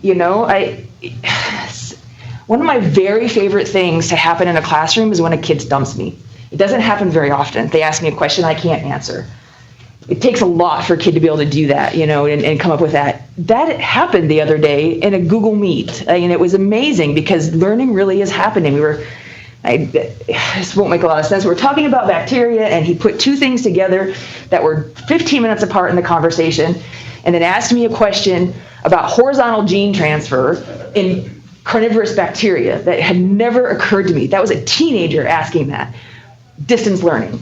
And I was like, I have no idea. Maybe I don't know if that's a thing, but that's amazing to me that these kids are still able to do this distance. So yeah, it's not great, it's not perfect, but there is learning going on, and there are teachers working really hard, and there are students who are being successful. And I'm not sure that this open, closed, lack of consistency, change your teacher, go someplace else, stay home because you didn't feel well this morning. Oh, your parent didn't fill out your thing, and now you've got a sore throat, so now you're gone for 10 days. It is not the consistency these kids need. So that's all I wanted to say. Thank you, Kristen. Anyone else?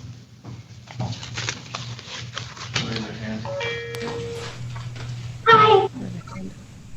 Oh, okay, go ahead. I'm Kelsey McCullough.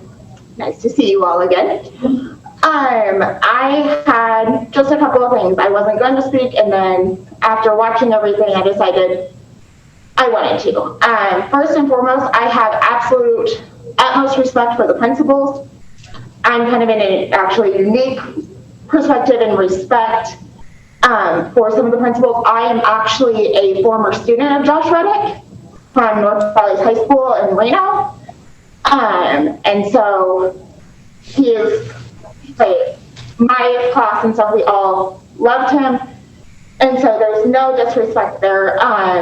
My issue comes in when we are talking about reopening and we keep talking about elementary. For some reason, preschool always is forgotten in this conversation. And they are a part of the district. They are a part of the elementary, but everything tonight has been K through, without talking about preschool. So I'm going to talk about preschool for a moment. Preschool's happening. My son goes to Liberty Peak, and it's actually going very well. We go half the amount of time, so he goes 2 days a week instead of 4. Would I like him to be there 4 days a week? Absolutely, because there are things that I feel he's missing, and we have to have homework in preschool, which is not my favorite. But it's working. People want to talk about that if we open schools, we're going to have problems with masks. 3, 4, and 5-year-olds are wearing masks in preschool without any issues. And so if my 5-year-old can do it, I'm a little confused as how a high school student is going to have that problem. Also, just to kind of reiterate what other people have been saying, we have been together since COVID started. So putting us back together in school isn't necessarily that different. I'm sitting here with Janae and Katie, who my child has played and been around their children since the beginning. And that's purely because of the logistics of it. Parents helping other parents, and the simple fact that we know that children have to have that social interaction, and when they can't go to school, we have to create it somehow. I, again, do not envy your guys' decision, and I hope you don't feel like you've been bullied into anything. However, there has been such a lack of communication. Earlier this week or last week on Facebook, there was a post that said the school district is deciding, and this is what they want to do. They want to open elementary. They want middle school to go A, B, high school to go virtual 2 days and then an ABC schedule. People then jumped on there and said, oh no. That's not what's happening. Because of open meeting laws, the school board can't say things like this. And yet we come here and that is word for word what has been said. So I know it's been a continuous issue of the rumor mill in Elko is very, very, very strong, and social media, without a doubt, does not help the rumor mill. But when people are saying, like, this is what's going to happen, and then people are saying, oh no, that's not what's happening. Like, we don't really know until we know. And then we get here and that is what's happening. I think from a community standpoint, it makes you guys kind of look shady. And with the election coming up and the fact that you guys are all elected officials, people are not going to forget how this looks. And they're not going to forget how all of this has been handled, good, bad, or indifferent. And so as a parent, I would greatly like to know more ahead of time. Like the gentleman before me said, if we would have had these, like what the reopening plan was going to look like coming into this, I think a lot of questions would be answered, because already on Facebook, there's already rumors starting that this school's doing this and this school's doing this, and you guys haven't voted on anything yet. So I just wanted to give you a little bit of what preschool looks like, but also coming from a community member standpoint, where people feel like the cracks are forming, and maybe give you guys some ideas on how to seal some of those cracks. Thank you. Thank you, Kelsey. Who's that? Kelsey who? McCullough. McCullough. She's visited us a few times about preschool. Oh, Great. Anyone else? All right. We have a motion on the floor. Is there any other discussion from the board following public comment? Well, now I got tons. Okay. Got so many papers here and stuff, but I'll wait Fire away. if anybody else has, because I have too much. I just wanted a clarification on the motion again. So are you saying in your motion that beginning November 2nd, the administrators would implement their plans as they see fit and when they see fit? Is that what your They motion can is? roll out the plans they presented tonight at the date they feel comfortable, but no earlier than November 2nd. So in your motion then, they could roll out their plan in January?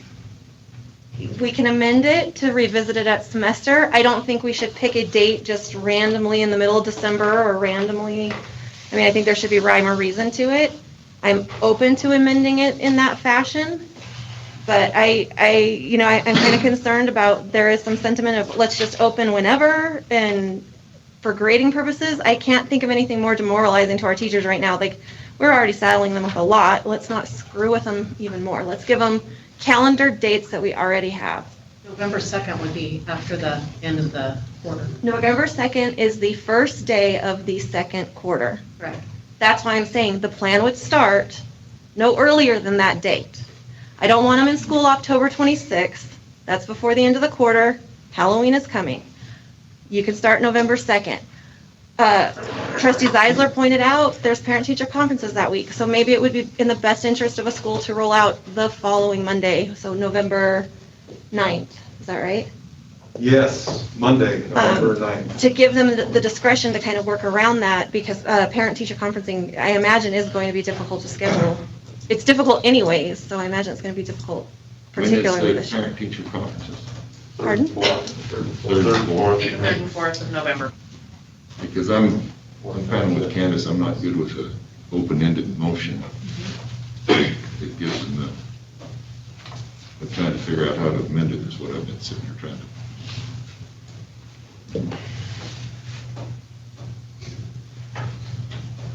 With some of You the could other amend it comments. to have you can have no earlier than November 2nd, no later than whatever the last day of the semester is.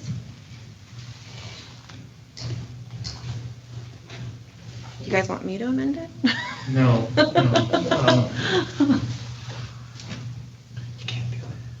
I do have a problem with it dragging on. And with public comment and just thinking,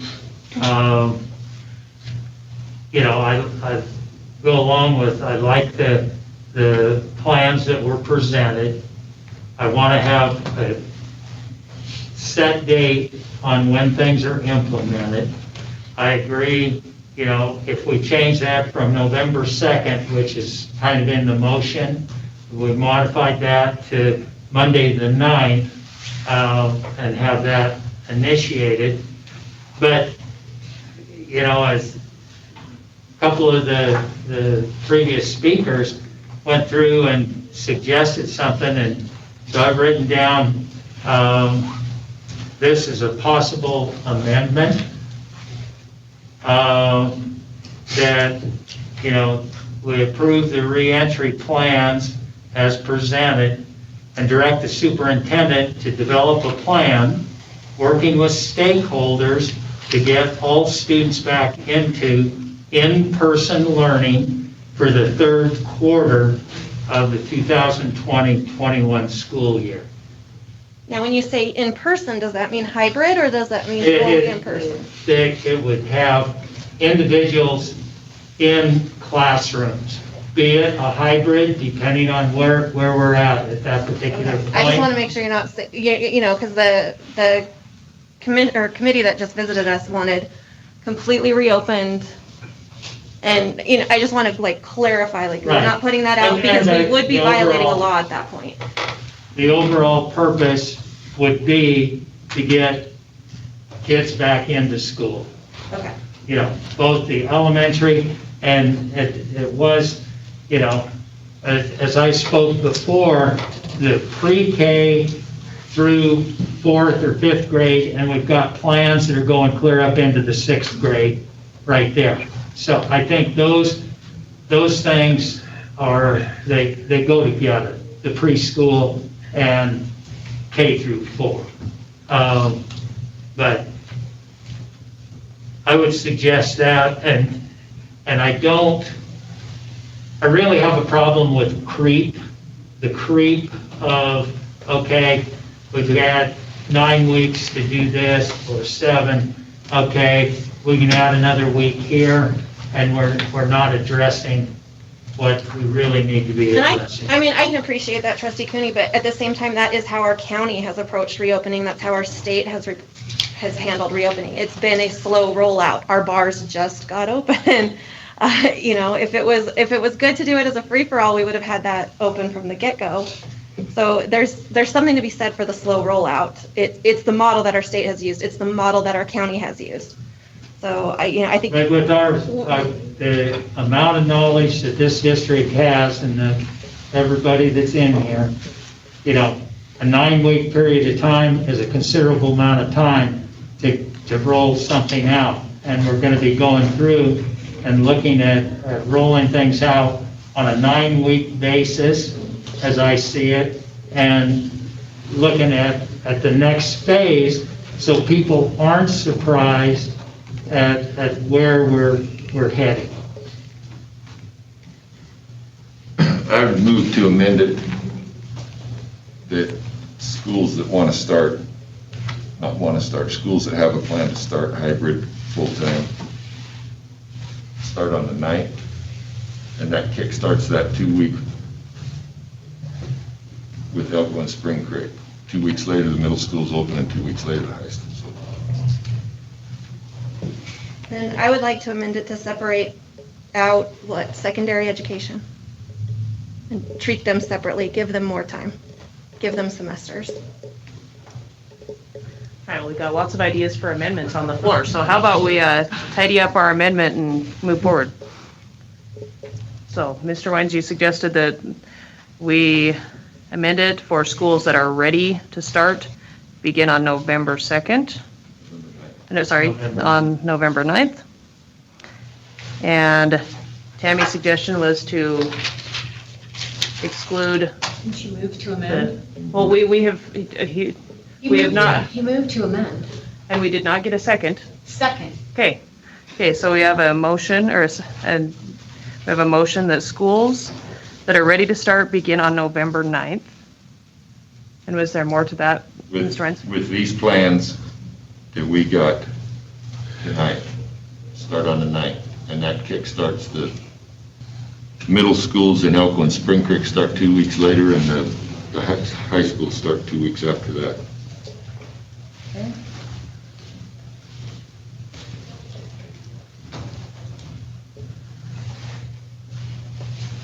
All right, just to look at the calendar, when are we off for winter break? I don't have that calendar right in front of me. I do, I'll get it. December 18th. 18th is the last. December 18th is the last day, so that would put the high schools in for 2 weeks prior to Christmas break. Spring Creek and Elko High School. And what is the last day of the semester? 23rd of January, or 22nd of January. 22nd. Okay, I think it's important we have those dates in mind as we're discussing.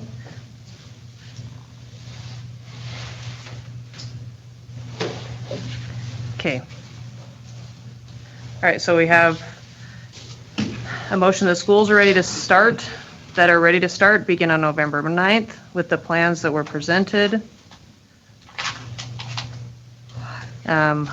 With rollout every 2 weeks, With the middle school and the high schools in Elko and Spring Creek.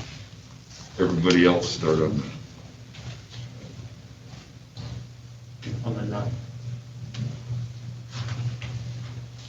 Okay, I'm just making sure I have it written down right. Do we have to qualify what it means, ready to start?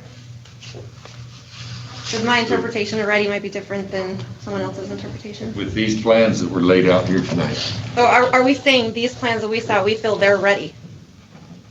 We're good with them? They have several weeks to get them ready. Well, there's a difference between getting ready and being ready, and I think Ira's motion is implying that they're ready to go now. And if they're ready to go now, today, they have to open November 9th. But none of the administrators had the luxury of saying, my plan's not ready today. So I think we need to kind of clarify that a little bit, because some administrators might want to tweak on things and maybe they aren't quite as ready.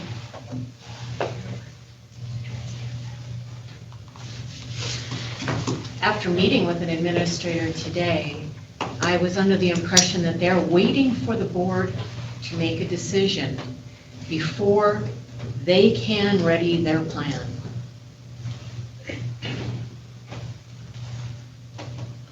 And that's probably just shitty direction from us, isn't it? I mean, we put them in that spot.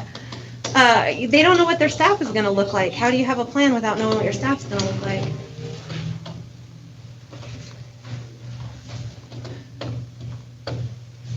Okay, time to discuss, huh? Of course, please discuss. So that's the amendment, right? So that is our amendment. Okay, so my discussion is going to cover the amendment as well as the main motion too. So first of all, I'm thinking that we probably should get a legal opinion, and I don't like the implication that we're supposed to be lawyers up here and know that there's some sort of variance in Directive 028. So we should probably get a legal opinion from Rob, and I know Rob's listening, so thanks for staying up late, Rob. Excuse me, Mr. Zeisler. Yes, ma'am! For real. Well, you're interrupting me as I'm trying to go through all this I'm trying to information. clarify what you just said. So you want to I'm unclear what you want a legal opinion on. About what the variance would mean for us, since it's part of the directive. What can we do with that variance? Okay, thank you. You're welcome. The other thing I am struggling to understand what world I'm in all of a sudden, where a highly Republican conservative county all of a sudden views government as their savior for emotional issues and for all the ills of the world. Why are teachers being lambasted for that? Doesn't make sense. Especially when the funding in our state has been pulled out from under our teachers and they're expected to do miracles. Amazing. The other assertion is that why can't other counties do, or why can't we do this if other counties are doing this? Are all the master contracts, Ms. President, are all the master contracts in the state of Nevada the same? Absolutely not. Okay? Did Washoe County, for all of you Washoe experts out there, did they go rogue when they adopted their plan? Did they heed the advice of their county health team? They do not. They did not. And what happens if a board goes rogue? It can be replaced. It can be appointed, can't it? If we all get removed, do we know?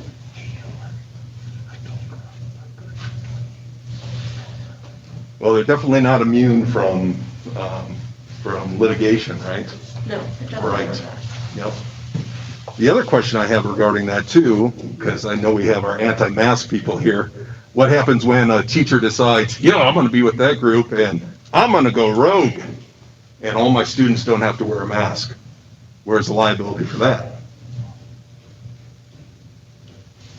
There's no coverage for that teacher, right? Yeah, it's on the teacher. Unless they're a union member, right? Oh, I Then don't know. they may have coverage. I don't know. I'd have to find that out. Okay. What I'm also amazed at is that education is the only realm where people who make pizza or mine think they know everything about education. I don't know why I would go and tell John how to make pizza.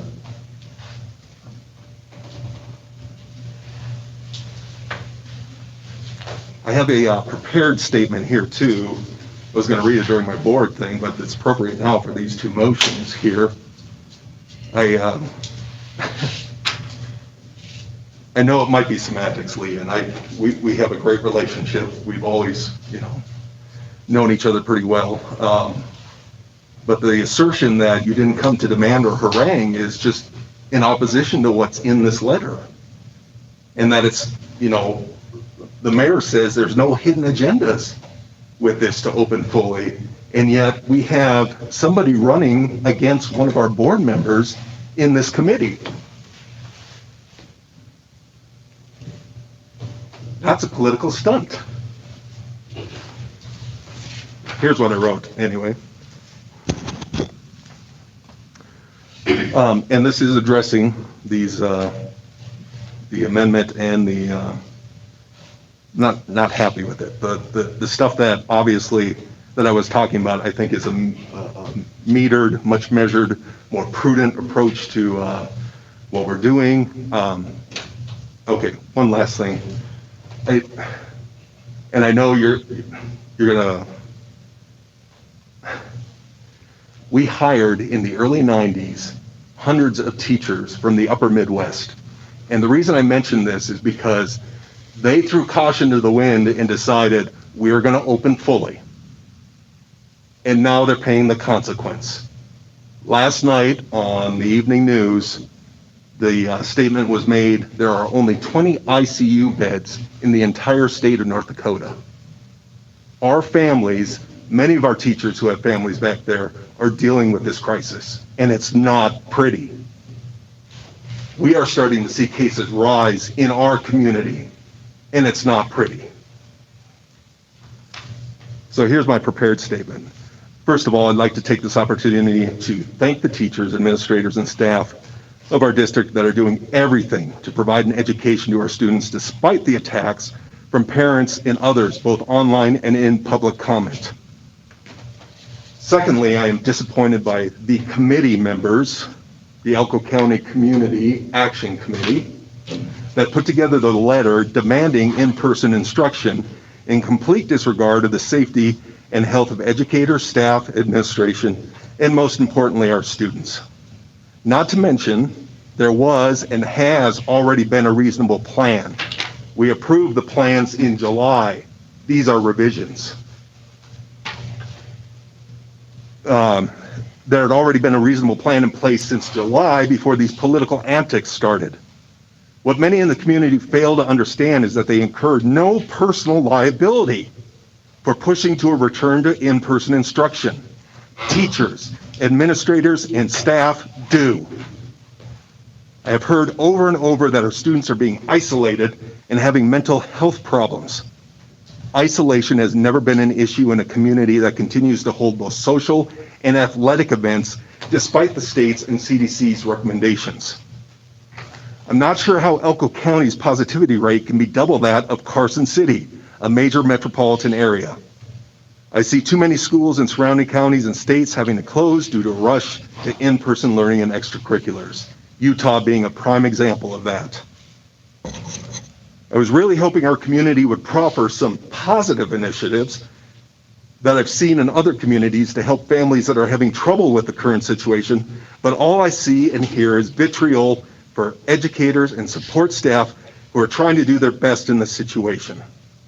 Even back east, I heard a news story about communities coming together, businesses coming together, opening up space for children of their employees to be able to do the work instead of sitting at home.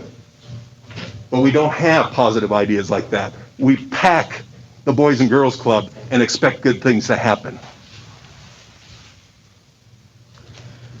I'm disheartened that many of the people who are listed on that committee letter are either good friends or acquaintances that didn't bother contacting me first, the only practicing educator on this board, before developing and sending a letter that is a definite affront to those of us who are practicing educators. I wish you could be privy to all the positive stories that I'm hearing from educators and families alike. One of my former students resisted this model. They have 3 kids. They're saying it's probably one of the best years ever for them. Their kids are accelerated. The conversations I have had with members of this committee have not been productive, other than them mentioning that they wish they would have known the final iteration of this document. I have always had great respect for some of the members listed on that letter, and now I'm questioning the political motives of the committee and their complete disregard for me as someone who's devoted their entire life to the education and ministry of young people in Elko County for 27 years. We currently have some very sick people in the district, and if we did reopen fully, I fear there would be a mass exodus, as we're hearing tonight, of teachers from the district. I can't fathom why our community is so behind a scorched earth philosophy that would cause us to declare financial exigency. You don't want a school. All you want to do is berate us. There's not going to be anything left for students. I'm in favor of reopening, but we need to do it in a responsible, measured manner and not succumb to the whims of a popularity contest that has been argued by trolls on social media.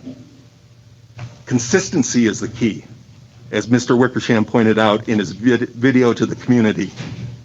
What model will provide the most consistency to our students' education? Opening now is not the answer. And I also want to thank the following entities. This was supposed to be in my, maybe I'll just wait to the board presentation. I know Komatsu and Nui Cannabis are trying to be positive entities in the community and helping us out. Komatsu donated a bunch of PPE instead of holding 6 figures hostage if we don't do what we should tonight, right?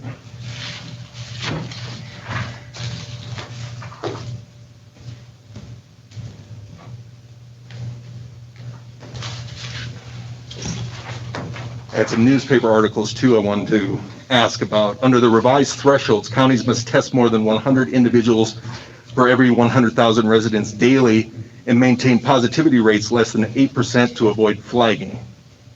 Previously, counties had to test 150. Are we doing that? Do we know?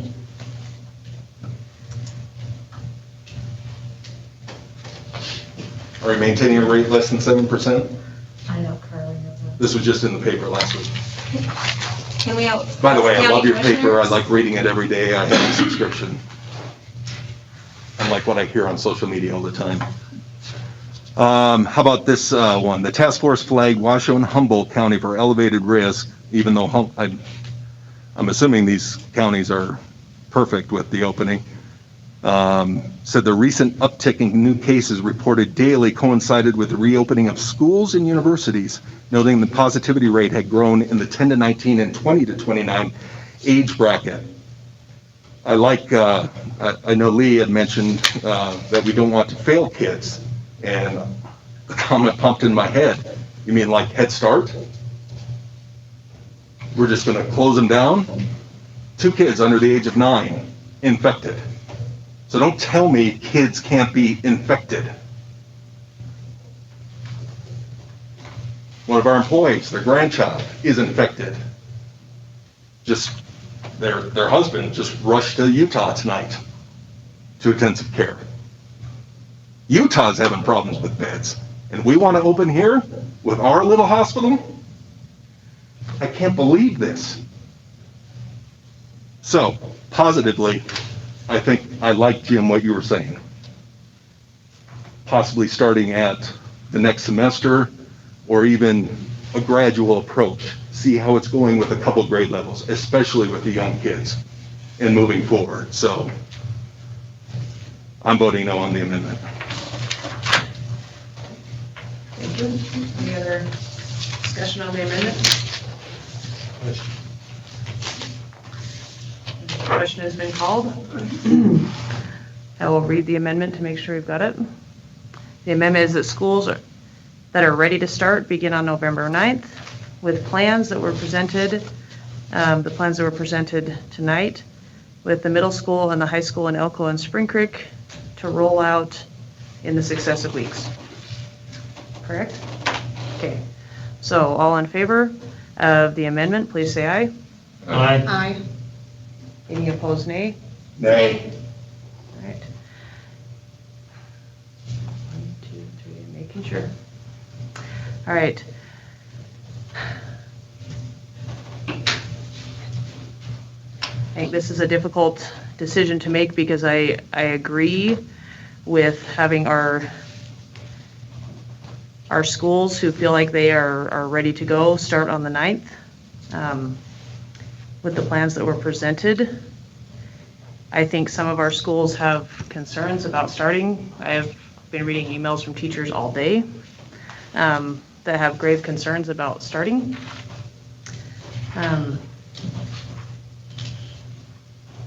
So I will vote nay on the amendment because I think we can do a better job with how we roll this out. And as the board is 3-3, that means that amendment will fail for right now. So that returns us to the motion, which was to accept the modified plans as presented, with discretion given to sites, but no sooner than the 2nd of November. So discussion on that. I know people looked at using the 9th of November instead of the 2nd, but I think we can do better at listening to our schools and following their lead in how they want to reopen. So discussion on the original motion.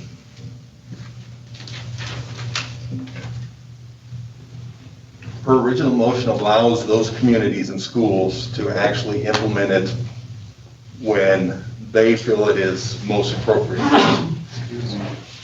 I believe that is the intent. Is that correct? Yeah. Okay.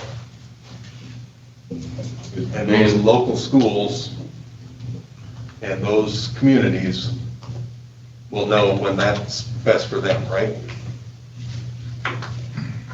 But that could, in theory, be not at all in the 2021 school year. Correct. Being an open-ended motion, they can start when they feel like it. That might be next year. Amended. So then we may need, like Jim had said, at latest by the start of the Third quarter. third quarter, which is the new semester. Yeah. Okay. So we'd be looking at January 25th or something like that.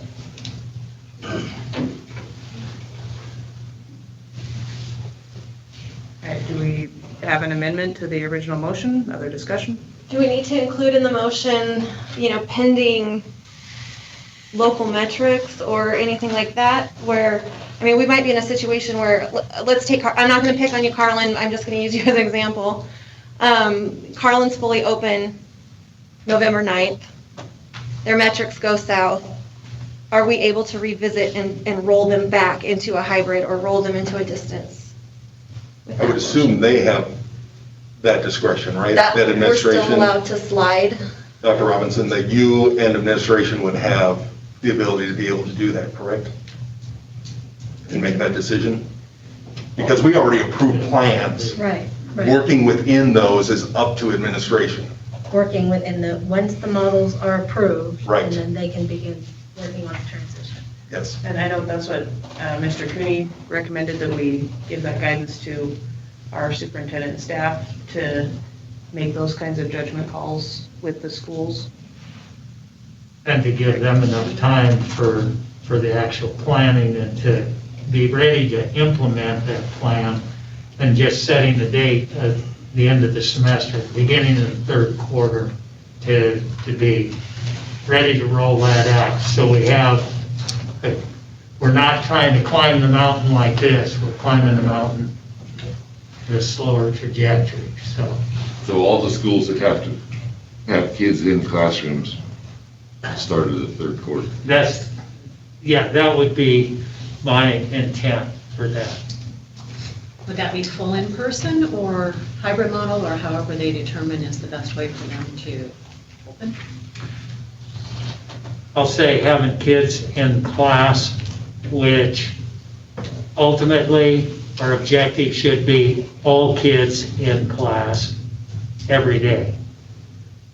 Realistically, a hybrid model, kids are in class.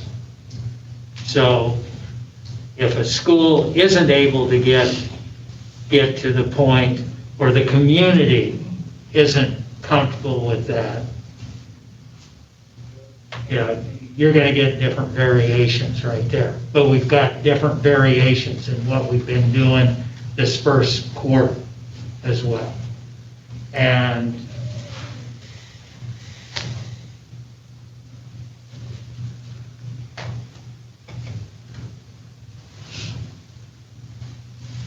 always targeting what our main goal has got to be, and that is to get these kids back into the classroom. And we're talking getting them away from the virtual learning. And could schools then decide, we're going to take a cautious approach and do K through 2, or K through 3, or K through 4? I think we ought to hold them to this plan. Just throw them all in the school and see if they're making it, right? Yes.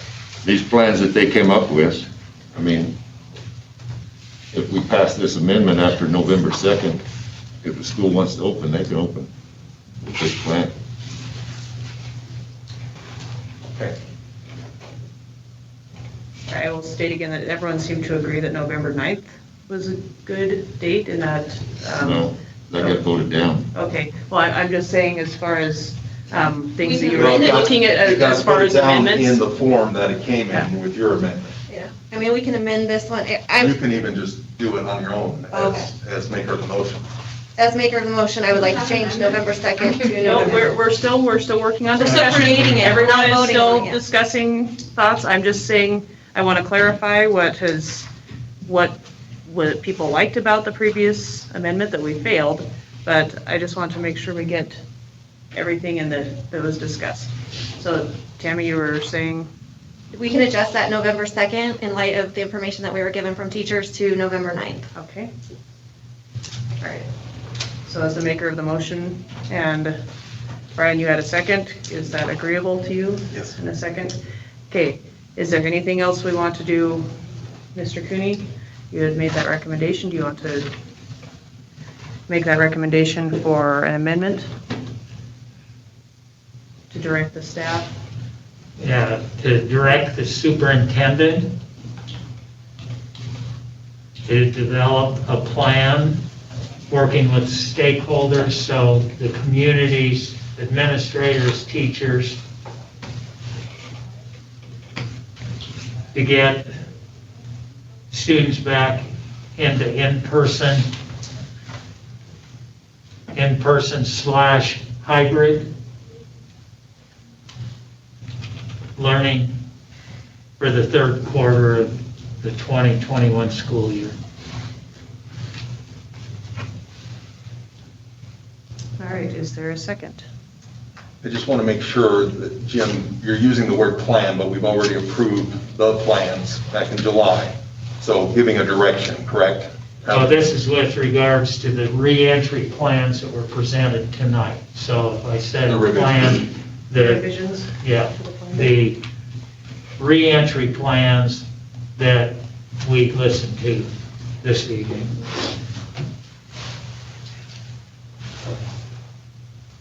Do we have a second on that motion? Second. Okay.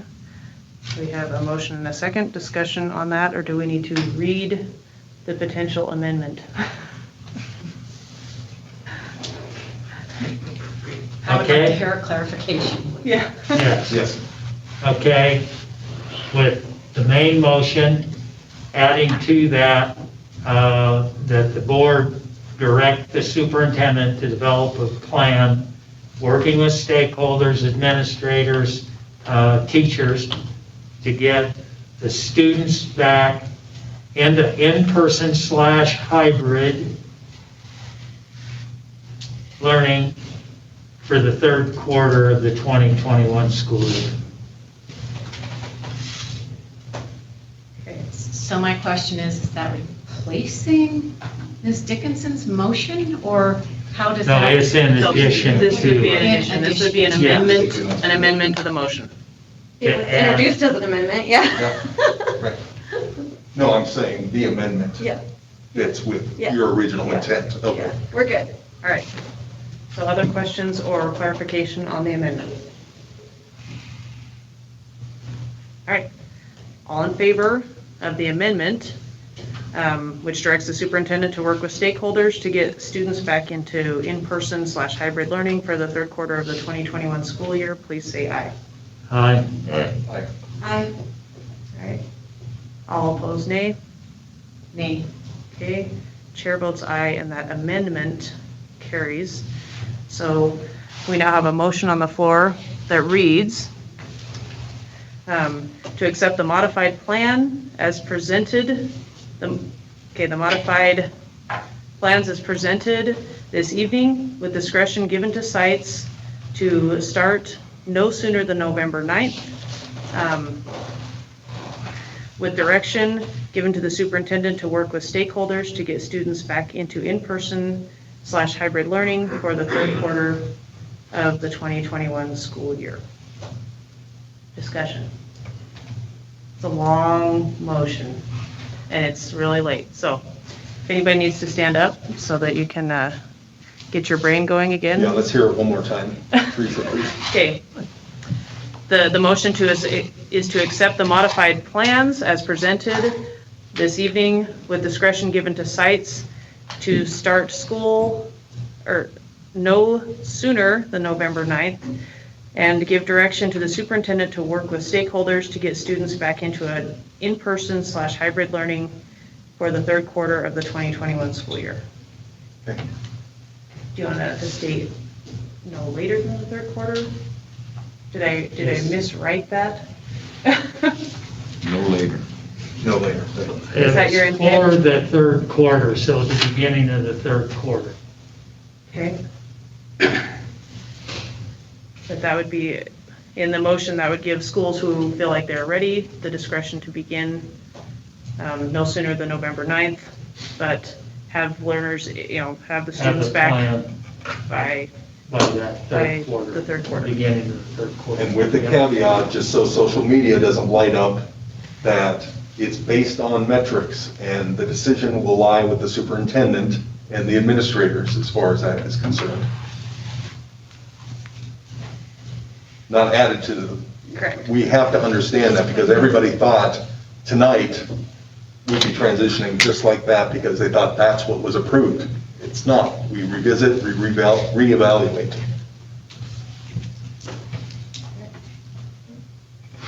Any discussion on the motion or clarification?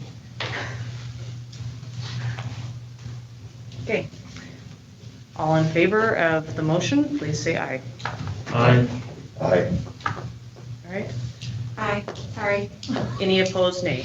Nay. All right. Chair votes aye, and the motion carries. Thank you, everyone, for enduring that process with us. That was quite the process.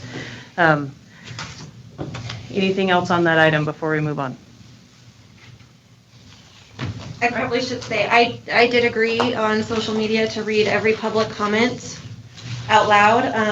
In the interest of time, we decided to cut it back. We haven't really touched it at all. I don't know how everyone feels about me reading all this. I can certainly read it on my own time in a video on social media if that would make everyone happy. I read all of these, and I do appreciate all the input and the time that the community took to submit through the public comment form, to email us, to reach out on social media. Hundreds of opinions, and they were all read. I don't want anyone to think that I don't read these things. I do, and I can't speak for the rest of the board, but I'm fairly confident that they do as well. We do hear you. We just sometimes can't give you the answers you want, and it's just a tough situation all the way around. But I do appreciate that you guys have taken the time, and I'm happy to read all of them if you want me to. I will leave it to the discretion of the board, but I think it would be appropriate to pass on reading all of those comments, considering it is, almost 10:30, unless anyone else on the board would like to have those read. I know we take the time to read those, and we appreciate all of those comments that are submitted. So Tammy, if you would like to stay afterward and read that on the video, if people would like to hear that, I'm not going to stop it. Otherwise, we will move on to item 3.2, receipt, review, and possible approval of policy JJA, education records. Discussion from the board. I have a question under number 2, 2A. It says the right to inspect and review education records within 45 days after the day the school receives a request for access. I'm wondering why the lengthy period of 45 days. That's because it does say that FERPA affords parents and students who are 18 years of age or older certain rights with respect to the education records. So does the 45 days come straight from FERPA? That's my question. Anybody know? I don't see a 2A.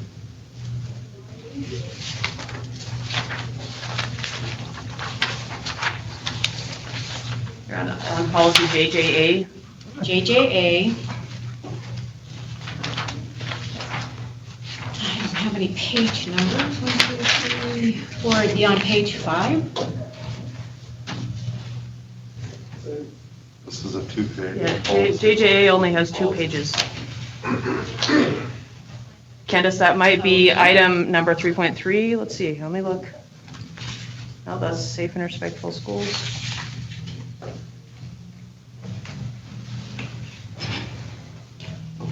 What number is it, Candace? JJA. A? JJA is a 2-page document with 4.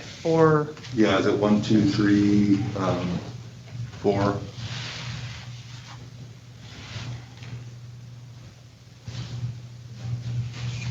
But is it the education records privacy? Okay. I believe this is the document that I was given in a committee hearing, so perhaps it's changed. The policy that is being voted on right here is here. I think there was some information that gave definitions and whatnot, but it's the policy that's being addressed.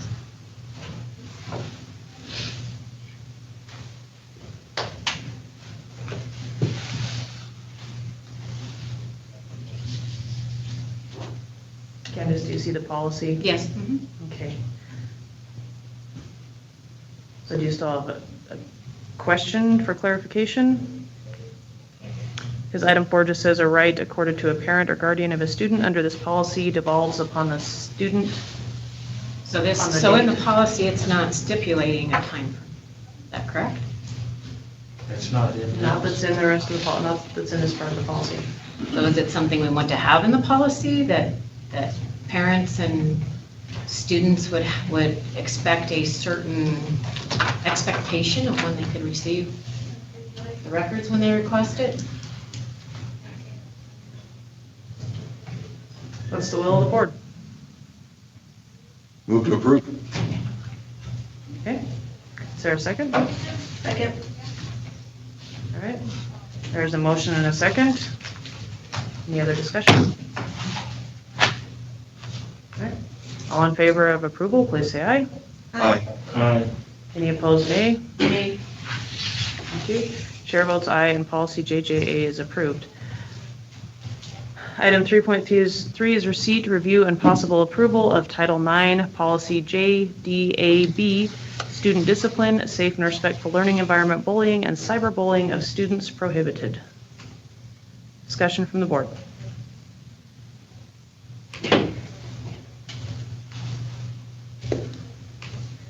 How would the board like to proceed? Move to approve. Second. Thank you. I have a motion and a second. Any discussion? All in favor of approval, please say aye. Aye. Aye. Any opposed, nay? Chair votes aye, and policy JDAB is approved. Item 3.4 is receipt, review, and possible approval of Title IX Policy GBB02, prevention of sexual misconduct towards students, and mandatory reporting of child abuse or neglect. Discussion from the board on that item. Move to approve. Thank you. We have a motion. Is there a second? Second. We have a motion and a second. Any discussion? All in favor of approval, please say aye. Aye. Aye. Any opposed, nay? Chair votes aye, and that policy is approved. Item 3.5 is receipt, review, and possible approval of the Title IX Policy GBB05, employee victims of bullying, safe and respectful working learning environment, all employees. Move to approve. Thank you. Do we have a second? Second. I just have one question on this. Is there a process in place for this to happen, and has that changed in any significant way because of this? Say that again. Is there a process in place to investigate this? Is that done by you, Ray? Yes. Okay. I think I asked it last time too. I know some things have changed at the federal level that might, I know it impacted us more at the college than it did here, it sounds like. Yeah, it's just the addition of that, Okay. those additional steps to this Okay. already existing policy. Okay. All right, we have a motion on the floor. Any other discussion? All in favor, please say aye. Aye. Any opposed, nay? Chair votes aye, and that policy is accepted. Item 3.6 is receipt, review, and possible approval of a resolution to permit temporary interfund loans from the general fund to the state funds, special education funds, federal funds, and the food service fund, and resolution to permit temporary interfund loans from all other funds to the general fund. Discussion from the board on those resolutions. Did that stem from the audit? 'Cause No, it's not from the audit. We do these every year. Thank you, Jerry. So this is nothing to do with COVID or anything like that. This is pretty much SOP, standard operating procedure. Yeah, it's because at certain times, like the state funds and the federal funds have to act on a reimbursement basis, and it's illegal for them to borrow money unless we allow them to under these resolutions. Okay. Move to approve then. Second. Thank you. We have a motion and a second. Any questions, clarifications, discussion? All in favor of approval, please say aye. Aye. Any opposed, nay? Chair votes aye, and those are approved. Item 3.7 is receipt, review, and possible approval of a resolution to reserve a portion of the general fund ending balance pursuant to NRS 391A.455. Move to approve. Second. Thank you. I have a motion and a second. Any discussion? And a question, is this a minimum amount? Mike, do you know? That we're doing, or it's something? Yeah, this is money partitioned off Yeah. for incentive pay. Which we really, Haven't been able to facilitate. okay. But we have to do it because of NRS. Correct. Gotcha. All right, any other questions, clarifications? All in favor of approval, please say aye. Aye. Aye.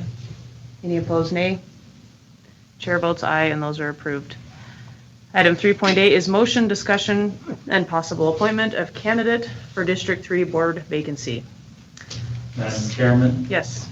I move to appoint Luke Gerber to replace District 3 board vacancy for Mr. Fish.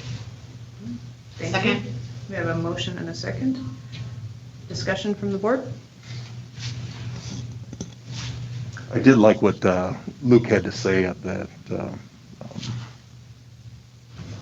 interview process that we did in scenario. I just think the most appropriate person to appoint for this next couple of months is probably Mrs. Fish, since Keith and her had discussions, so I'll be voting no on that one. She's up to speed. Any other discussion from the board? Is it just, does it have to be part of the motion that whoever takes the seat will be sworn in and seated at the next meeting? That is assumed. Okay. I would concur with Mr. Zeisler. I think our candidates were all excellent, and as I said when you were here, I think you all did a great job. I can see benefits to all of you. I'd love to see a representative from Carlin.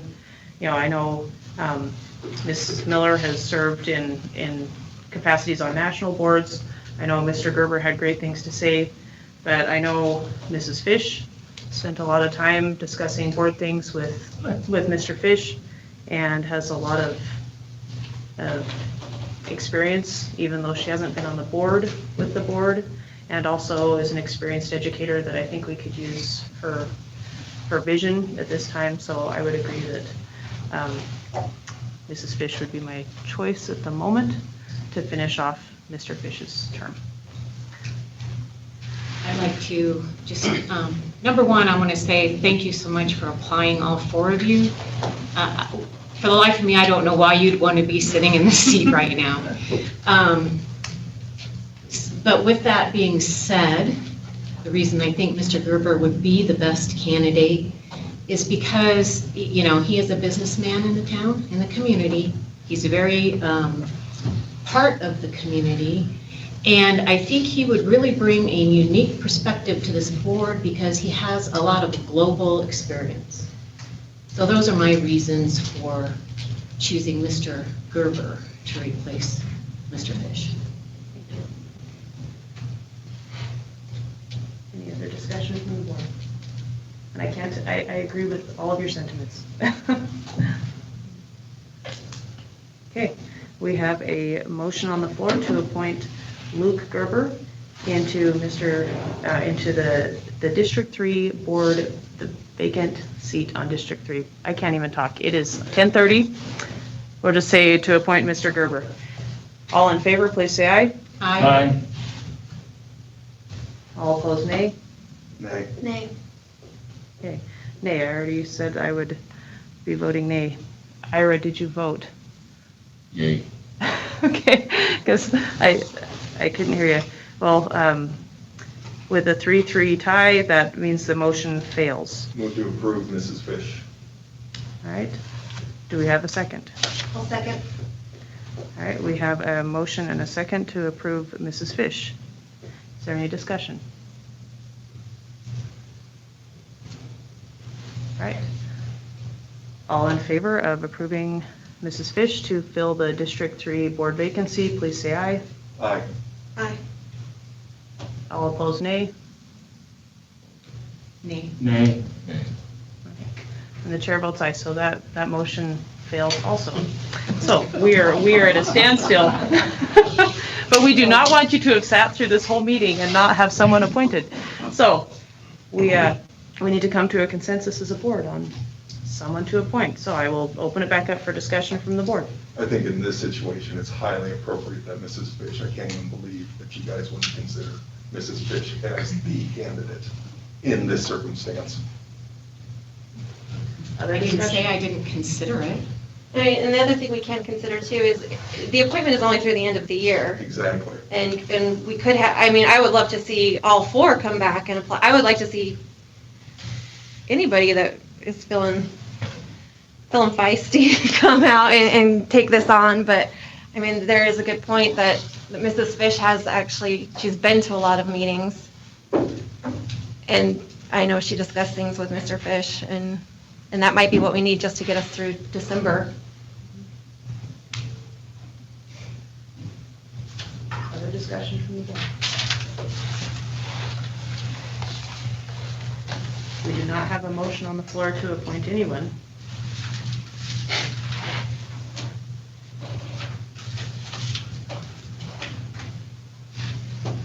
Does this appointment Well- have to be made right now? Or? How was your can't we wait appointment until made, by the January? way? How was my appointment made? After Mike Ayala couldn't, I was the only one that wanted the job. So I guess there's technically, no precedent. technically, we do not have to make an appointment. I think we have four very, good candidates sitting in front of us, and I think the board just needs to make a decision to either appoint, or we can choose not to appoint anyone until January, if that is your desire. But we did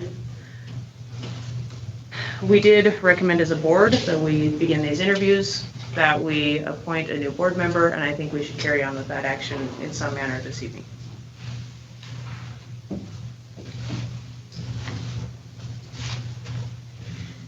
Can I approach the board? Sure, please. So, good evening, thank you, and I know it's really late, so I'm going to make this pretty sweet and pretty short. I think all four of us are great candidates. I think you're doing a great job considering what's happening, and I'd just like to put this forward. We can't change yesterday. We can't. We don't know what tomorrow's going to be. We don't know what January's going to be. You talk about motions on the 9th of November, the 22nd of January. We don't know. Things can change. We can't live our lives with ifs, sadly enough.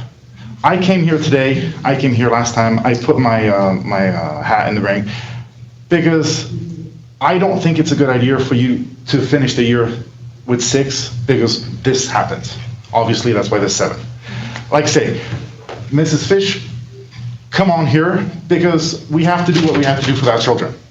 And I think all of you actually have that in check. We want our children to be, if I've listened to you for 5 hours now? Way too many hours. Yeah. You have the children's best interest at heart. How to go to it is where you're all arguing, but you have the same goal, which is the only thing I didn't see between all the public comments and all the speakers tonight is we talk about negativity. We talk about restrictions, sanitizing, not being able to touch a kid, not being able to talk to a kid. The kid can't go give an apple to his teacher. Why don't we talk about the positive? I was told a long time ago, your team is as strong as the manager. Let's follow the leader. So if you guys lead positive, the teachers will follow positive. We don't want to force the teachers to go in school with handcuffs. They won't want to teach, because then they're going to be like, no, you have to do this. Put your mask on. Stop talking. Don't touch him. Don't touch. That's not how we want our children to be. We want them to be in a classroom where it's fun, where you learn, but you have an interaction. So I think that's where both sides of the fence are meeting up, in the sense that, yes, I believe children need social interaction. I believe they need education. Do I want to send my kids to a slaughterhouse? No, obviously not. However, we can't live in fear of what could happen. We have to make a plan, we have to own it, and we have to move forward. So if it's opening, my only problem when I was listening to you opening on the 9th and going back and forth with the motions and the amendments is what happens to the trickle system, where you wanted the first schools to start and then a week later, 2 weeks later. So if we push it back, and what if those preschools or those first grade and second graders don't start till December? So what happens to the 3rd and 4th and 5th and 6th graders? Do they have to push back a week and 2 weeks because of the trickle plan you had for Elko and Spring Creek? Obviously, that doesn't necessarily apply to Jackpot and Wendover, but what happens to this big part of the district? So those are things that were kind of bothering me sitting down. It's very frustrating being part of a conversation, not being part of a conversation, if you will. But I think you're doing a good job. I think you need to move forward. If it's going to cripple the board, I'll step down. I'll let Mrs. Fish take it. Because I don't want to be in a situation where my child doesn't know she's going to school because you guys can't agree because it's 3-on-3. I would rather have the 7th person come up and make the decision and be the tiebreaker for the safety of the children. You want to open the schools, but you want to do it cautiously.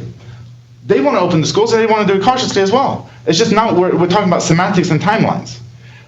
What nobody said is what happens if we don't stay in yellow? What happens if we go to green? We're always looking at the red, at the negative. Why don't we look at the positive? Why don't we look at the great job some of the teachers that came up and talked about what they're doing, the interactions they're having with their children. Sure, we have a lot of problems with a lot of children, but what about all the positive? The only thing we've done in our restaurant since March, when we were told you're shut down, you're quarantined, you're doing to go, my whole team, every single time they gave us something to do, we changed, we modified, we moved on. We never, ever stood there saying, this is bad. We all know it does. You'd be a liar if you said this was a great year. It's negative. It's a bad year.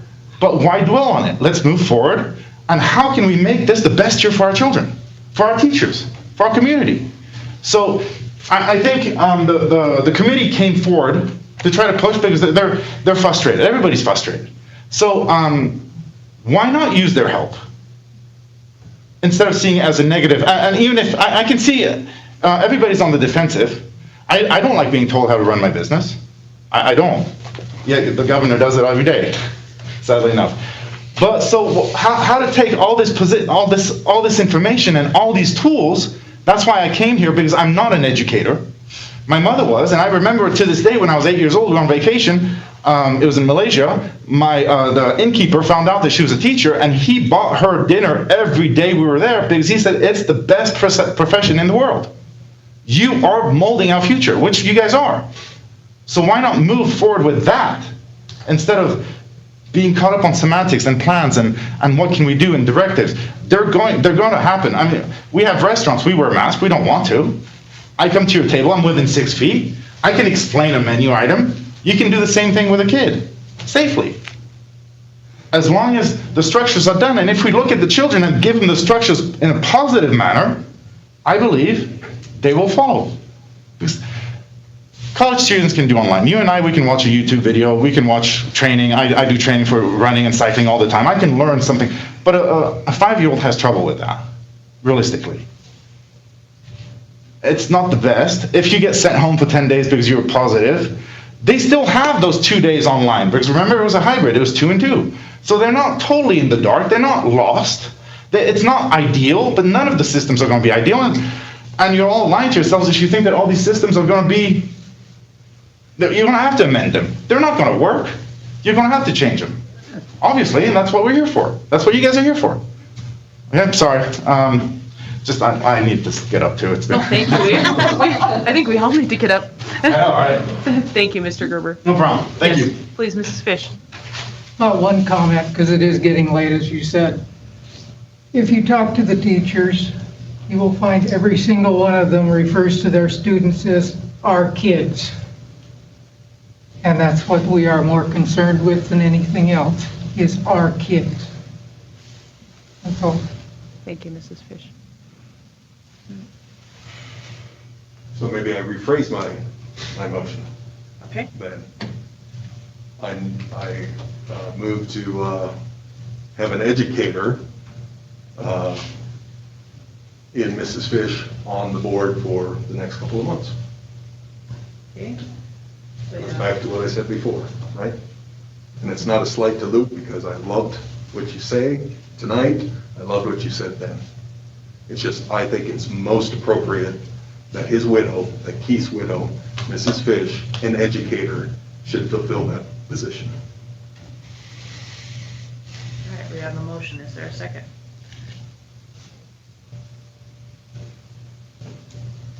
Luke said he was stepping aside, by the way. Seconding. We're not going to stay until 1. All right, I'll ask again for a second. If not, we need to move on. Well, I will go ahead and make that second. All right, any discussion from the board? I'm just wondering why the hesitation? It's only 2 months. Is there something going on that I don't know? The committee working behind the scenes again? Any other discussion? That we're not honoring Keith's memory by having his widow on the board? Really? As a decision of the board, I look at the individuals and who did the best job. They all interviewed for the same job, and your opinion ends up being different than my opinion, Brian. I know. And that's the way a board works. Yes, I know.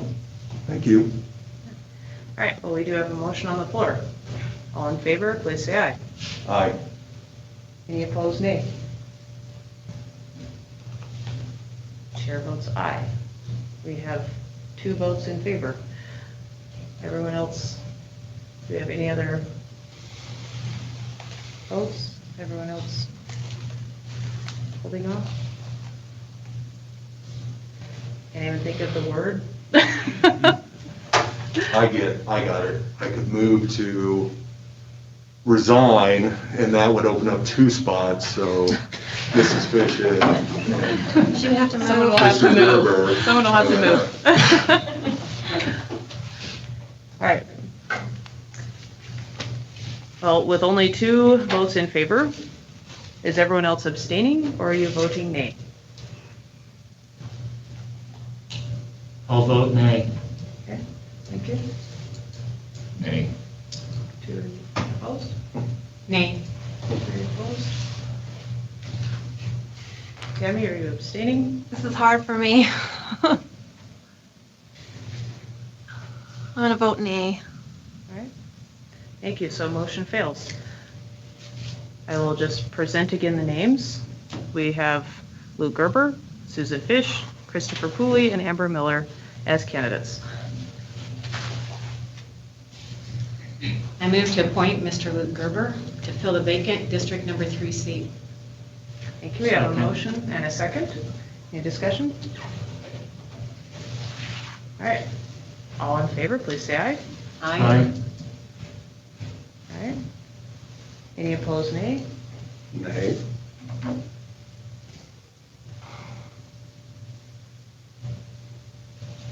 I don't want to be in this position.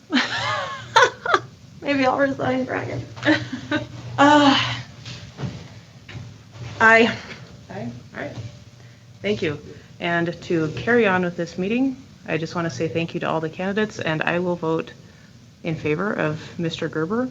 So Mr. Gerber has now been appointed as the candidate for the District 3 board vacancy. So please meet with Dr. Robinson at your earliest convenience, and we'll start discussion of your training and opportunity to serve on the board. And we can swear you in at the next meeting, or you are welcome to go to the clerk's office and be sworn in advance of the next meeting if you so choose and would like to take your family, or you're welcome to bring your family to the board meeting. But please make those arrangements with Dr. Robinson, and Cassie, would it be appropriate for him to contact you as well to make that happen? All right. Well, congratulations, Thank you. Mr. Gerber, and welcome to the board. And again, thank you to our candidates. It was not an easy choice for me, because I truly think you're all qualified to serve on the board and would be a great benefit, as you all have different strengths. Item 4.1 is our consent agenda. Move to approve the consent agenda. Second. Thank you. We have a motion and a second. Any discussion? All in favor of approving the consent agenda, please say aye. Aye. Any opposed, nay?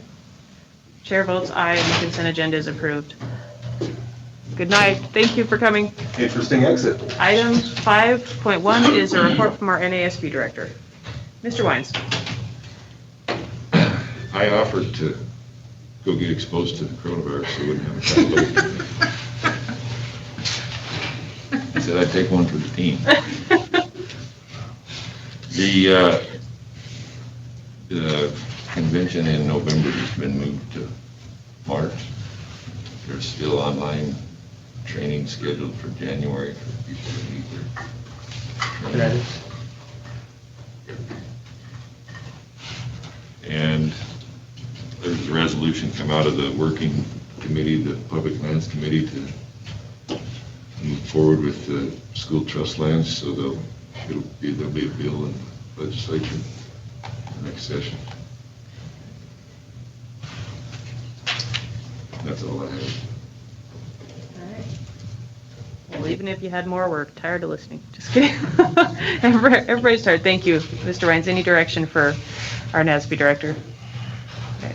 Thank you for always keeping us up on what's going on. Item 5.2 is items from board members. I'll start. Super disappointed about that exit that just happened because I had words. These are my emails to Representative John Ellison and Senator Pete Gokachia. I emailed them on Thursday, September 17th. This says 7:47 a.m. It was actually 5:47 a.m. They never responded to me.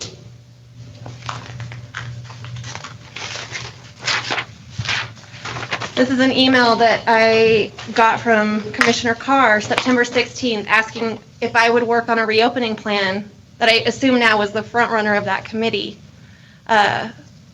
I agreed, even though it was contrary to what the district was doing, because I wanted to show good faith that I was willing to work with the county commissioners on something they might think was best. You can see I conversed with Matt Peterson, who is their Elko County Emergency Manager. He submitted me Washoe County's reopening plan.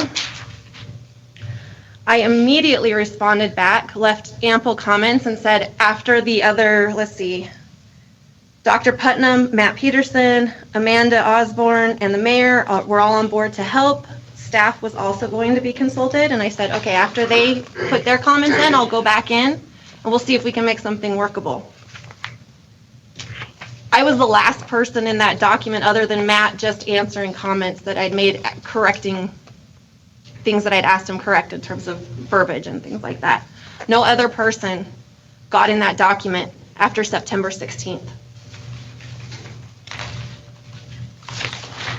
This is the edit log that shows Tammy Dickinson is the last one in it on September 16th.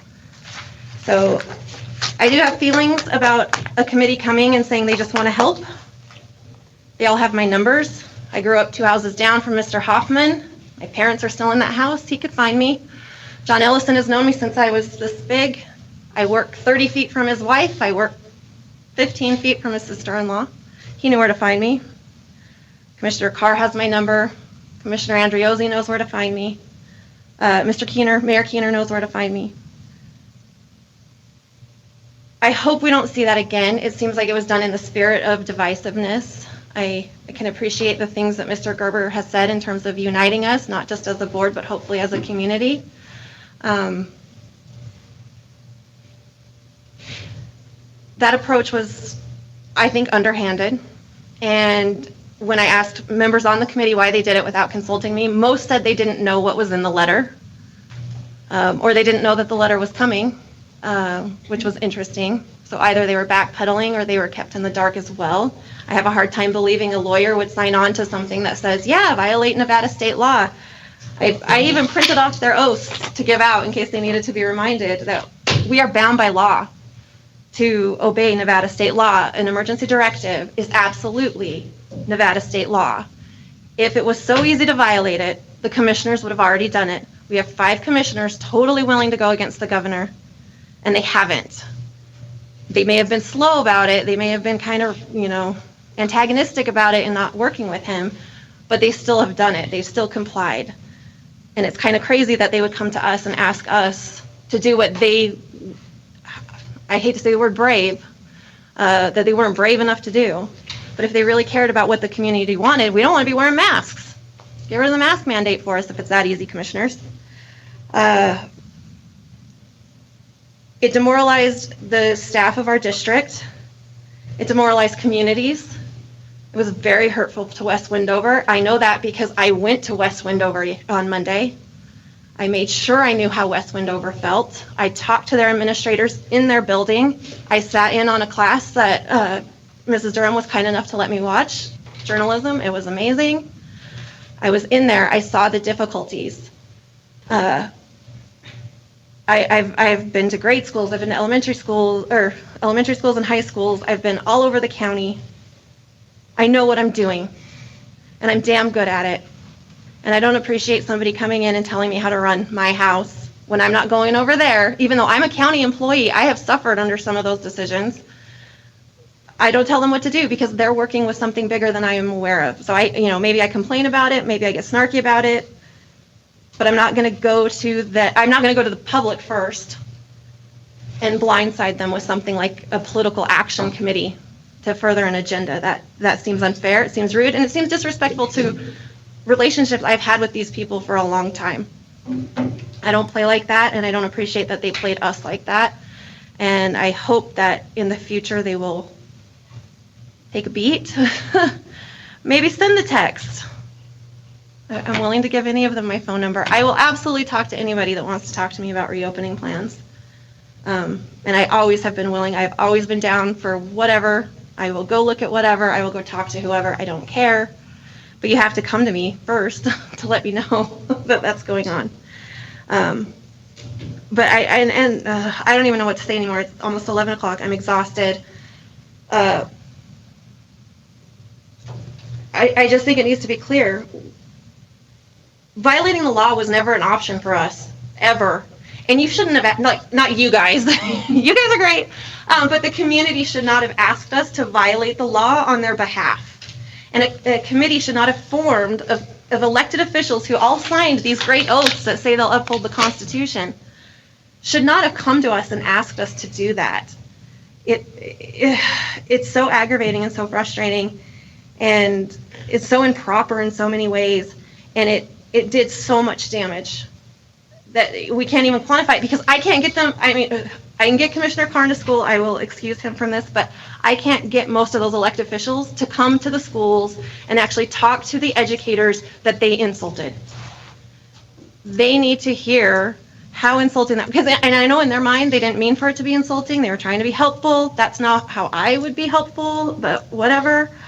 But I hope going forward they will either publicly disavow what they did, or they will at least go into the schools and apologize to the educators that they hurt.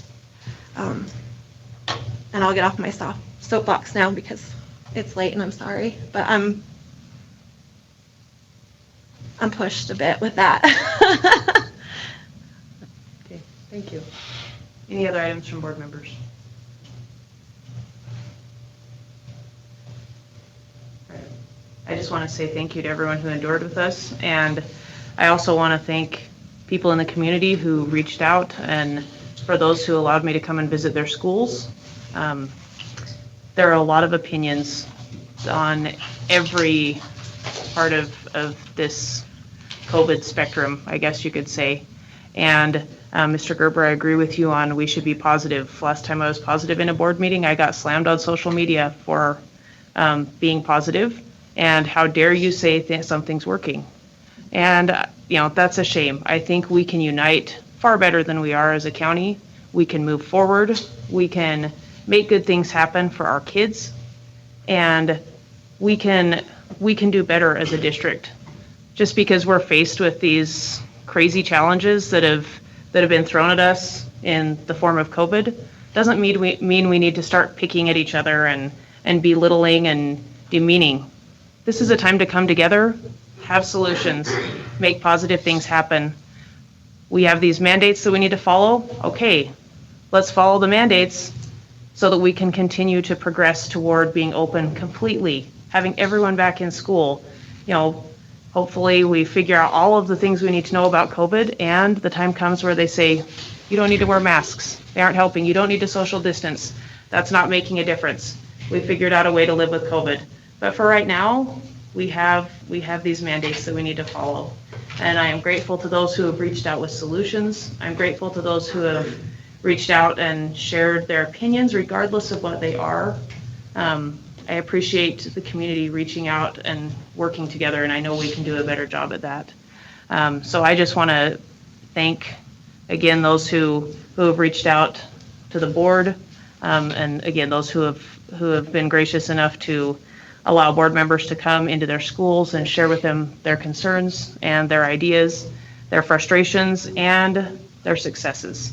Because believe it or not, we have a lot of successes going on right now in the county, and I am grateful to the teachers and administrators who are making great things happen with students. And I will just say again, my kids are being successful. I have 6 at home. And so someone that says you don't have any experience with kids, well, I have experience with kids.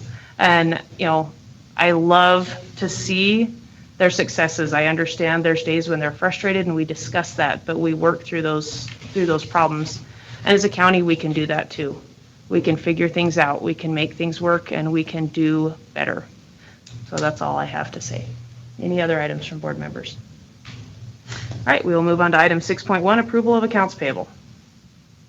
I have some questions, Jerry, if you hung in there. Not so much. Yeah, I'm still here. There's a payment here for, it says USA Sealing Inc., and it says maintenance COVID. I'm curious as to what that refers to. Anything we've coded to COVID is something that we were told was needed. So you'd have to ask someone what that specific invoice is. I don't recall. Nobody knows? Does anybody know what happened on that one? Okay, my other question is there's payment for Heartland Payments Annual NK Support. Can you tell me what NK stands for? NutriKids. It's for our food service where they do that point of sale stuff. Okay. There's also 3 charges for innovative communications. And it says, and those are also maintenance charges. So I'm curious as to, maybe Mac knows the answer to this question. It's a communications systems. Possibly hotspots. No, that's not anything I bought. It looks like there's one for Mountain View, Sage, and Wells High School. Those are upgrades to the phone systems at those locations. Okay, thank you. Thanks, Casey. And my other question is, there is a large payment for hotspots, and my question is are we paying that monthly? Yes, they're going out monthly. We made a purchase of the hotspot devices, and then there is the monthly payment. Yeah, because it's like a $16,000 charge monthly for the hotspots. Just one. Those are probably the totals that you're looking at, because I put the POs in for the total amounts. So that's not a reoccurring monthly charge. It is recurring, but that's the PO that it comes off of. That's the total amount for the contract that we signed. So the reoccurring monthly charge will be less than that? Is that what you're saying? Hopefully? No, that is the full amount that we'll pay over the entire contract, right? So the monthly charges come in and they take it off of that same PO. Does that make sense? So it's the. He drafted a PO for the whole year. Right. What he's saying. No, so. They'll draw that down month by month. Oh, okay, now I get it. Okay, thank you. Those are my questions. Any other questions on accounts payable? How would you like to proceed? Move to approve. Second. Thank you. We have a motion and a second. Any other discussion? All right. I will disclose that I have a family member who has an employee that is listed on the accounts payable, so I will be abstaining. All in favor of approving the accounts payable, please say aye. Aye. Any opposed, nay? Okay, chair abstains, the motion carries. Item 7.1 is a final opportunity for comments from the public, if any. All right, please, Mrs. Durham. Kathy Durham, West Windover High School. After speaking and listening to everybody else, I know I got a little heated tonight, and I just want to apologize, but given everything that we've gone through, with this committee, with just the pressure of teaching. You know, it's in Wendover, it's midnight. I gotta be to work at 7:30. But I want to go on record, because one of the things that got me really frustrated was this ventilation system. It does not work, and I'm asking you, and it's really hard as a teacher to come before the board and my bosses, because it makes me feel like I'm throwing somebody under the bus. And in my line of work, when you make a mistake, we don't focus on the mistake, we focus on moving forward. But that ventilation system doesn't work. There's 4 different valves. It's 4 different swamp cooler units. There's 4 different valves that are stuck. And when the temperature changes or needs to change, you have to go up and manually change them. I've spent 10 years in my room sweating to death in the months all the way up to November, and then freezing in the winter. And if they get the temperature right on my side of the room, or the west wing, it's freezing on the east wing. And I would really, really like someone to please come and take a look at it. You know, I spoke, and I'm not going to name names because I'm not going to throw people under the bus. I'm not here to focus on a mistake. I'm here to focus on getting a solution to a problem. But that ventilation system doesn't work. And last year, when we asked about it, we were told the entire system needs to be replaced, but it's too expensive. Now, I too reached out to members that were on that committee.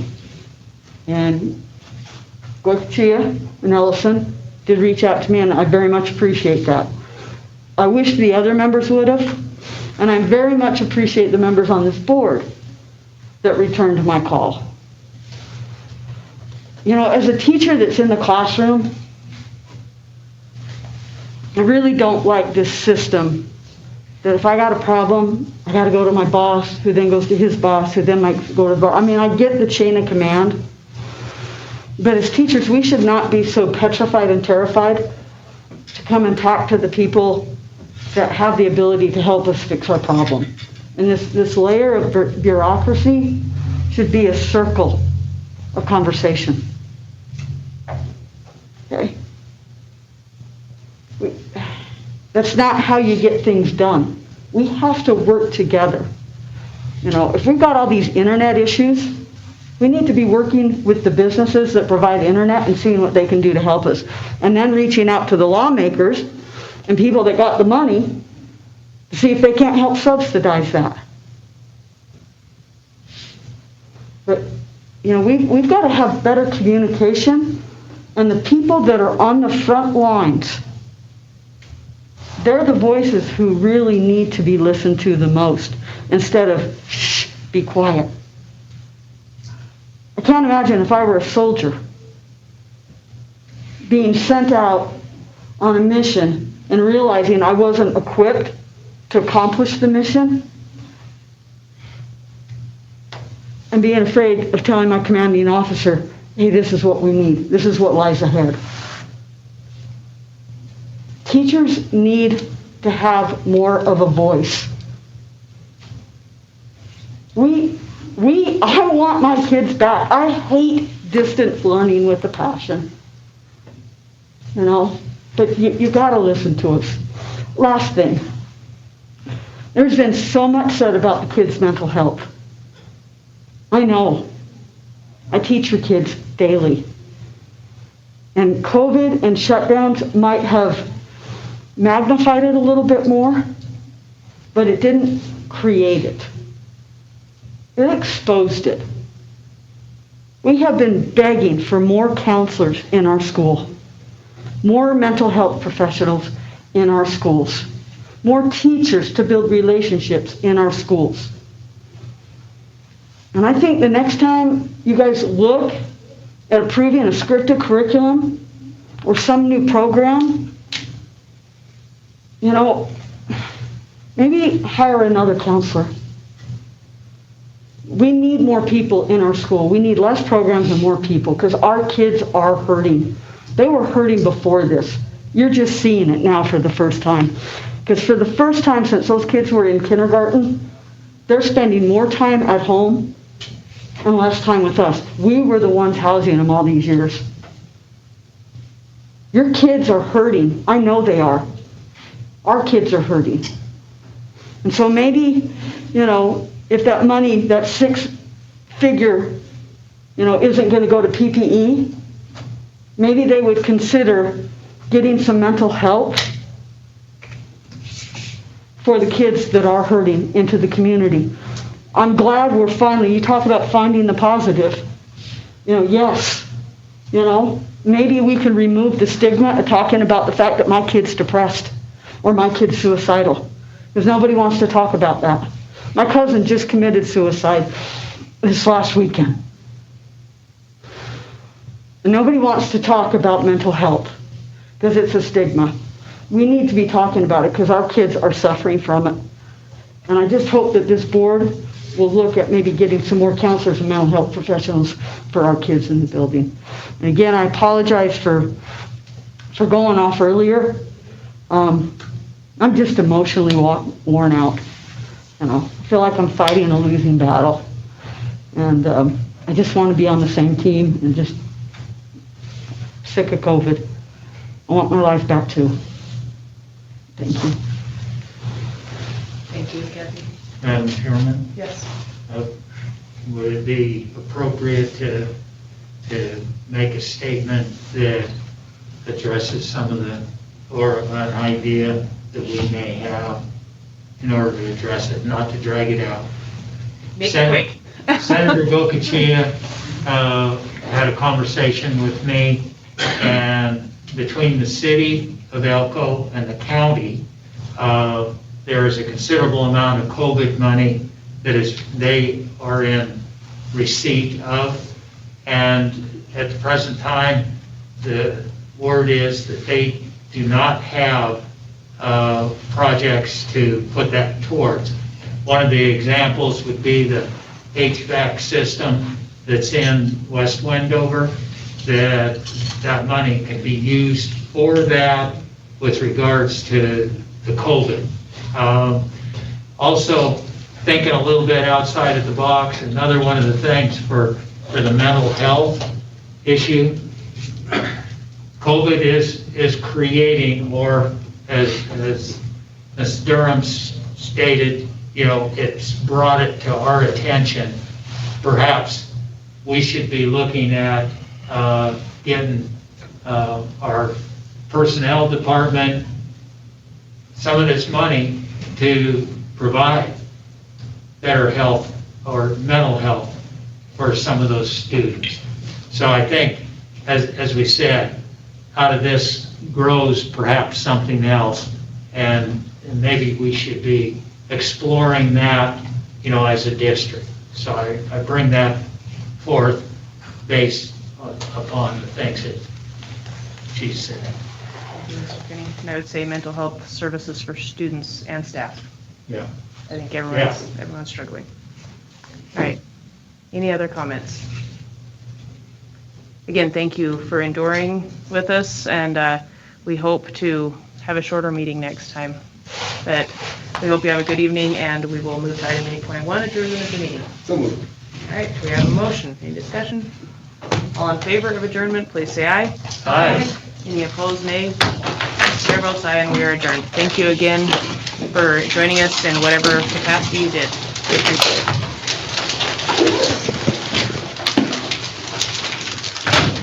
Thanks, Kathy. Yeah. You need someplace to stay? Want to go early in the morning? Lots of open rooms.